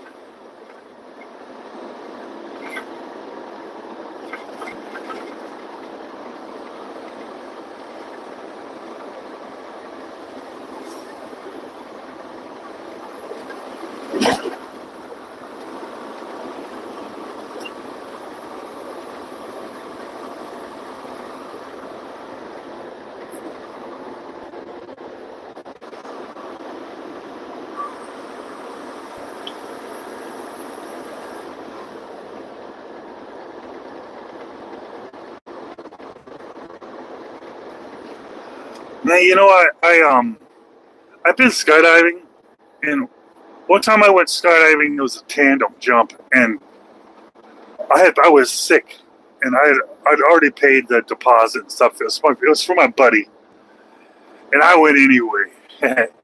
And I rolled out of that plane, and I just started passing out, dry heaving, and my goggles fogged up, and I was passing out the whole way down. I remember him just kind of waking me up, smacking me around, trying to get me to help. They would pull the flares out at the bottom. And for years, I had freaking nightmares about it. Now I want nothing to do with heights. I don't want to go in a tall building. I have nightmares about being in tall buildings, elevators, all that stuff. I think it was all because I went skydiving and got sick. I blame it on that. I blame it on. I was falling as I was asleep. It was bad. I landed down there, and the instructor didn't say a damn word to me. He was mad. Like, bitch, I paid for this, not you. I didn't ruin your jump.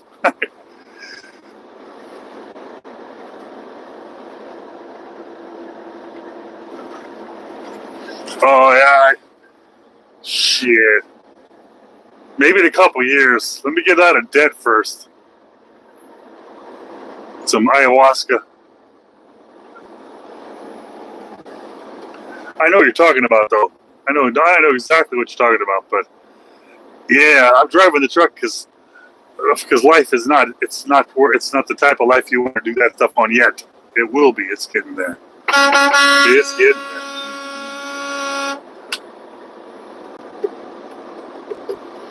I think one day I'm going to make a video showing all of the credit cards I paid off with this YouTube money. All the bills I paid with this. It's unbelievable how quickly I'm knocking these bills out. I had credit cards that I didn't know that I had.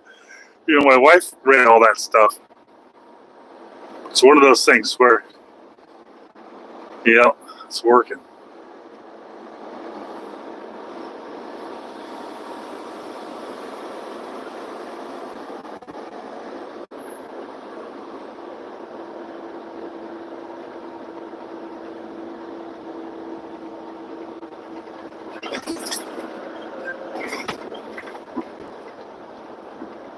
All right, Clips, what you got on my 40, homie? What's up, Clips?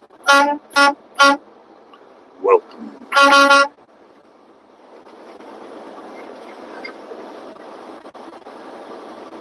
Oh, boy. Hmm. Probably I'd rather watch a tree grow. Because the other one, YouTube that one might put me on a list.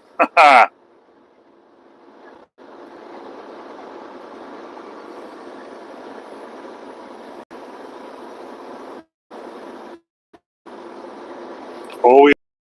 Chain smoke while I was driving. Oh, man, I was chain smoking. Ugh.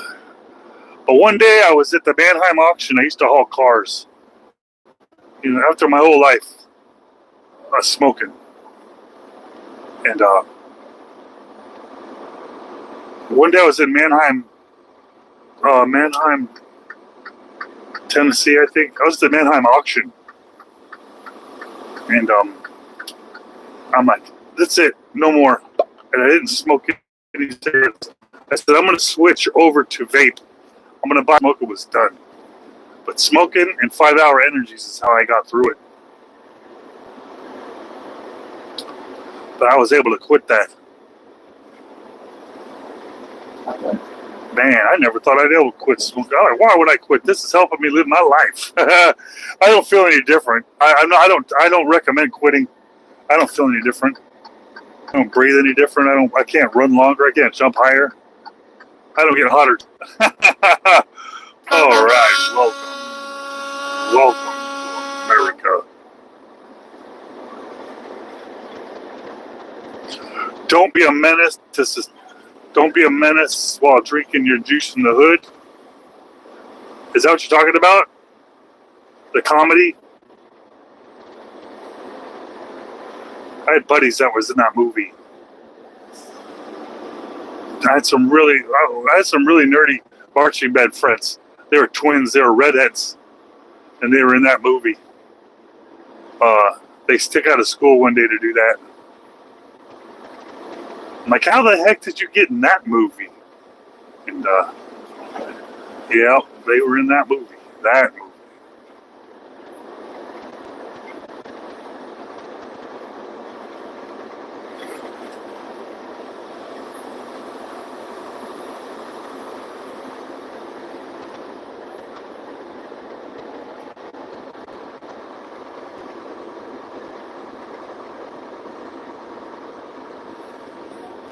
Well, how would a $700 a month food bill embarrass my wife? How does that work? I mean, she's got to feed 3 men, 2 sons, and me. That should embarrass her. That should embarrass me. I'm the fat guy.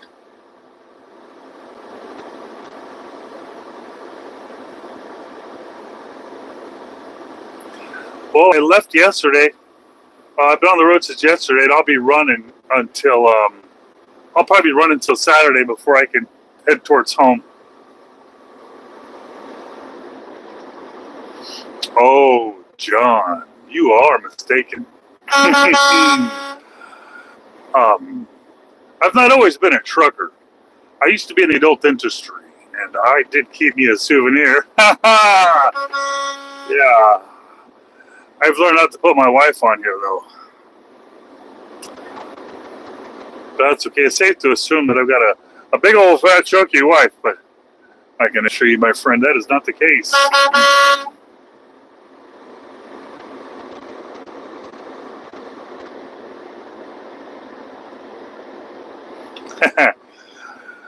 I didn't keep a lot of things from my past when I became a trucker. But one thing I did keep was my wife. I kept her. Oh yeah. I used to have another YouTube channel. It was youtube.com/SpyDad. And I was SpyDad. And I had it was a really big freaking channel. The thing is I didn't have me on it. I was using my smart glasses, the same ones I used to film this channel, But it was really about it was whoever's around me, so it was mostly my wife and stuff. And it was rough for her because when we would go around and she'd be getting recognized. And she couldn't handle it. So I had to delete the channel. I deleted the channel.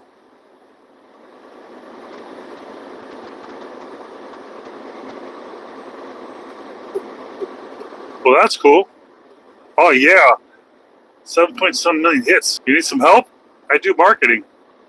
I could probably get you, it depends on what the niche is. If it's also trucking, yeah, we could probably do 40 million tomorrow on your article. I've got a lot of Facebook. I got a lot bigger on Facebook than I am on YouTube. Oh, no, you keep the money, yo. You keep it. I don't do this for the money. I do this for the honey.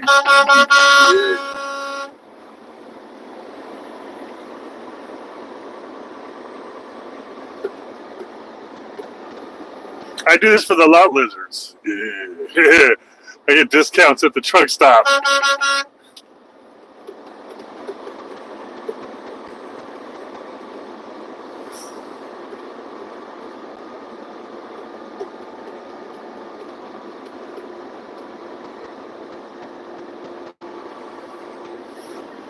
I'm down to almost a quarter of a tank of gas. And I'm only doing that because I know in 18 miles I got a truck stop. But typically, I wouldn't get past half a tank. But I'm feeling a little crazy tonight. A little crazy.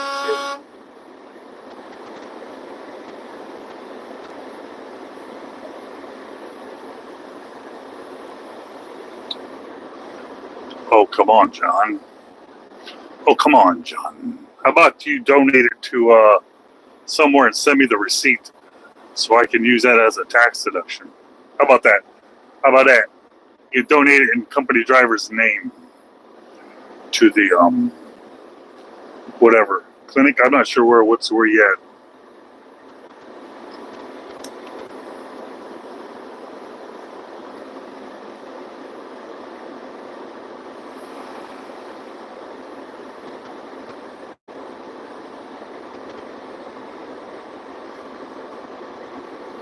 I like driving alone. I like my family. For the first 5 years of my kids' lives, up until they had to go to school, everybody went with me on every run I did.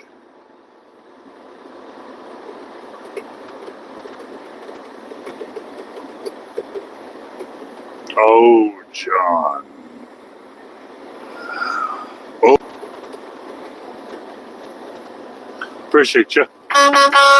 Welcome.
Dennis, welcome. How you doing, buddy? Welcome back.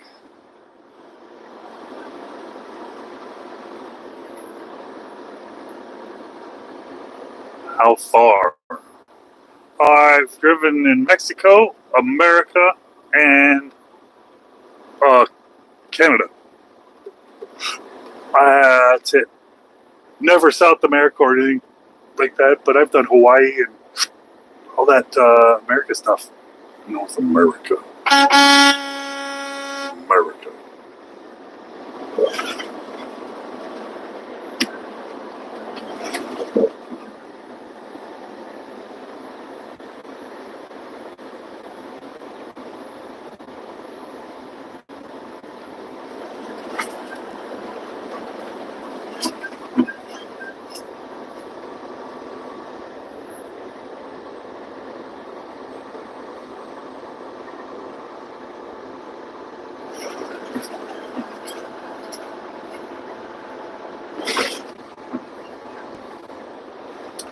Hey, John, I don't mean to hurt your feelings, but you did come here with your guns blazing and attacking my wife and trying to make her fat. So, excuse me if I'm not in a hurry to entertain you when I have somebody in here that has a lot of respect, and I have a lot of respect for them. I show a little priorities. I don't see anything wrong with that. You came guns a-blazing, I entertained you, I did what I had to do, but I can't cut off everyone else because you're having a fit.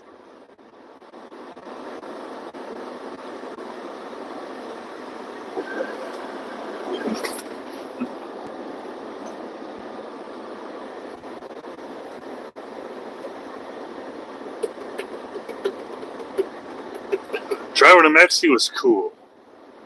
I'm glad I don't have to do it anymore, but you go through these checkpoints regularly, and there's guns.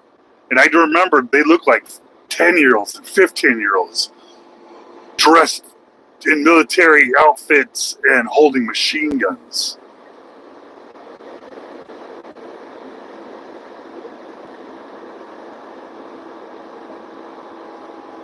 All right, John.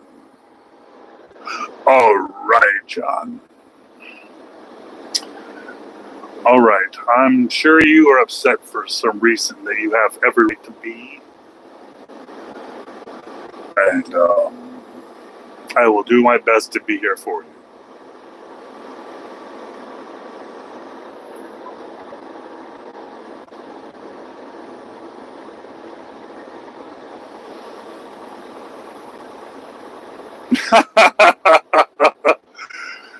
They are indeed.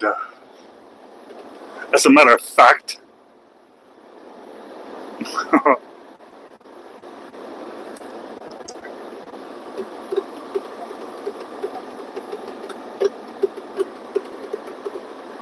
I don't remember what I said. If I said something about $700, I don't remember.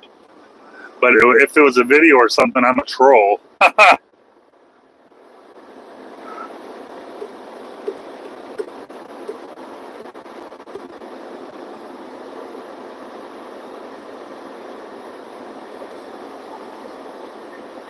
All right. I'm going to guess Ollie. You can guess. Because Ollie doesn't make sense. But I drive regional, over the road. So I do Middle America. Middle America. Well, yeah, I drive through just the middle states. Just the middle of the country over here.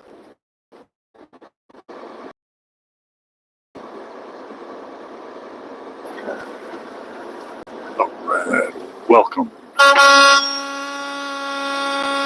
Welcome. Yeah. Haha.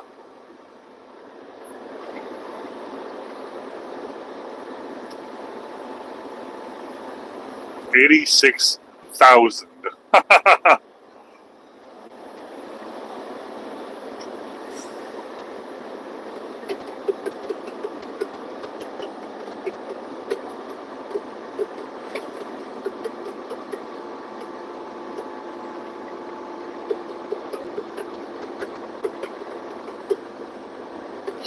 I used to drive locally when I first started with this company, but I switched over to the road, over the road, and now I'm over the road.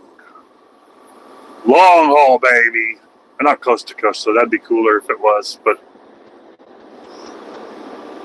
this guy's hitting his brakes on the road like there's something wrong.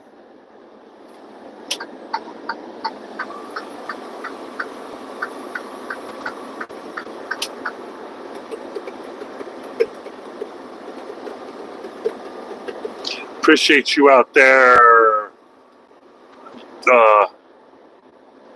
Ray. Appreciate you having my back.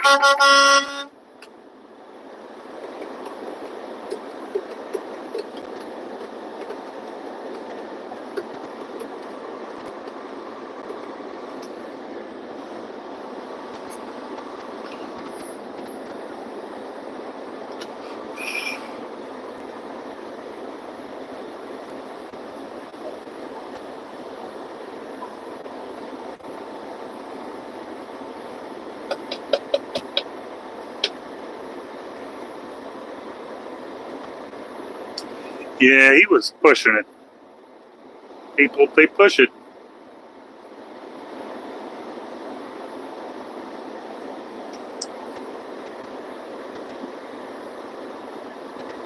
All right, Barry. All right, welcome back. Good to see you out there. Welcome.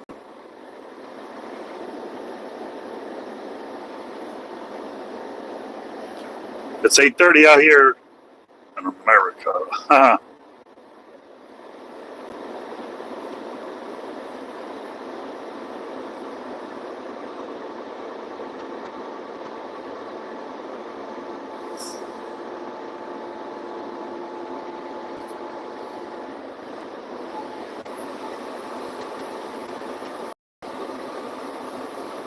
Oh boy, you're in the military, huh?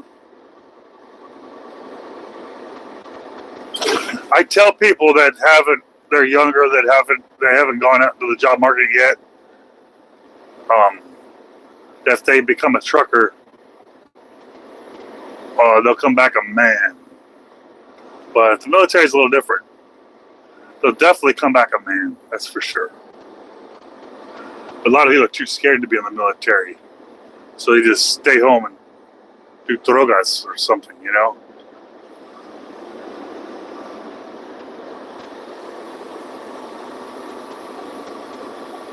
There's a lot of people that come out of the military and jump into a truck. A lot of people.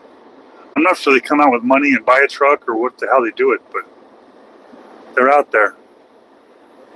A lot of veterans. A lot of them, they stick the stickers on their trucks. Then you know they're a veteran.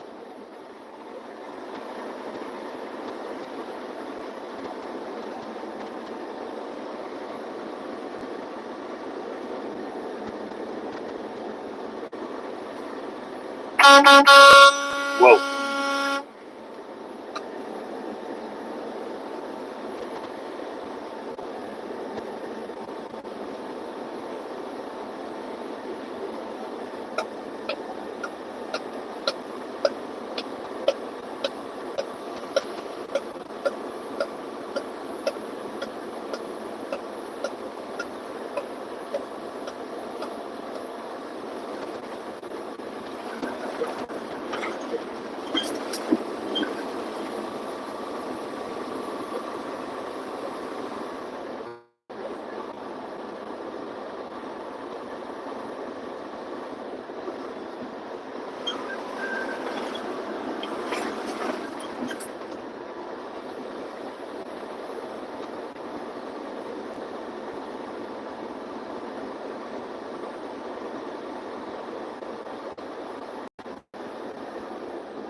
Sorry, my text to speech, you know. Sometimes the chat stops. It stops.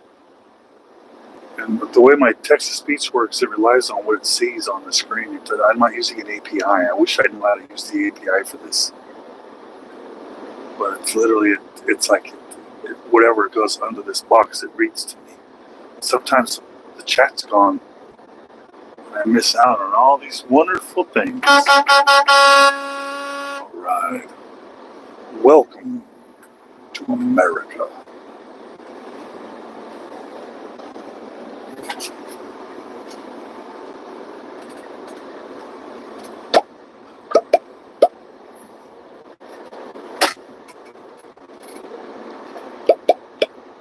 All right. Oh, that's good for you. That means you got healthy bowel movements. Appreciate that. Don't take it for granted, because when you get older, you won't be saying that so often.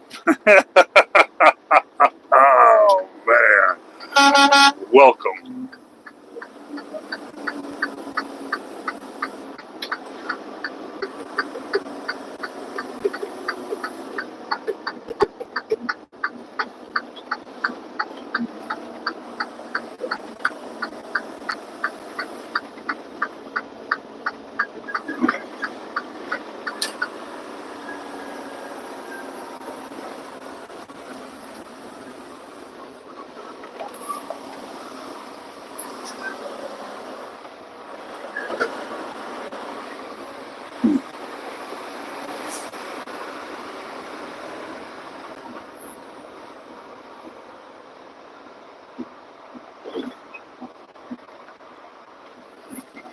Bear with me.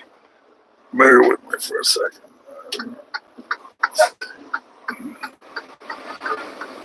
What do I make a year? 100 grand.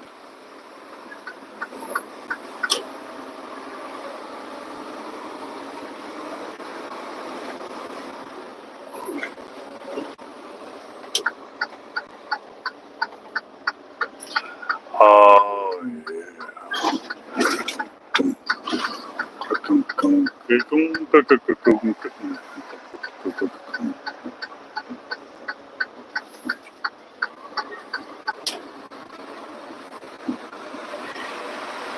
La la la la la.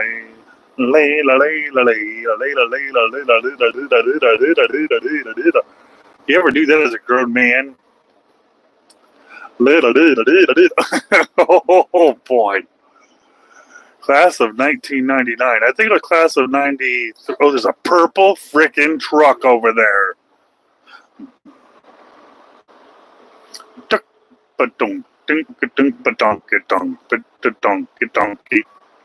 All right.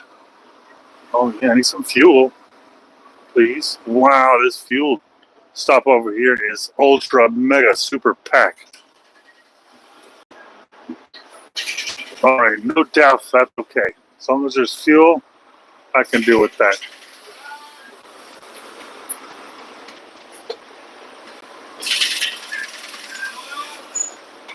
Oh, I did watch Duck Dynasty.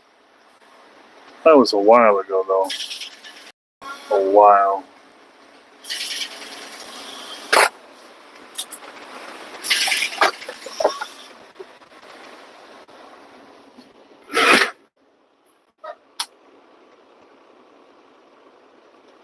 Yeah,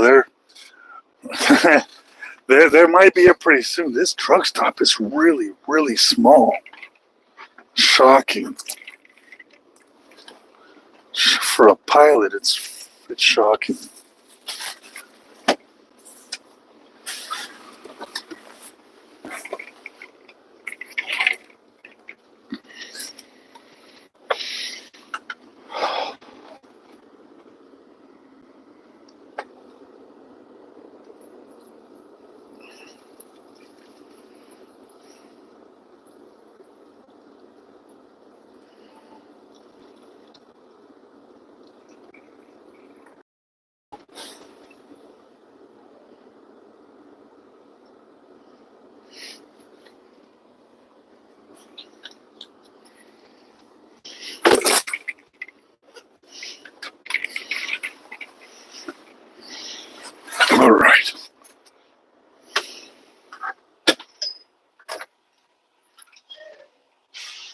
Pawn Stars. Yeah, I watched that. I watched that on YouTube. Pawn Stars. I showed it to my kids the other day. We were watching the swords, ninja swords, samurai swords. All right, give me a minute.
Yeah, I can stay out of the winter now.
Oh boy.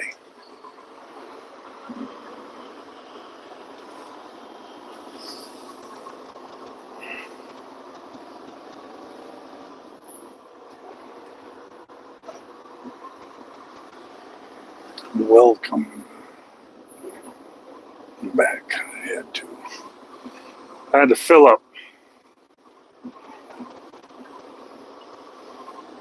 Now I've got 3 hours. I think I get through St. Louis and maybe up towards Hannibal. I think I can get up through St. Louis before I have to stop.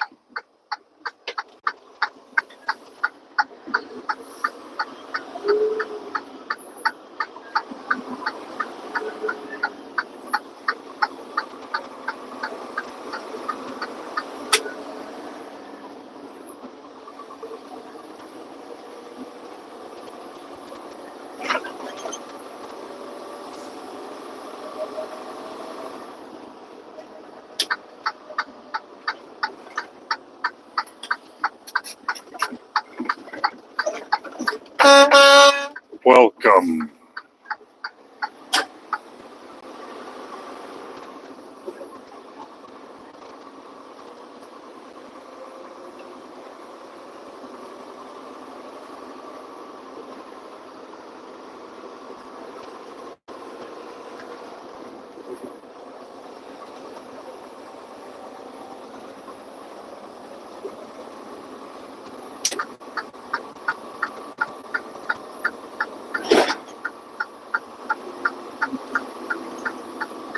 Well, I'm looking, I got 3.5 hours before I get to Fort Madison. The clock's gonna run out in 3 hours. So I'll be just shy of Fort Madison, which should be, I'm hoping I get up to Hannibal. Or just through Hannibal. I know there's truck stops on the other side of Hannibal. I just gotta load up my little trucking app, my Flying J app.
I agree. I think driving during the day is good unless you're afraid of the scales.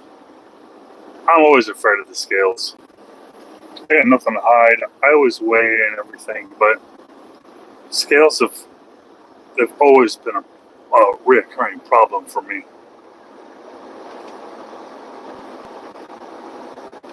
No storms today, man. We got I just washed this freaking windshield. It's already covered in big, massive bug splats. Yeah, there's not any. I wish there was some damn rain, but it's calming these bugs down.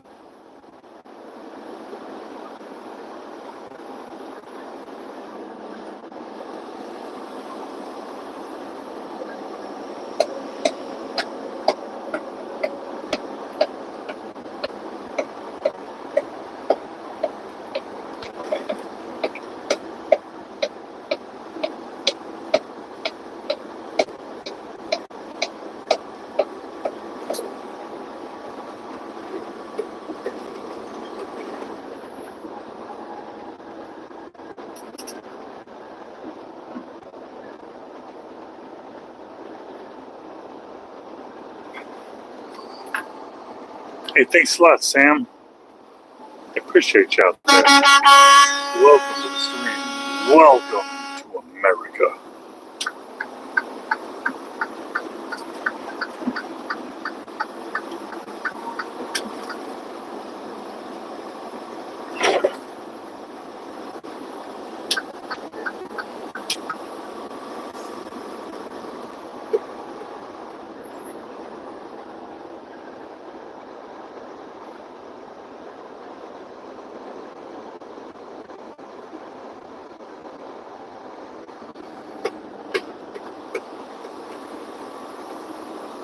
All right. How you doing out there? Right along. I saw your stream the other day. We were counting up your subscribers. I think I commented on that I commented on that by the wrong profile, and I just went to the right profile and commented again, rather than delete it and figure that out.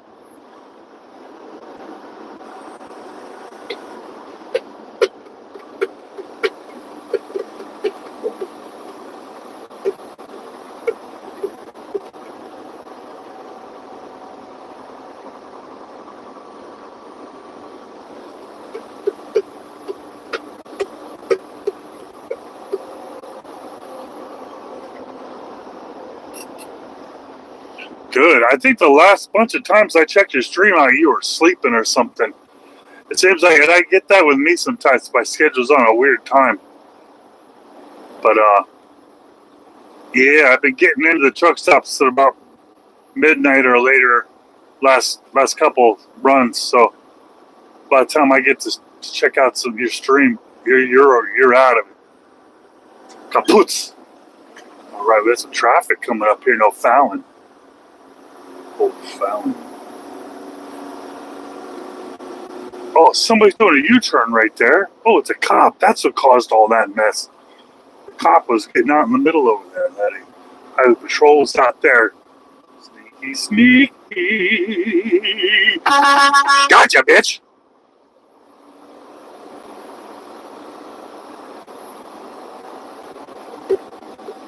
I'm cruising through St. Louis ish right now, on my way up to Iowa. Iowa. Something makes you want to say with an R. Iowa. Like Kentucky. Mississippi. Ohio. Hey, that doesn't sound the same.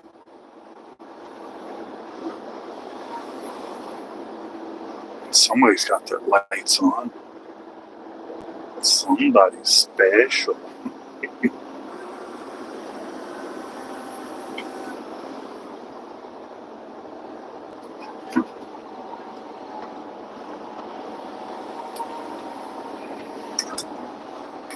How's the subs going, man? How's the subs? How's everybody's subs? Subs. How's everybody's subscribers? Are you getting subscribers? Are you getting? Do you use socialblade.com to where you can see your subscriber count every day?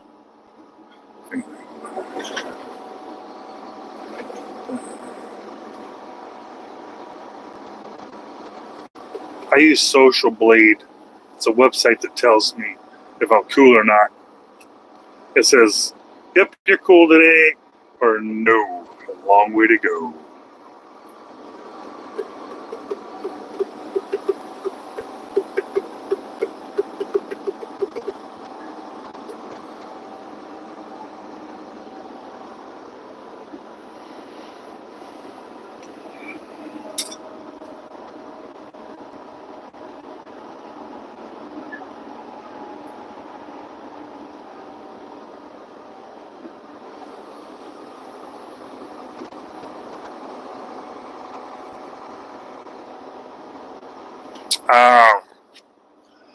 Yeah.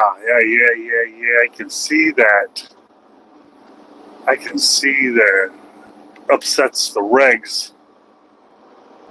It upsets the regs. What are you going to do? Just stay vertical or horizontal? You just stay horizontal then. Or you were doing both. You got Starlink though, man. That's fancy. That's the good stuff, man. No wonder you can run multiple streams over there. You got the good stuff. I ran a stream. My last stream had 90,000 viewers on my last stream. It was my first vertical in days.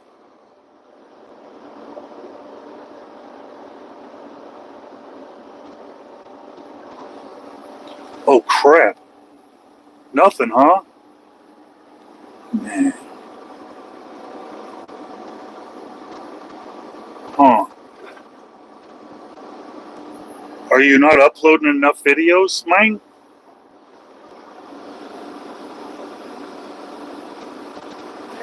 I mean, there was one point where I was uploading about 50 videos a day.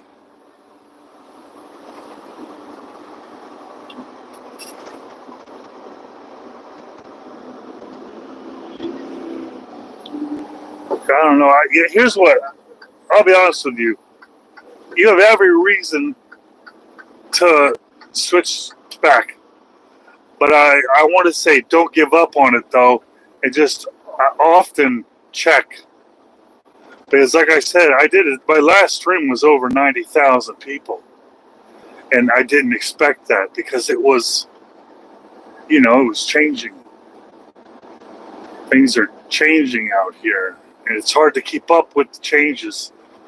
But sometimes the changes are just temporary while they get around to doing whatever they're doing. Because my subscriber count dropped too. But then I think it was like 2,500 subscribers yesterday. I think I woke up this morning and I see it hit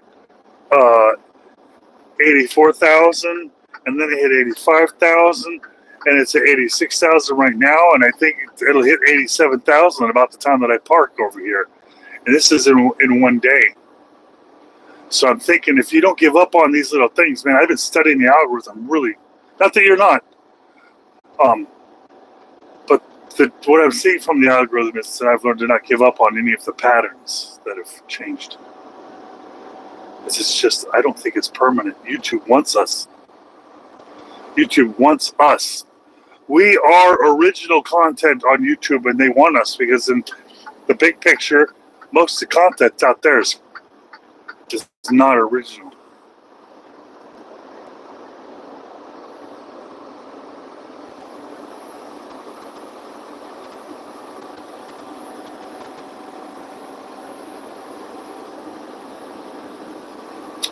This stream that I'm on now was getting about 1,500 hits a minute for a long time. And that's why I don't want you to get discouraged, man, because you're doing a good thing out there. You're doing good content. You're doing good stuff. But there's something different with your algorithm because you started this years ago, didn't you? I just started this in October, November. So I think that my algorithm might be a little bit different than yours as far as what I'm seeing.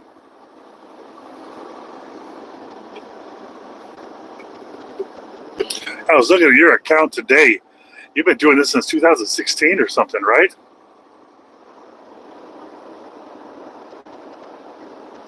Right.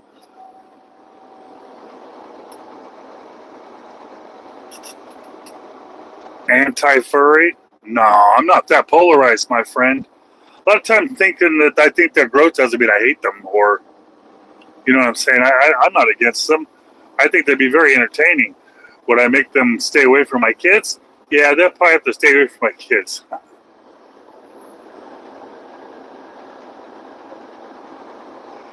Man, I'm wondering if you want to run multiple streams. I want to say, let me just suggest this to try. I have multiple channels, and another one that I have is an 4,000 subscribers recently. And if I'm going to run that one, because I don't have to really mic that one to my face or not, because this was going to mic on my face so you can hear me. That one I would just, if you have the bandwidth to run multiple streams, then you have the devices. Don't let it go to waste. Fire up that second or third channel, whatever you got, and stream it over to that one.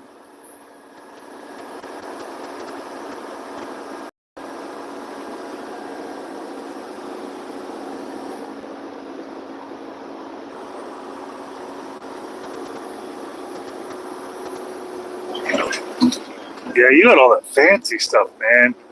You're further ahead in the game than I am. You got shirts and you got people that like you and stuff. You've been doing this 3.5 years. I've been doing this 3.5 months. So I'm new. I mean, I got other channels, but man, those LEDs were bright.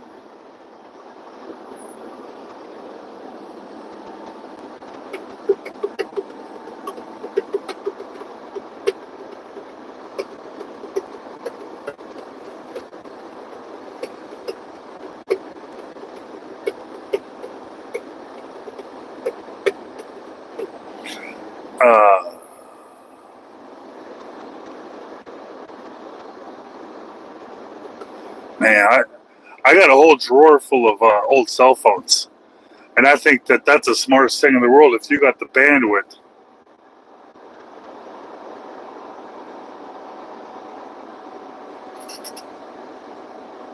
He's got the Riz, Marty. That's funny. My wife's starting to use that word, Riz.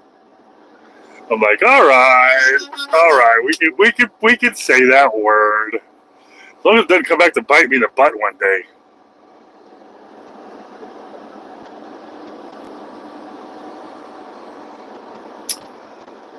Man, there needs to be a little community of YouTube creators that we could hang out with, because I have no idea what's going on my channel in comparison to other channels, or what lessons I've learned that you guys haven't learned, or what you've learned that I've not learned.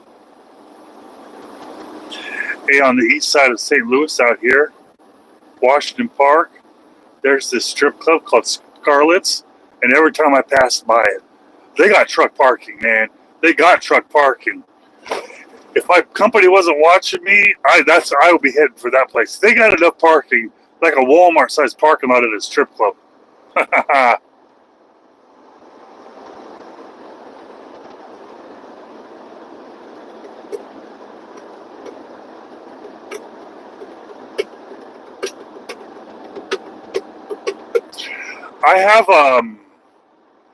I've got a cheat code though, that I have a trick for this. I got 86,777 subscribers in just a few months. I have a cheat code.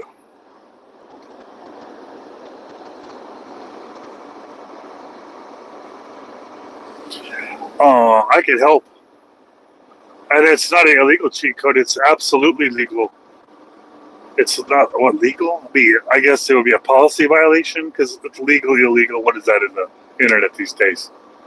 But this isn't the first community I've created on the internet. I actually used my other communities to push this community until the algorithm found me. And then once it found me, it can't get enough of me. Yesterday was my biggest money-making day on YouTube.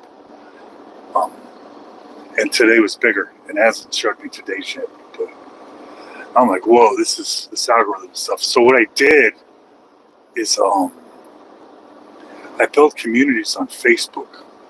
Massive, millions and millions of people on Facebook. All truckers, trucking industry related people, transportation industry.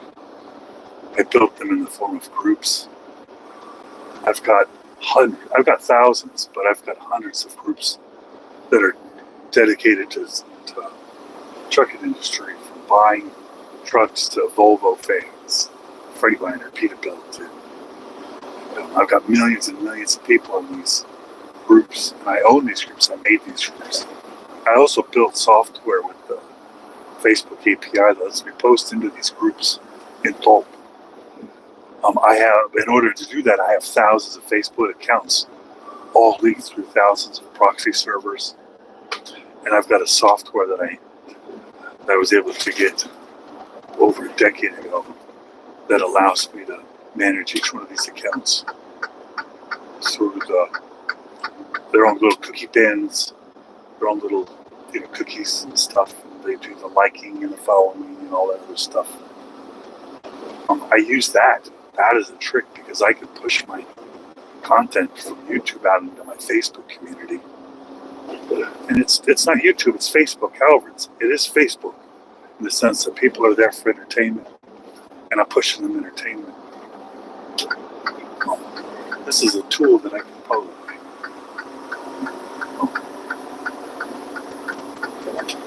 It's a tool. It's a tool that maybe I can help you out with understanding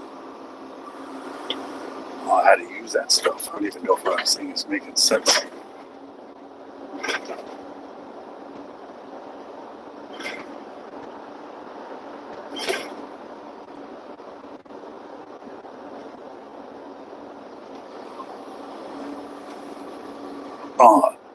I honestly think that with the right marketing techniques, that you could have a channel full of animated bags of poop hanging from the trees, and you'd still have millions and millions of views. It just seems like it's all about the marketing, more so than it is the content.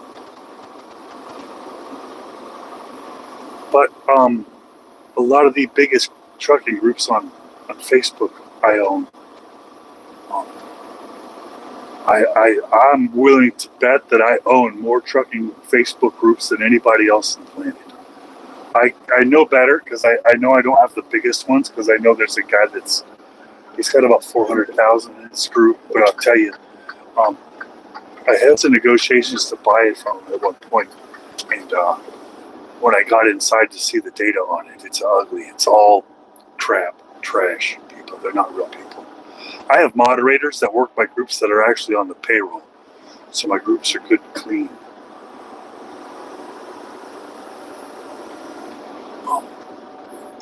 There's ways that I think that I can help you.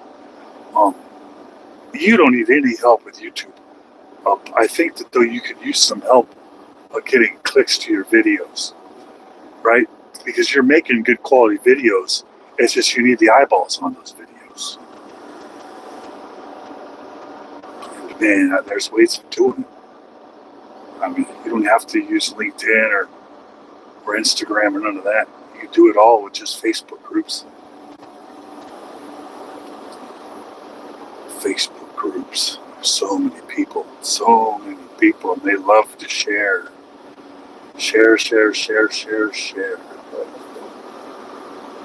The good thing about the Facebook groups is that when you own them, and you're admin in the group, groups, it brings the tolerance up as to if you're posting groups you don't own, you might get 30 out. You might get 30 out in a day. But if you own groups, you could get hundreds of posts out a day.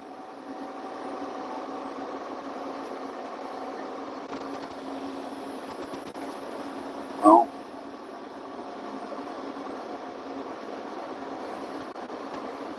there's ways to do it. There's ways to do it. I mean, if you go to Social Blade, I'm not sure if you use Social Blade. If you put my channel in there, you can see that how new the channel is. I got people saying that I'm buying subscribers. Well, damn, I'm buying subscribers. I could buy some subscribers. I could do that. I probably should do that. But I'm poor. Wouldn't that defeat the purpose?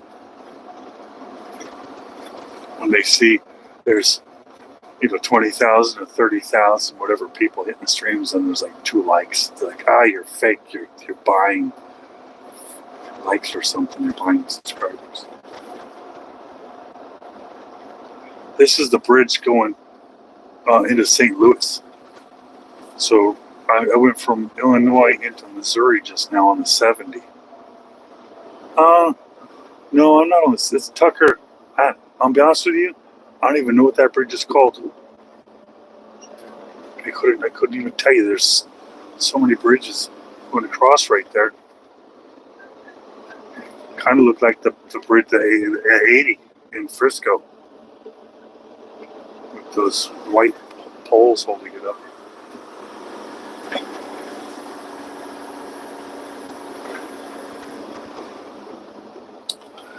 I built a program for dealers, sales guys, called truckandtrailerleads.com. And this is the program that I have available for people that want to share ads into all of my trucking groups. So they can go to truckandtrailerleads.com and they can share an ad. Like, do you want to sell a piece of equipment, or you're looking to hire drivers or whatever. And I allow people, they can post their ad into my website, and it'll post their ad for them into all of my trucking groups. It posts it from my accounts, so it doesn't abuse their accounts.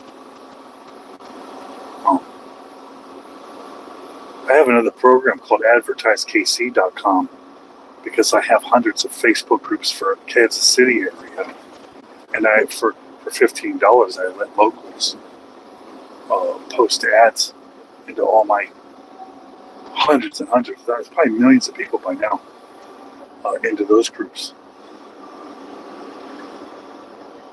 It's for nerds, though. Everything I said in the last 20 minutes has been about nerd stuff, I'm sure.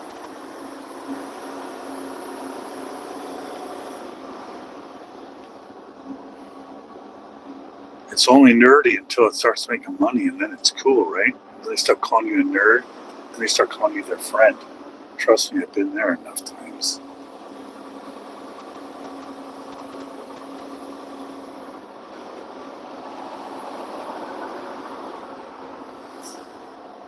I'm pretty sure you could find quite a bit of Facebook groups for trucking industry just for sharing memes and videos.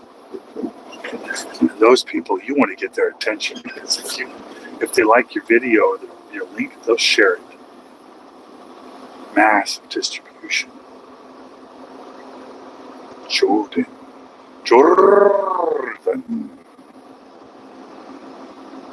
Welcome back. I'm in St. Louis right now. I'm making my way. Oh, there's a truck stop down there with lots of truck parking. It's so tempting. Not.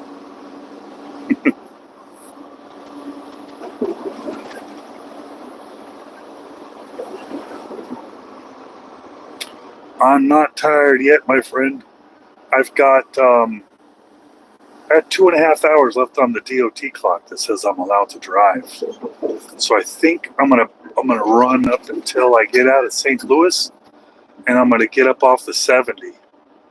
There's a highway that goes north up through Hannibal, That's probably where I'm going to try to find a truck stop with a parking spot. They had a lot of mom and pop's places up there, little truck stops. There's no towns with Walmarts though, so I'm going to have to get lucky.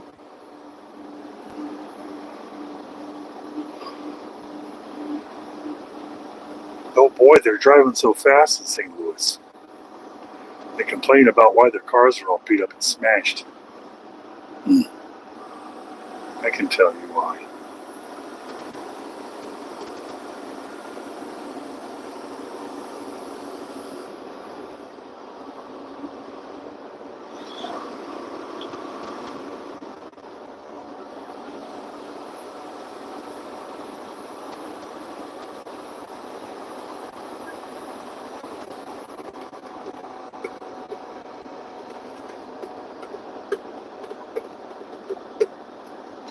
I've got a Chrome plugin that does finding groups and joining groups and posting into the groups. It automates that. You can actually go to the Chrome store and then do a search for Facebook automation and find Chrome plugins, that you just install for free. Some of them are paid, like after so long you got to pay if you like it. Those are money makers, my friend. Money makers, especially when you're trying to push your own stuff. It's different when you're pushing other people's stuff. But when you're pushing your own stuff and you're making 100% of the results, it shaves the profit margin to where there's enough room. My next stop is going to be it's going to be northern Missouri. Probably Hamilton. Hamilton, Missouri is probably where I'll get before I run out of time with the clock.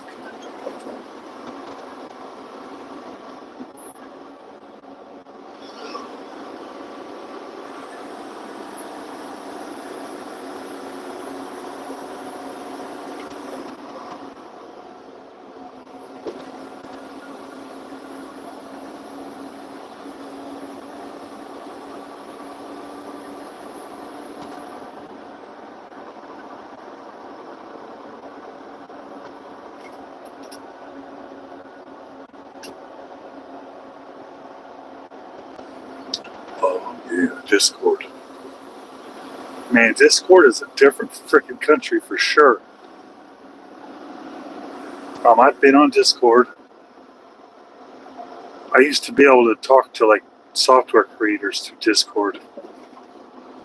I've never used Discord to push my own stuff though.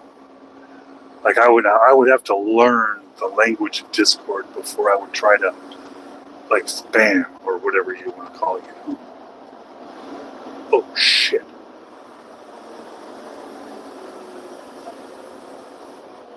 Shit. What's going on?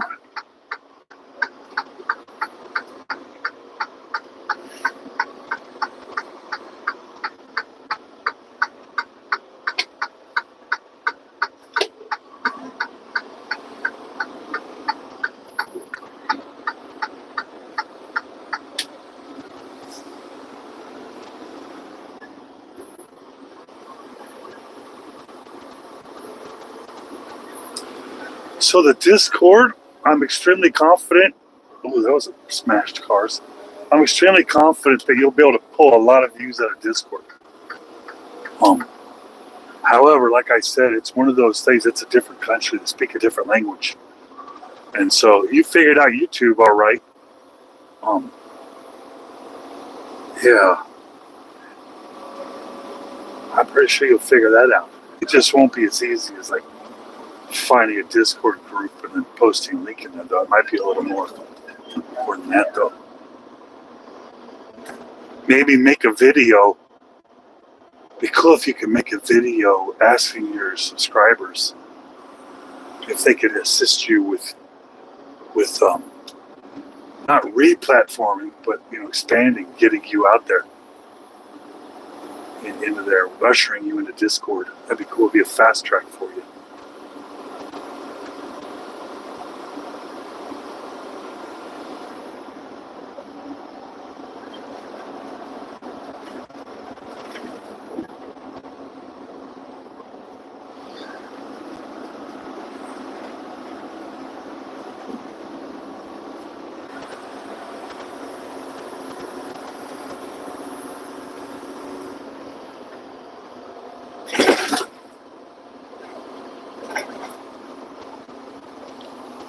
Welcome, everybody. Welcome.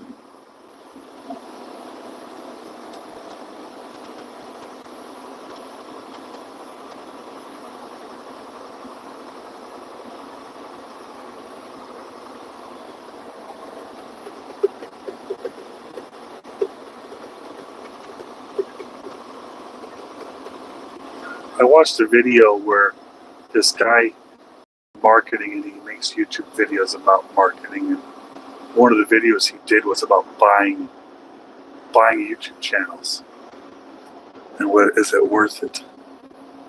And he bought one for like 5,000 subscribers. He bought one with 50, 75,000, and one at 100,000, and they were all trash, just trash. So it's possible to see like 100,000 subscribers, and then them just being trash. I didn't think so. I thought YouTube would protect itself from people diluting their currency.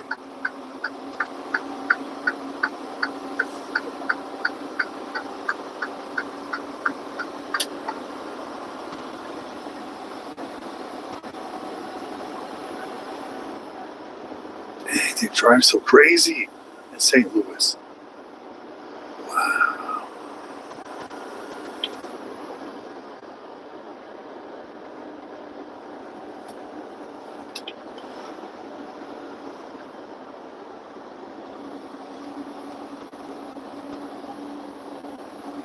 I have my kid training on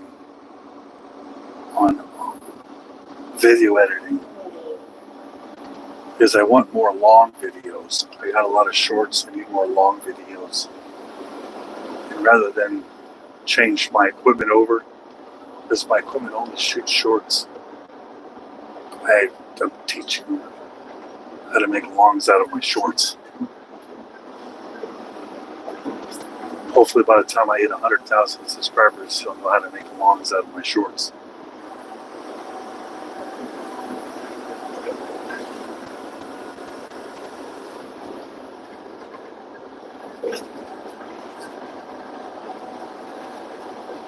Right now I'm trying to get out of St. Louis. I think I'm getting close to the airport, but I'm just trying to get out of here so I can start to get into an area where it's safe for me to pull over before my clock runs out. I have 2.5 hours left on the clock. Because if I'm not parked in 2 hours, then I'm going to be pretty stressed out. So I'm going to be heading towards Hannibal, Missouri. Hannibal, Missouri. Seems like it's a through town, not a to town, you know?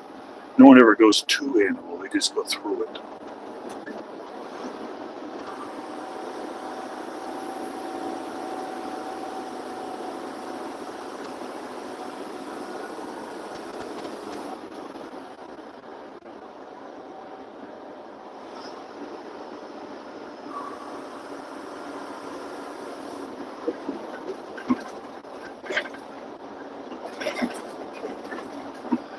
Yeah, you're right about that. There's some benefits though to buying a channel, and I'll give the example of some of my Facebook groups. I've purchased, so I'll buy a Facebook group with a million members, and it will be squiggly letters and lines, and it'll be from a country that I don't know about. What I'll do is I'll run a bot that strips every post out of it. And then what I'll do is I'll change everything to trucking. And then I'll set up an automation and I'll schedule out posts. And then I'll start sharing that link into other groups. And what happens is people will join it right away thinking that it's legit. But within months, it becomes legit because now all the activity in there is all the new truckers that have been in the new groups. So in the same respect, you could do that with the YouTube channel. I've rebranded YouTube channels before in the past, and it just takes a little bit of time. It takes a little time. Like if you want to get a second or a third channel and don't want to build up the monetization part, you want to buy it where it's already eligible for monetization. At that point, you just want to strip out the content and then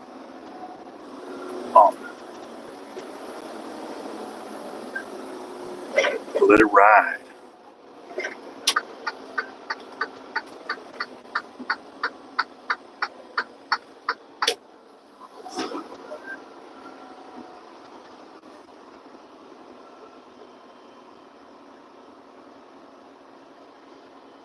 It's one thing about people, though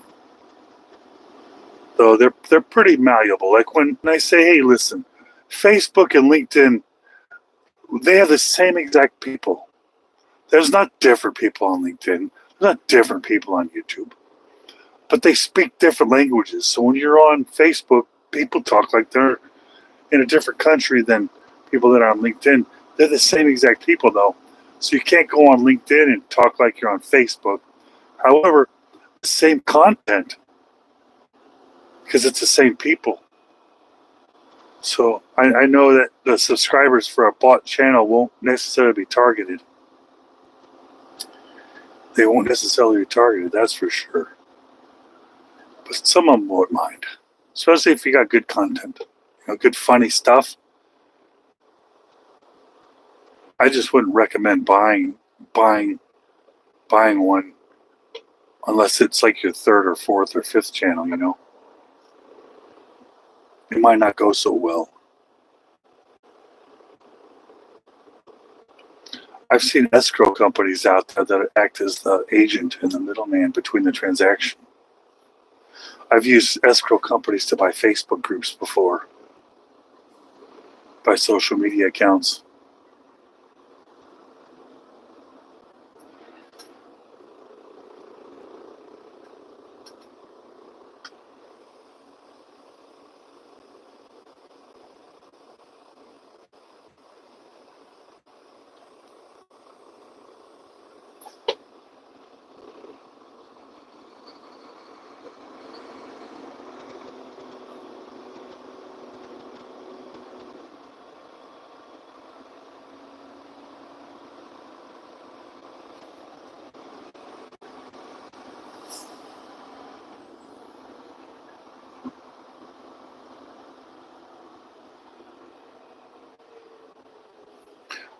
Boy, this is really going to kill my time.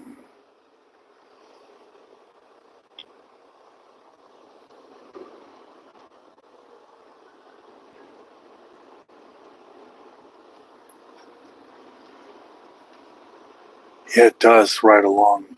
Yeah, it does right along, gang. Listen, man. I really built this channel in November. And I'm using everything that I discussed with you about. I used it on my own. I use it to grow the channel.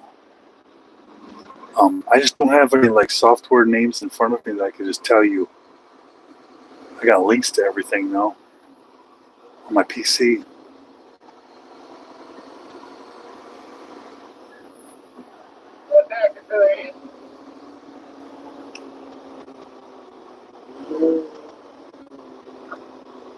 This is where a team comes in handy, huh? A team. Someone goes in and does that for you. But all you have to do is make the content. And someone edits it and uploads it, and the other guy's out there promoting it. That'd be a beautiful team.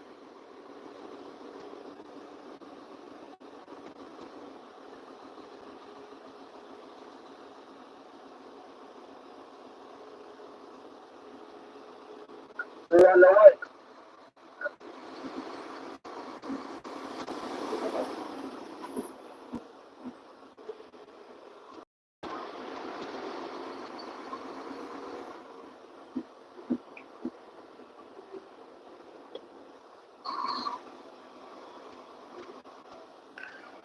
This is the situation that if you don't just let everyone have their way out here, this is where you get shot. Like if there's a zipper coming, a merge, yeah, don't try to have an ego. Not out here.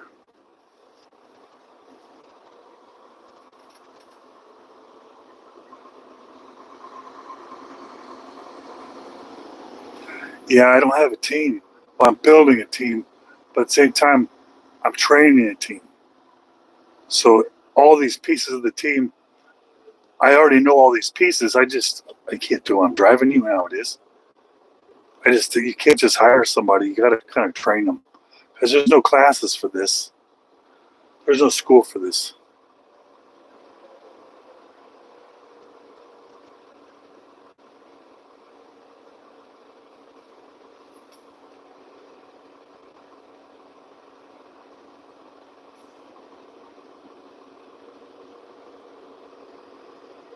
Southern Grape Lady. It's Southern Grape Lady or Southern Grape Lady or Southern Grape Lady.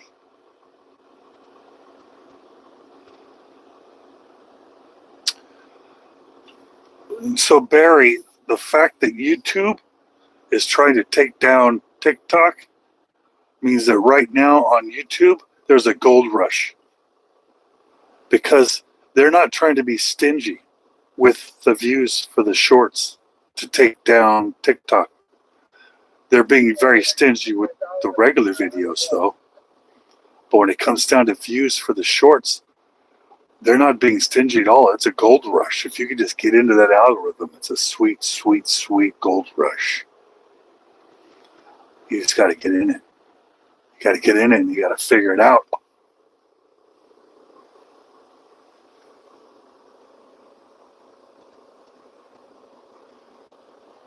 Oh, this is at the airport, St. Louis. Airport parking. It says it's a 15-minute delay. I'm thrilled.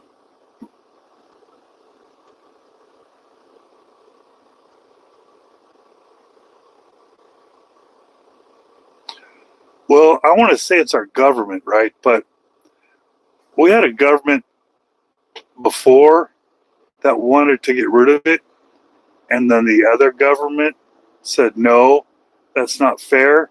And then that government's gone, and this new government's in there, and now they're saying get rid of it. Now the other side's saying, no, it's not fair. So both sides of the government have both said get rid of it, and they both said, no, don't get rid of it. That's not fair. So I'm curious to see how it'll work out. I'm not really confident that they'll ban it. Yeah, it's perfect. Perfect traffic this evening.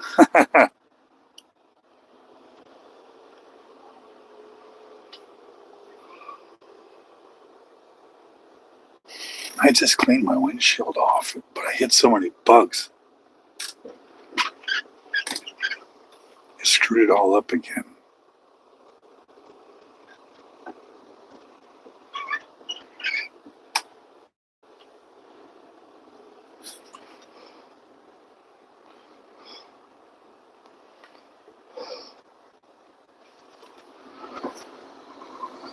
All right, Dodge, get over. Take it. You're a man. Take it, Dodge. You own that lane. It's yours. Get in it. All right, good boy.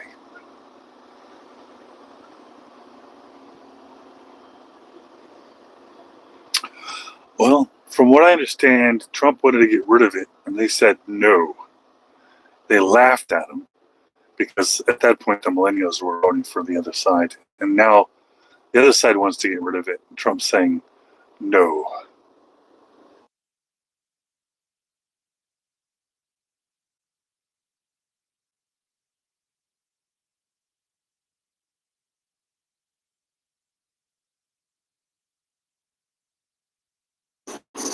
I think we'll find out soon enough. Until then, it's a frickin' free-for-all on YouTube, because YouTube, it needs all the content it can get to serve out to people. It needs all the content it can get. Don't you do it, little guy.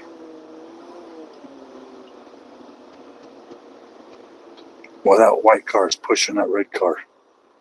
So rude.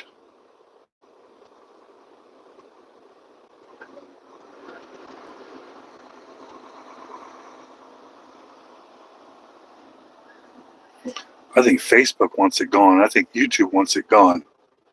I think Twitter wants it gone. I think everybody wants everybody gone.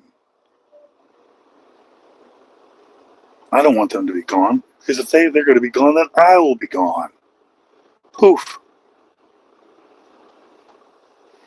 You have to find me on salad-tosser.com.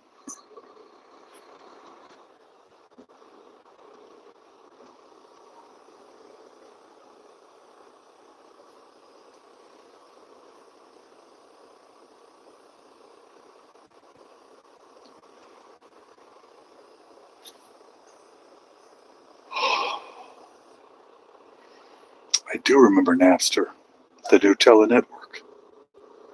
I do remember that very, very well.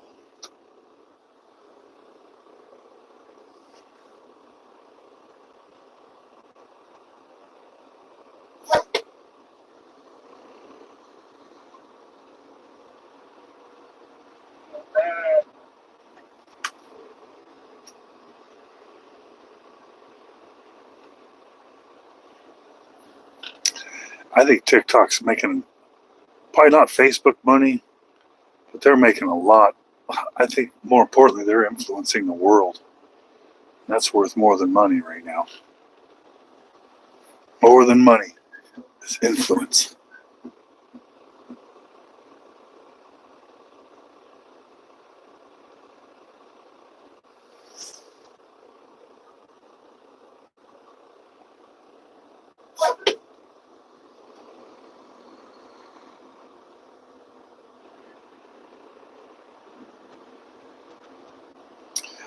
I used to own, I used to make money off of Napster.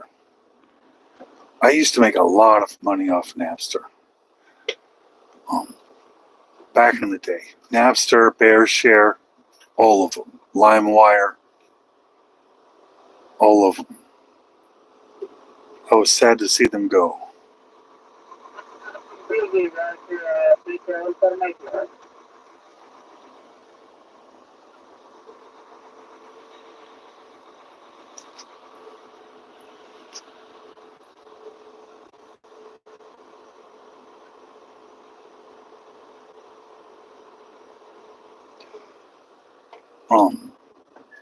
What do you mean, where does the money come from? When I was making money on that, like I had websites that you had to pay to get membership in. And how I would get traffic would be, I would find a video and I compress it down to where it was downloadable.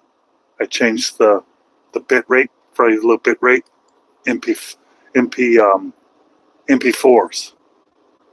And what I did was I found a way to create a pop-up. So if you watch the video, so you downloaded my video and you watched it, I can generate a pop-up window in the beginning, in the middle, the end, how many seconds into it. And so they would download the video, and then so many seconds into it, boom, my website would pop up. And I was able to generate millions and millions of clicks off of that. So what I would do is I would take the same video and I would rename it thousands and thousands of different names, even though it was the same video. And then people would download them while they're sleeping. You know, with those, you download a bunch and then you go to bed and then you wake up and you have them all there for you.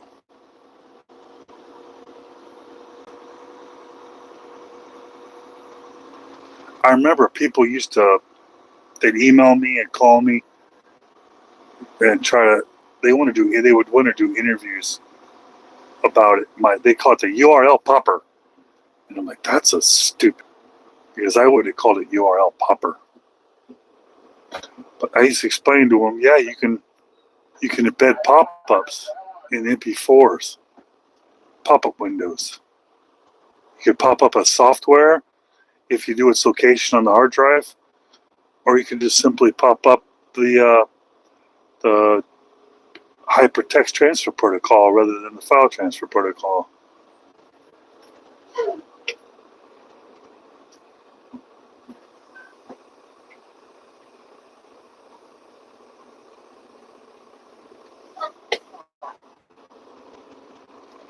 Vinyls.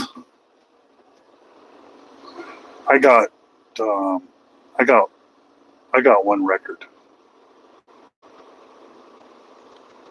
just one.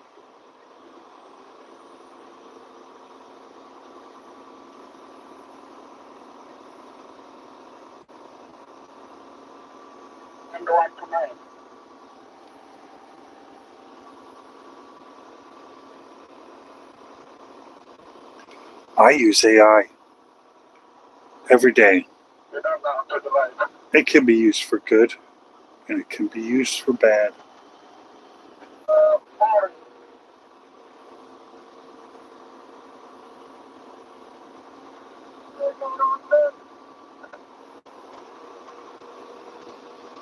You like the pops?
It looks like they're getting a new highway over here. Because I look at what I'm driving on here. It looks brand new. There's not even any paint on it yet. So I'm assuming that's what this is. It's construction related to this pavement.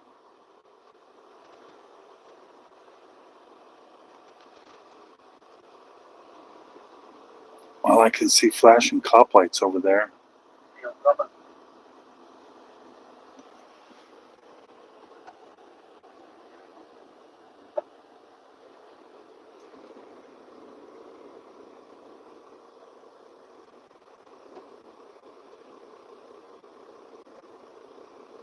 Hey, thank you, Carlos. I would usually do a shout out for that, but right now, it's going to throw somebody into cardiac arrest. It's hot. Everyone's got their windows cracked a little bit. I need a train horn.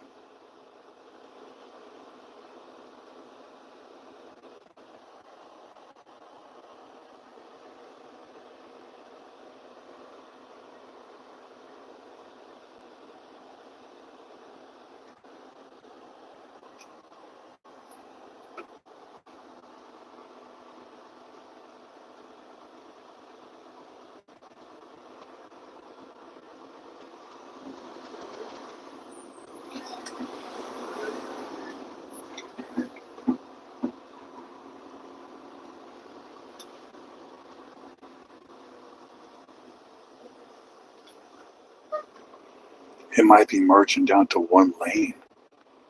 Ugh.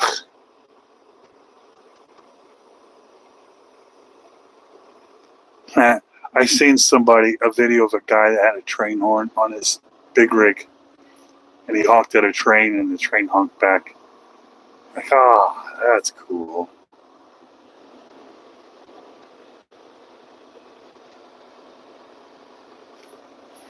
I seen somebody's got a train horn with some sort of like a power drill connected to it. I keep getting these ads on Facebook for it.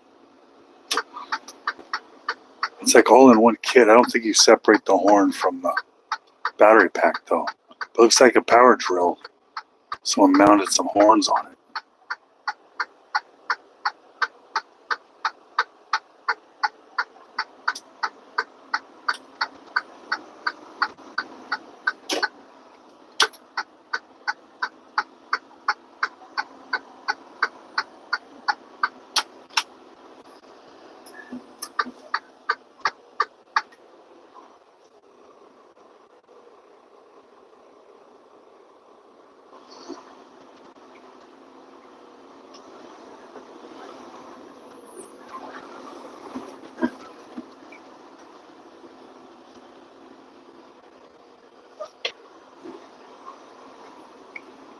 That's good.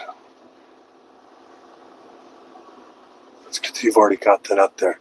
They got these. Have you used any of those programs that are like AI, where you can take a link to your video, you put it on that website, and it'll redo your video and re-upload it with new title, new description, that kind of stuff. I think I saw your videos have some words on them. And I know there's an AI that does that. But some of these AIs, it's the same thing, but the primary focus is reviving old videos that didn't get the traction.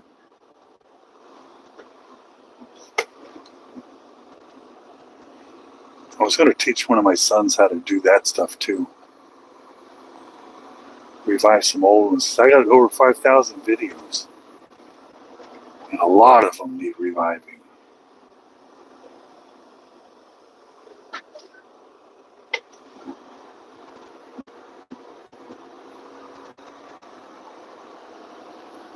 They're out there. There's a whole lot of them out there. A lot of them offer free trials, so you can check them out.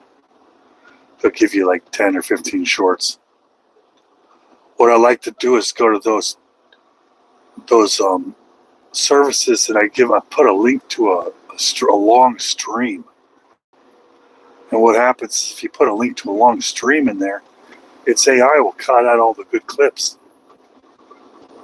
It'll scrap all the boring parts, with no talking or whatever. And it'll title them and everything for you. That makes it real convenient.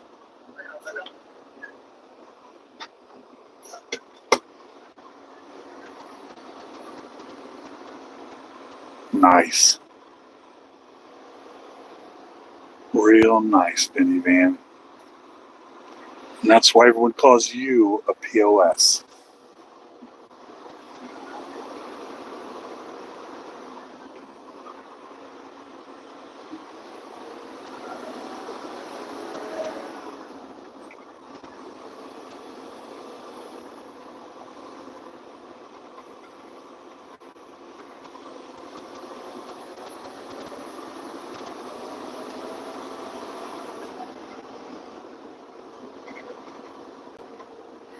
Boy, there's a lot of lights up here.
That'd be fun if you take your videos and put them in the AI video editor to make clips, but tell them to export it in Chinese. That'd be cool. And then when you upload them, make the location like Beijing or something. Make YouTube think you're in China. But maybe the advertisers pay differently there, though. I mean, Chinese videos might get a lot of views, but the advertisers might pay crap. For example, if you make a video and you talk about mesothelioma or any other really specific health condition, you're giving YouTube a better chance at finding some higher priced advertisers for that video. And the revenue you'll make on that video will be higher than if you talk about toothpicks and Q-tips, if that makes sense. So the content you talk about will also dictate the revenue that you'll generate.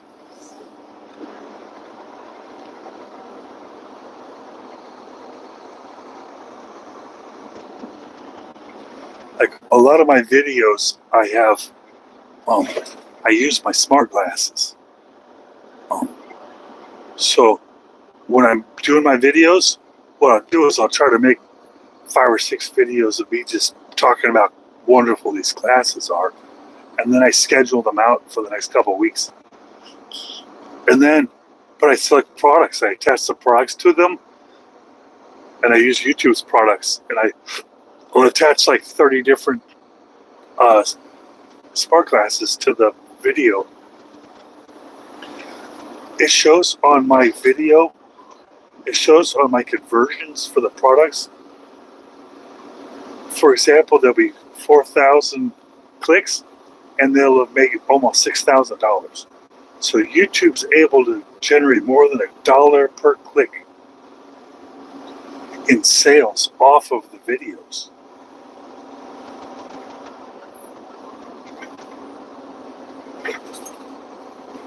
I appreciate you out there.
American.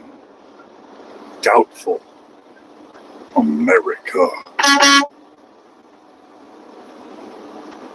America. Oh yeah.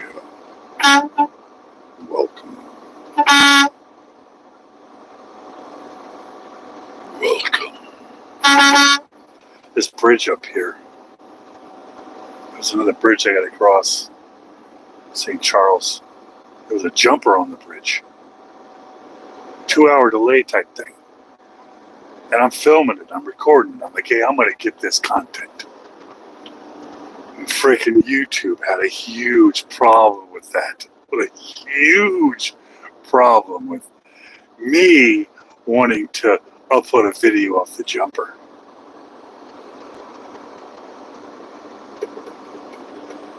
I mean, hindsight, of course, why wouldn't they have a problem with it? But it's not like I got a video of him actually jumping or a video of any kind of violence. It was just a dude sitting there on the side of the bridge, just sitting there.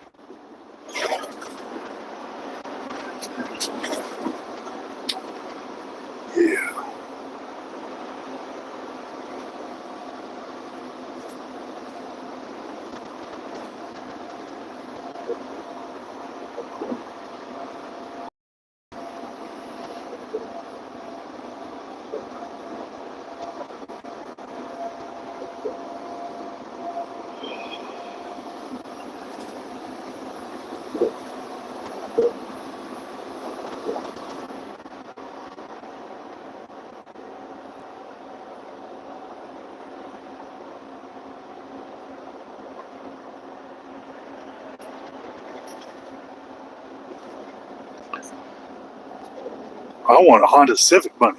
I want money. I drive a 2013 Ford C-Max with 240,000 miles on it.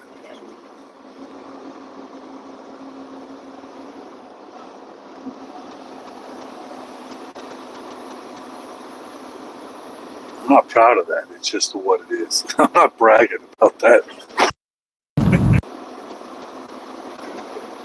I used to have a YouTube channel where I would drive in this car and I referred to it as my race car.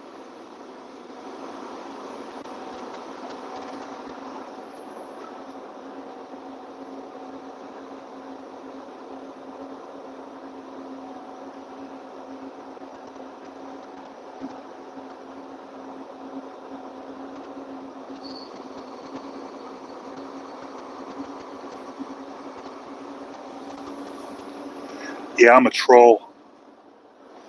I focus a lot on clickbait. I focus a lot on clickbait. Triggering. Like I'll upload a video and I know that's not what it is, but I'm gonna make it say that anyway. Because there's so many people out there that can't wait to tell me that I'm wrong. You are wrong, sir. Yeah, I know.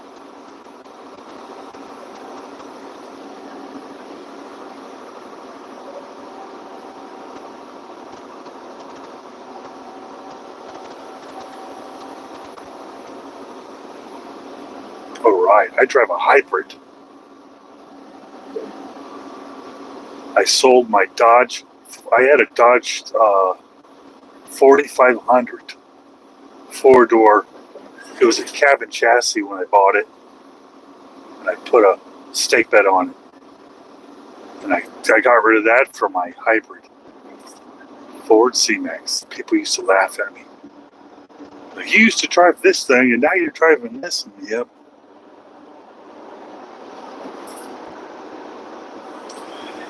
Yep. I got kids. I got bills. Can't be irresponsible.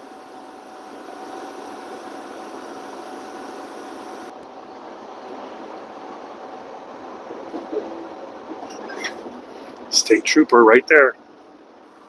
He's following somebody.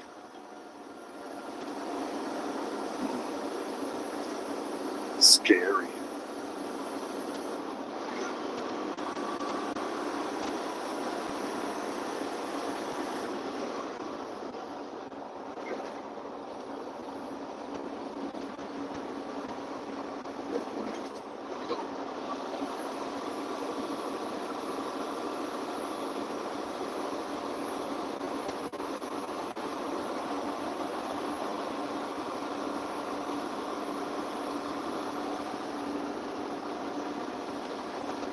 I was looking in at the legalities of taking well-established trucker memes and then uploading them, putting them on shirts.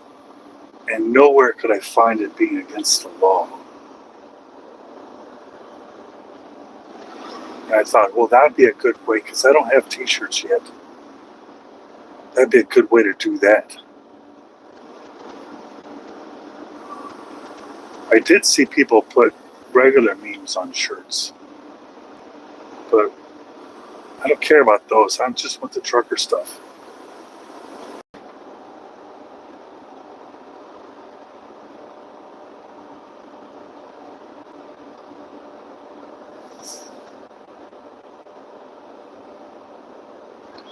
Well, that's the thing. A lot of these memes, they're just some dude in the basement making them. You know, if you had a picture of like Charlie Sheen and then some words over it, I couldn't find anything about that to make it illegal to be able to print and put on a shirt.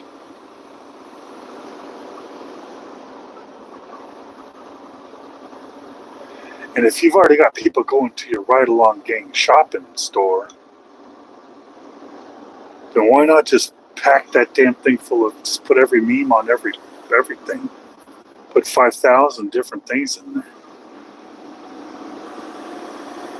I mean, if I'm not saying you should, I definitely going to try it. I just haven't For other channels, I've already had the shirts. I paid people for logos and stuff. I just don't have that stuff for this channel yet. So I'm well aware of my ability to do it. It's just getting the logos and the stuff. It's that whole first part that's got me slowed on this one. It seems like attaching YouTube's products to my videos is extremely lucrative. I'm wondering if I would make it worse by picking my stuff and putting it on the videos, because I don't think mine's going to be good as theirs.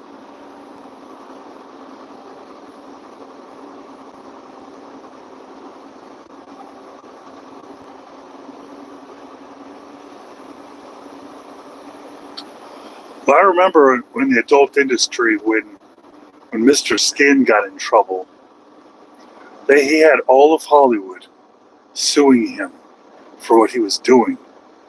And he had made enough money that he was not afraid. He fought them all and he won. And by winning his lawsuit, he was able to take every nude scene out of every movie and TV show, put it on the internet, and make money off of it. He also made it legal for other people to do it too. Not that that's what I want to do, I just remember that case.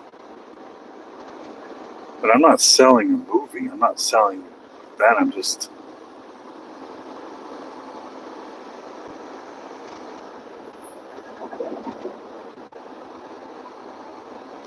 I thought about that. Thought about investing some money in a whole bunch of versions of the graphics. But you know, that's a whole can of worms that I haven't opened yet for this channel.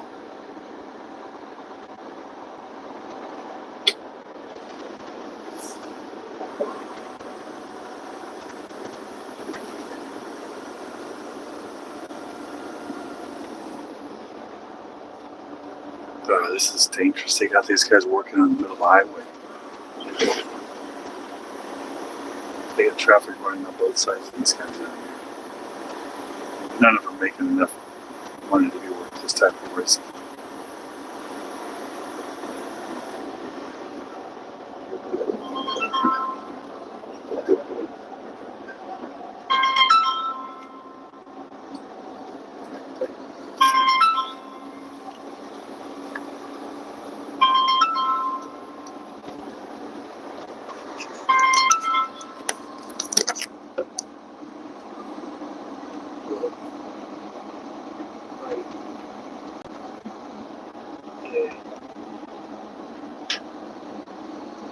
Driving.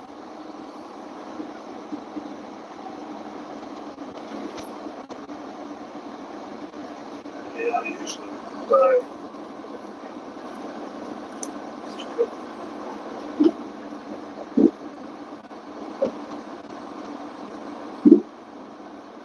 it's okay, I just got these things. An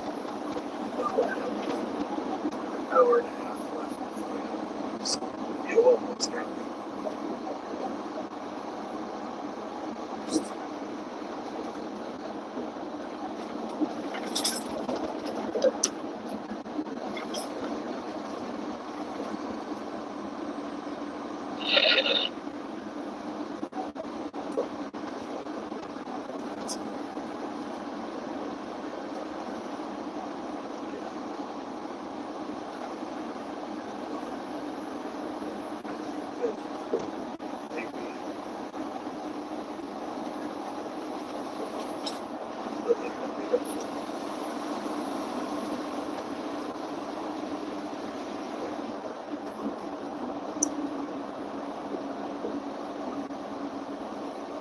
So,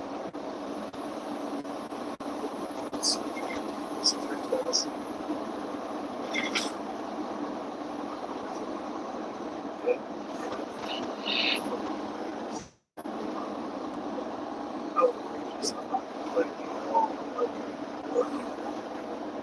Yesterday was an 18-hour straight. Today I'm 8 hours. But yesterday it was a fight.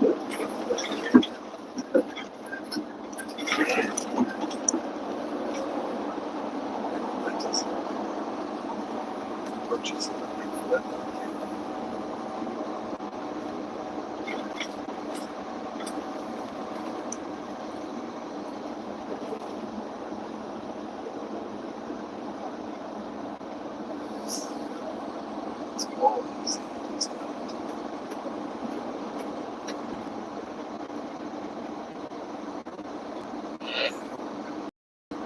that was struck.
This is also true.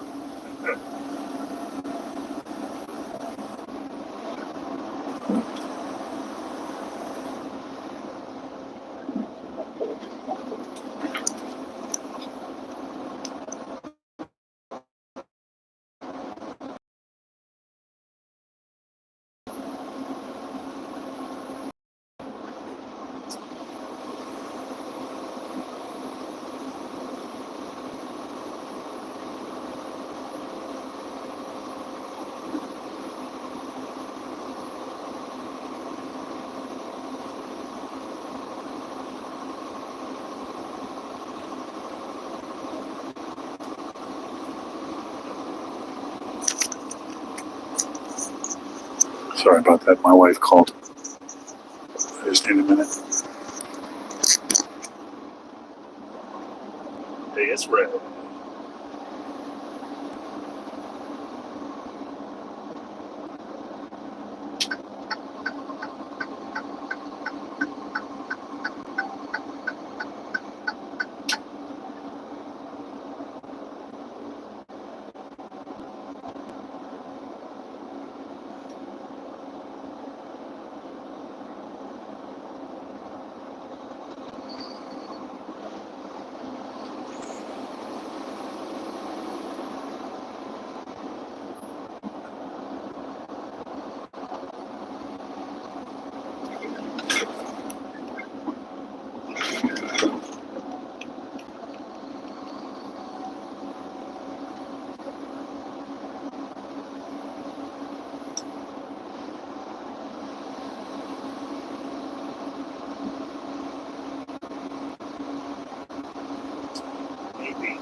Yep. What about right now? I was up at 7.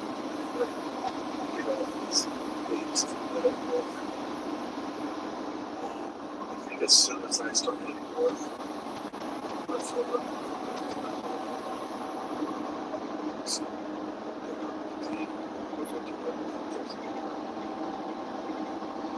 I saw KFC, it's a business. They strike it. It's right there. It's illegal.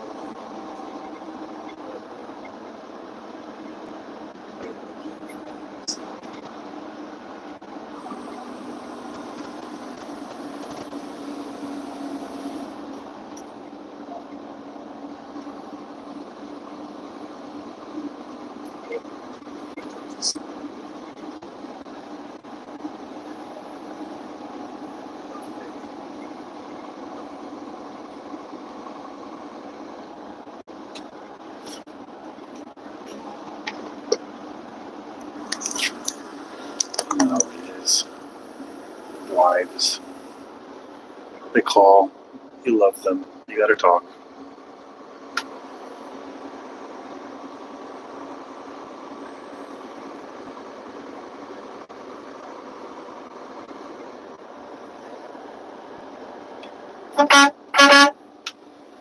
Welcome. I'm on the 70. I'm gonna get on the 64 north.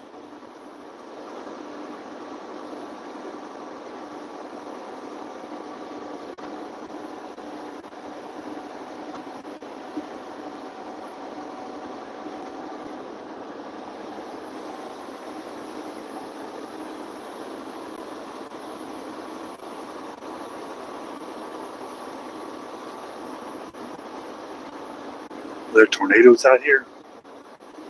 Oh boy. Bad enough you gotta watch for the drive-by shootings. It looks like it's perfect weather out there. 79 degrees. It's 10:30 at night. I'm hoping there's no tornadoes, and if there is, hopefully they give me the little buzz on my phone first.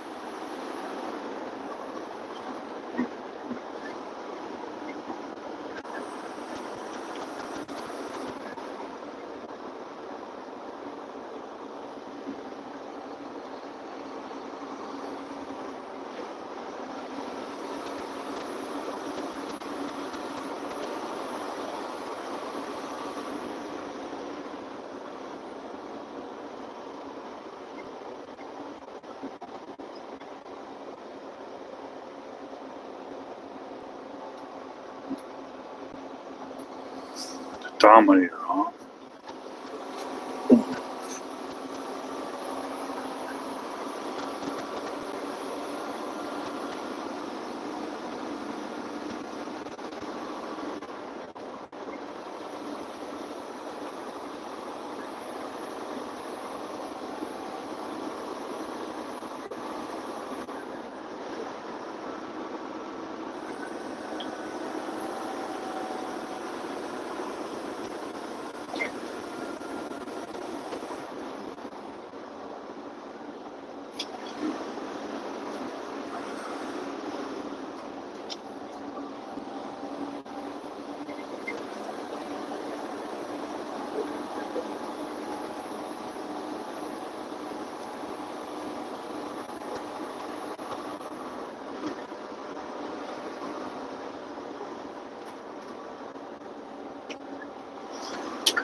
I've had a vehicle towed. I've had this truck towed like 2 weeks ago. I took the truck in to get it serviced, and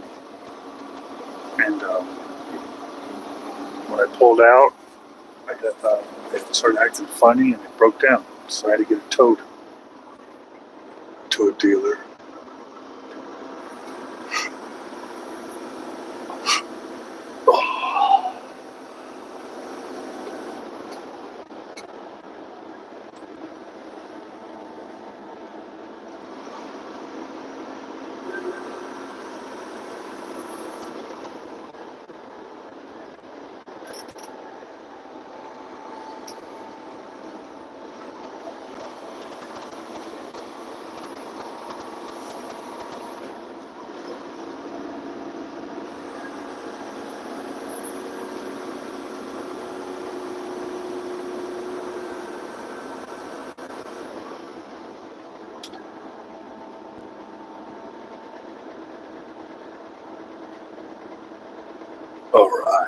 talk to you. I'll talk to you next time around.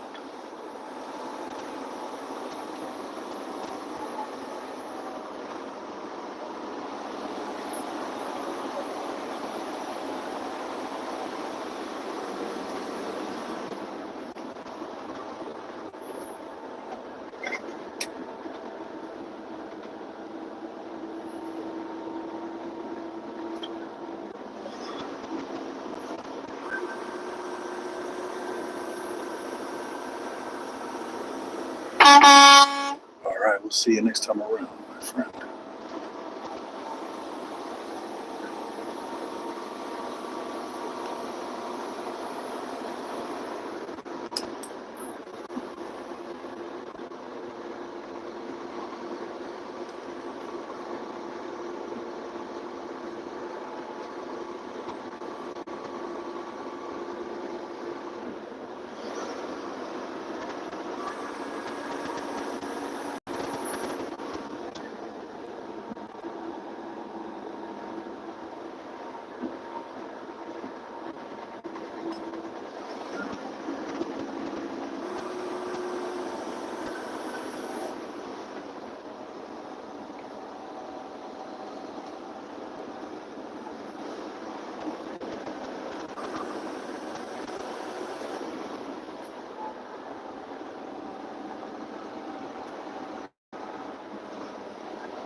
Jack,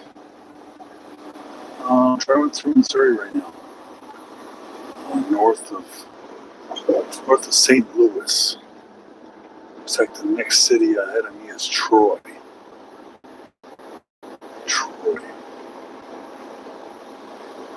Troy, Missouri.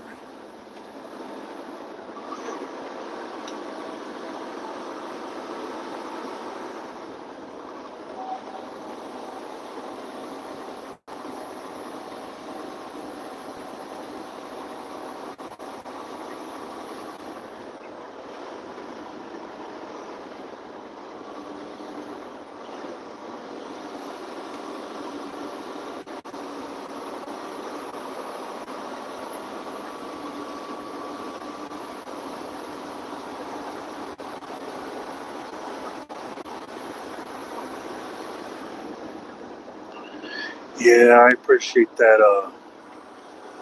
I went through like somewhat a bug storm, and it used up all of my windshield washer fluid. This truck holds 2 gallons. I just put it in there. So now I don't have any windshield washer fluid. So if I try to use my windshield wipers on these bugs, it's going to smear them up real good. So I have to be careful. This next truck stop, I want to get some windshield washer fluid so I can get rid of the bugs.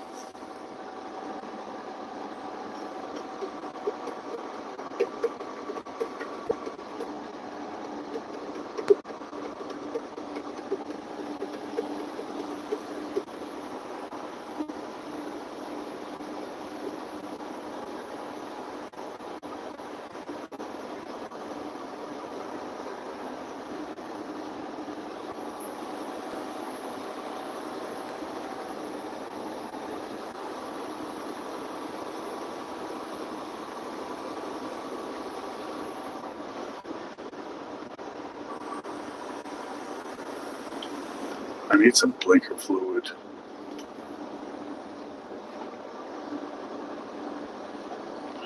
I need some blinker fluid.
I found parking. I found parking at 11 o'clock at night. Can you believe it? There's parking at 11 o'clock at night.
And that last bunch, I didn't hear anybody talking. But I was driving. I couldn't do anything. But I just checked, and it looks like people were talking that time, and I do apologize. I do apologize for not responding. But I made it to Bowling Green, Missouri. This truck stop here, it didn't look too big. It looks like this middle part is so big that you could probably put a row of trucks in the middle if you had to. But there was a couple spots here, and it's 11 o'clock at night. That doesn't happen. But tonight it did.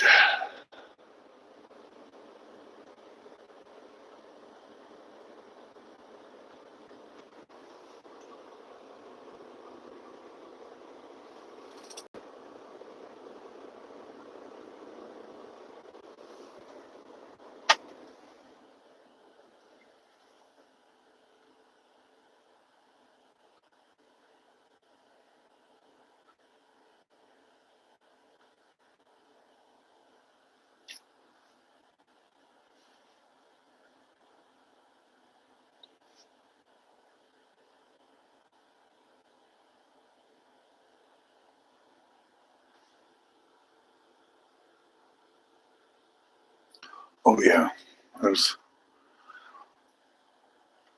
tried not to park next to a reefer.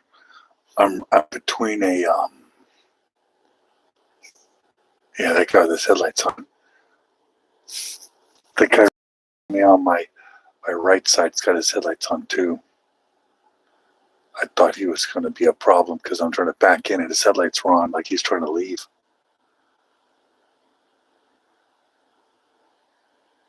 But I parked between a tanker and Conestoga. So it should be pretty chill.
Yeah.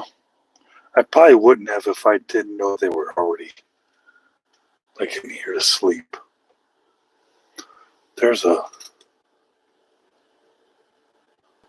red roof right there. It's some kind of bar nightclub. And like I stayed at this truck out one time, and there's lots of truckers walking over there. Like, what are you guys gonna go do? You guys gotta work.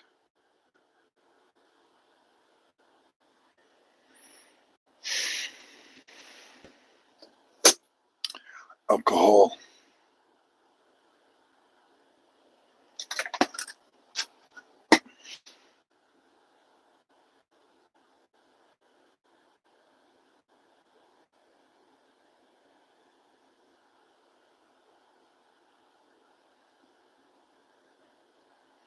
Yeah.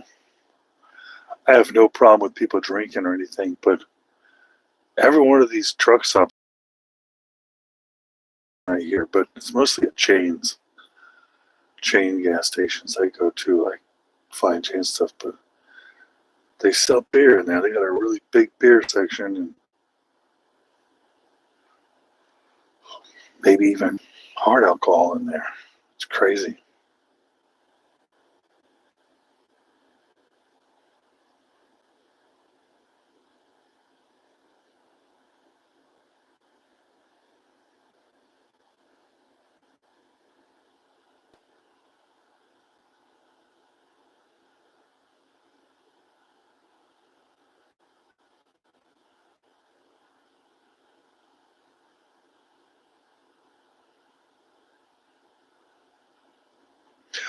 I like to leave my doors open with circus music playing on the radio, inviting people into my truck at night because it's lonely in here. And I like to cuddle.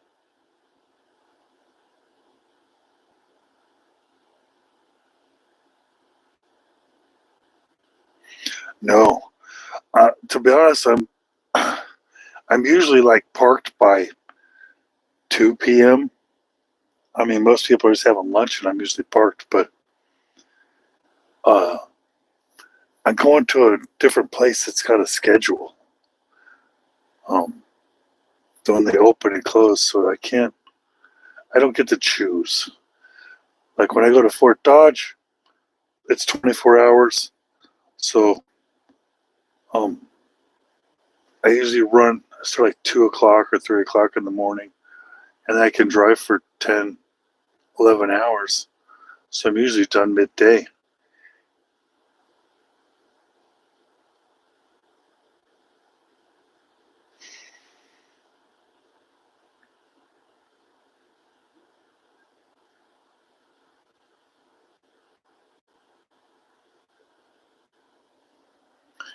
Yeah.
like if I'm gonna drive, if I've got to drive like 500 miles, and I'll look on my GPS and I'll find a truck stop in that area. If it looks like it's going to be after dark, I'll go on the app for that truck stop, and I'll pay to reserve parking. It's like $18, $20, $22. But it gives me a little bit of insurance that I can really hustle real hard, push it to the limit, and then still find parking. But a couple of times I've done that, and I've gotten there, and there was no parking. And I went in there and tell them, and they apologized and refunded my money.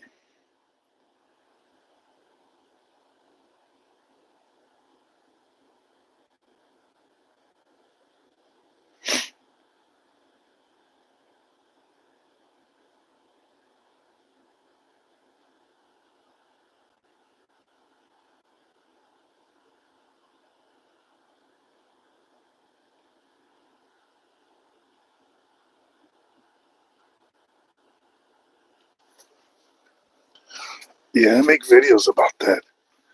I made a couple of videos where I blocked the fuel aisle and I pretended to take a shower. Piss everyone off. I don't know the type of people that can do that though. Some people can sleep at the fuel aisle.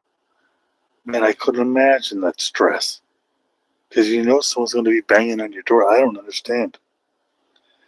I don't understand how they could just go take a shower at the fuel aisle. That one gets me because, I mean, you got to walk back out.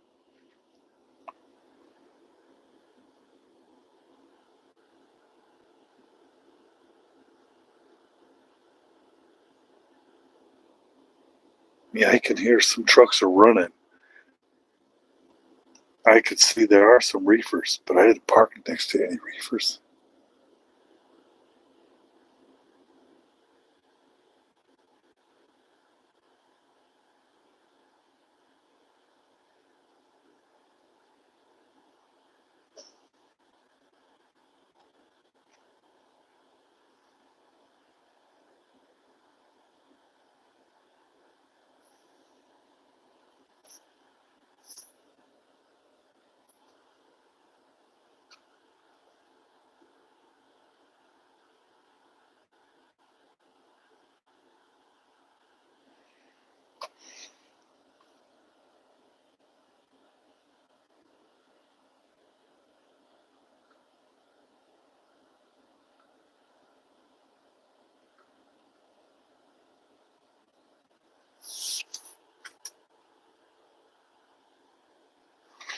I think it's 80 degrees out there.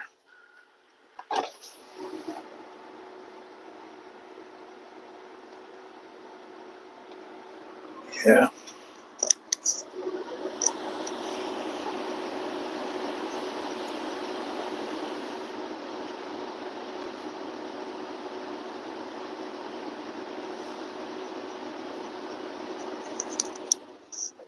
Tomorrow I'm going to unload in Fort Madison, Iowa.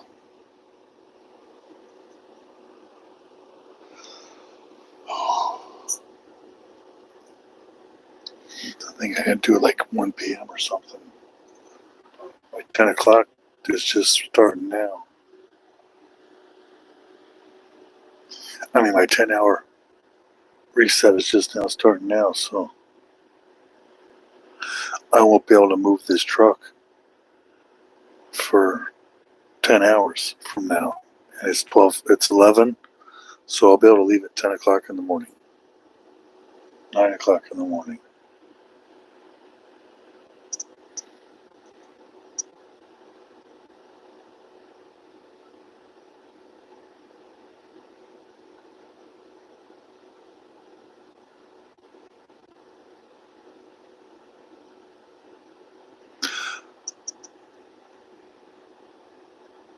I don't know, maybe 3,000 miles a week.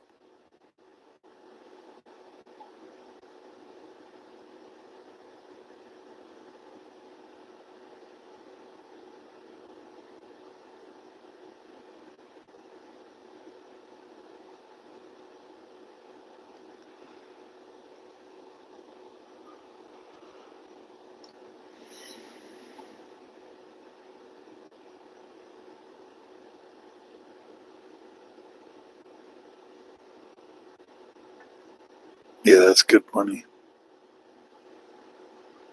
Last week I had like a 20-hour wait, and then like a day later another 20-hour wait. So not all of them are good, but enough of them.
I usually sleep. Um, I gotta be in for 10 hours, so um, it's been 15 minutes so far. I'm gonna walk around the truck here in a minute and make sure there's nothing busted. And I take my boots off and I take a nap. Do it all over again.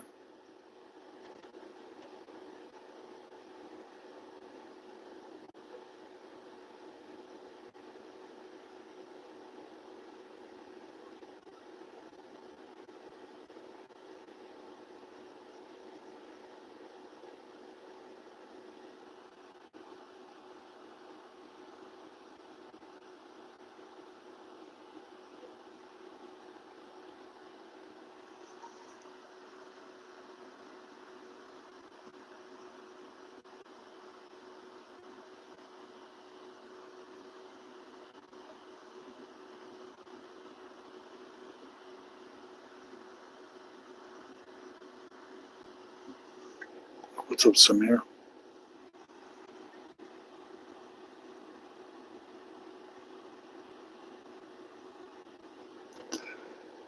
Yeah, when I was younger, I did. Now I don't. I don't appreciate being tired.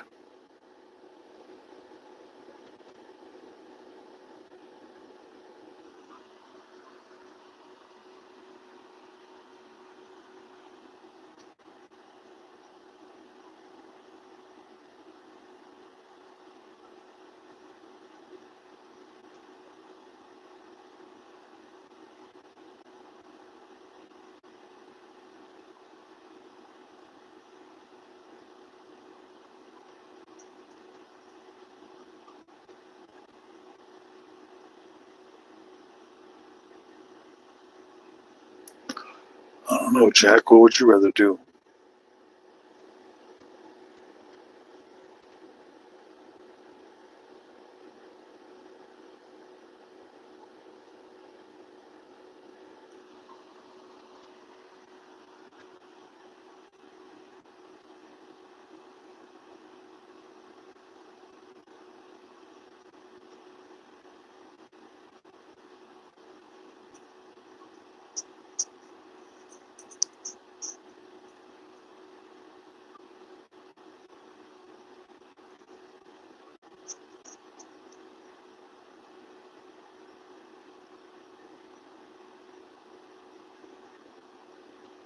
I've never driven a forklift, so I don't know how to do that.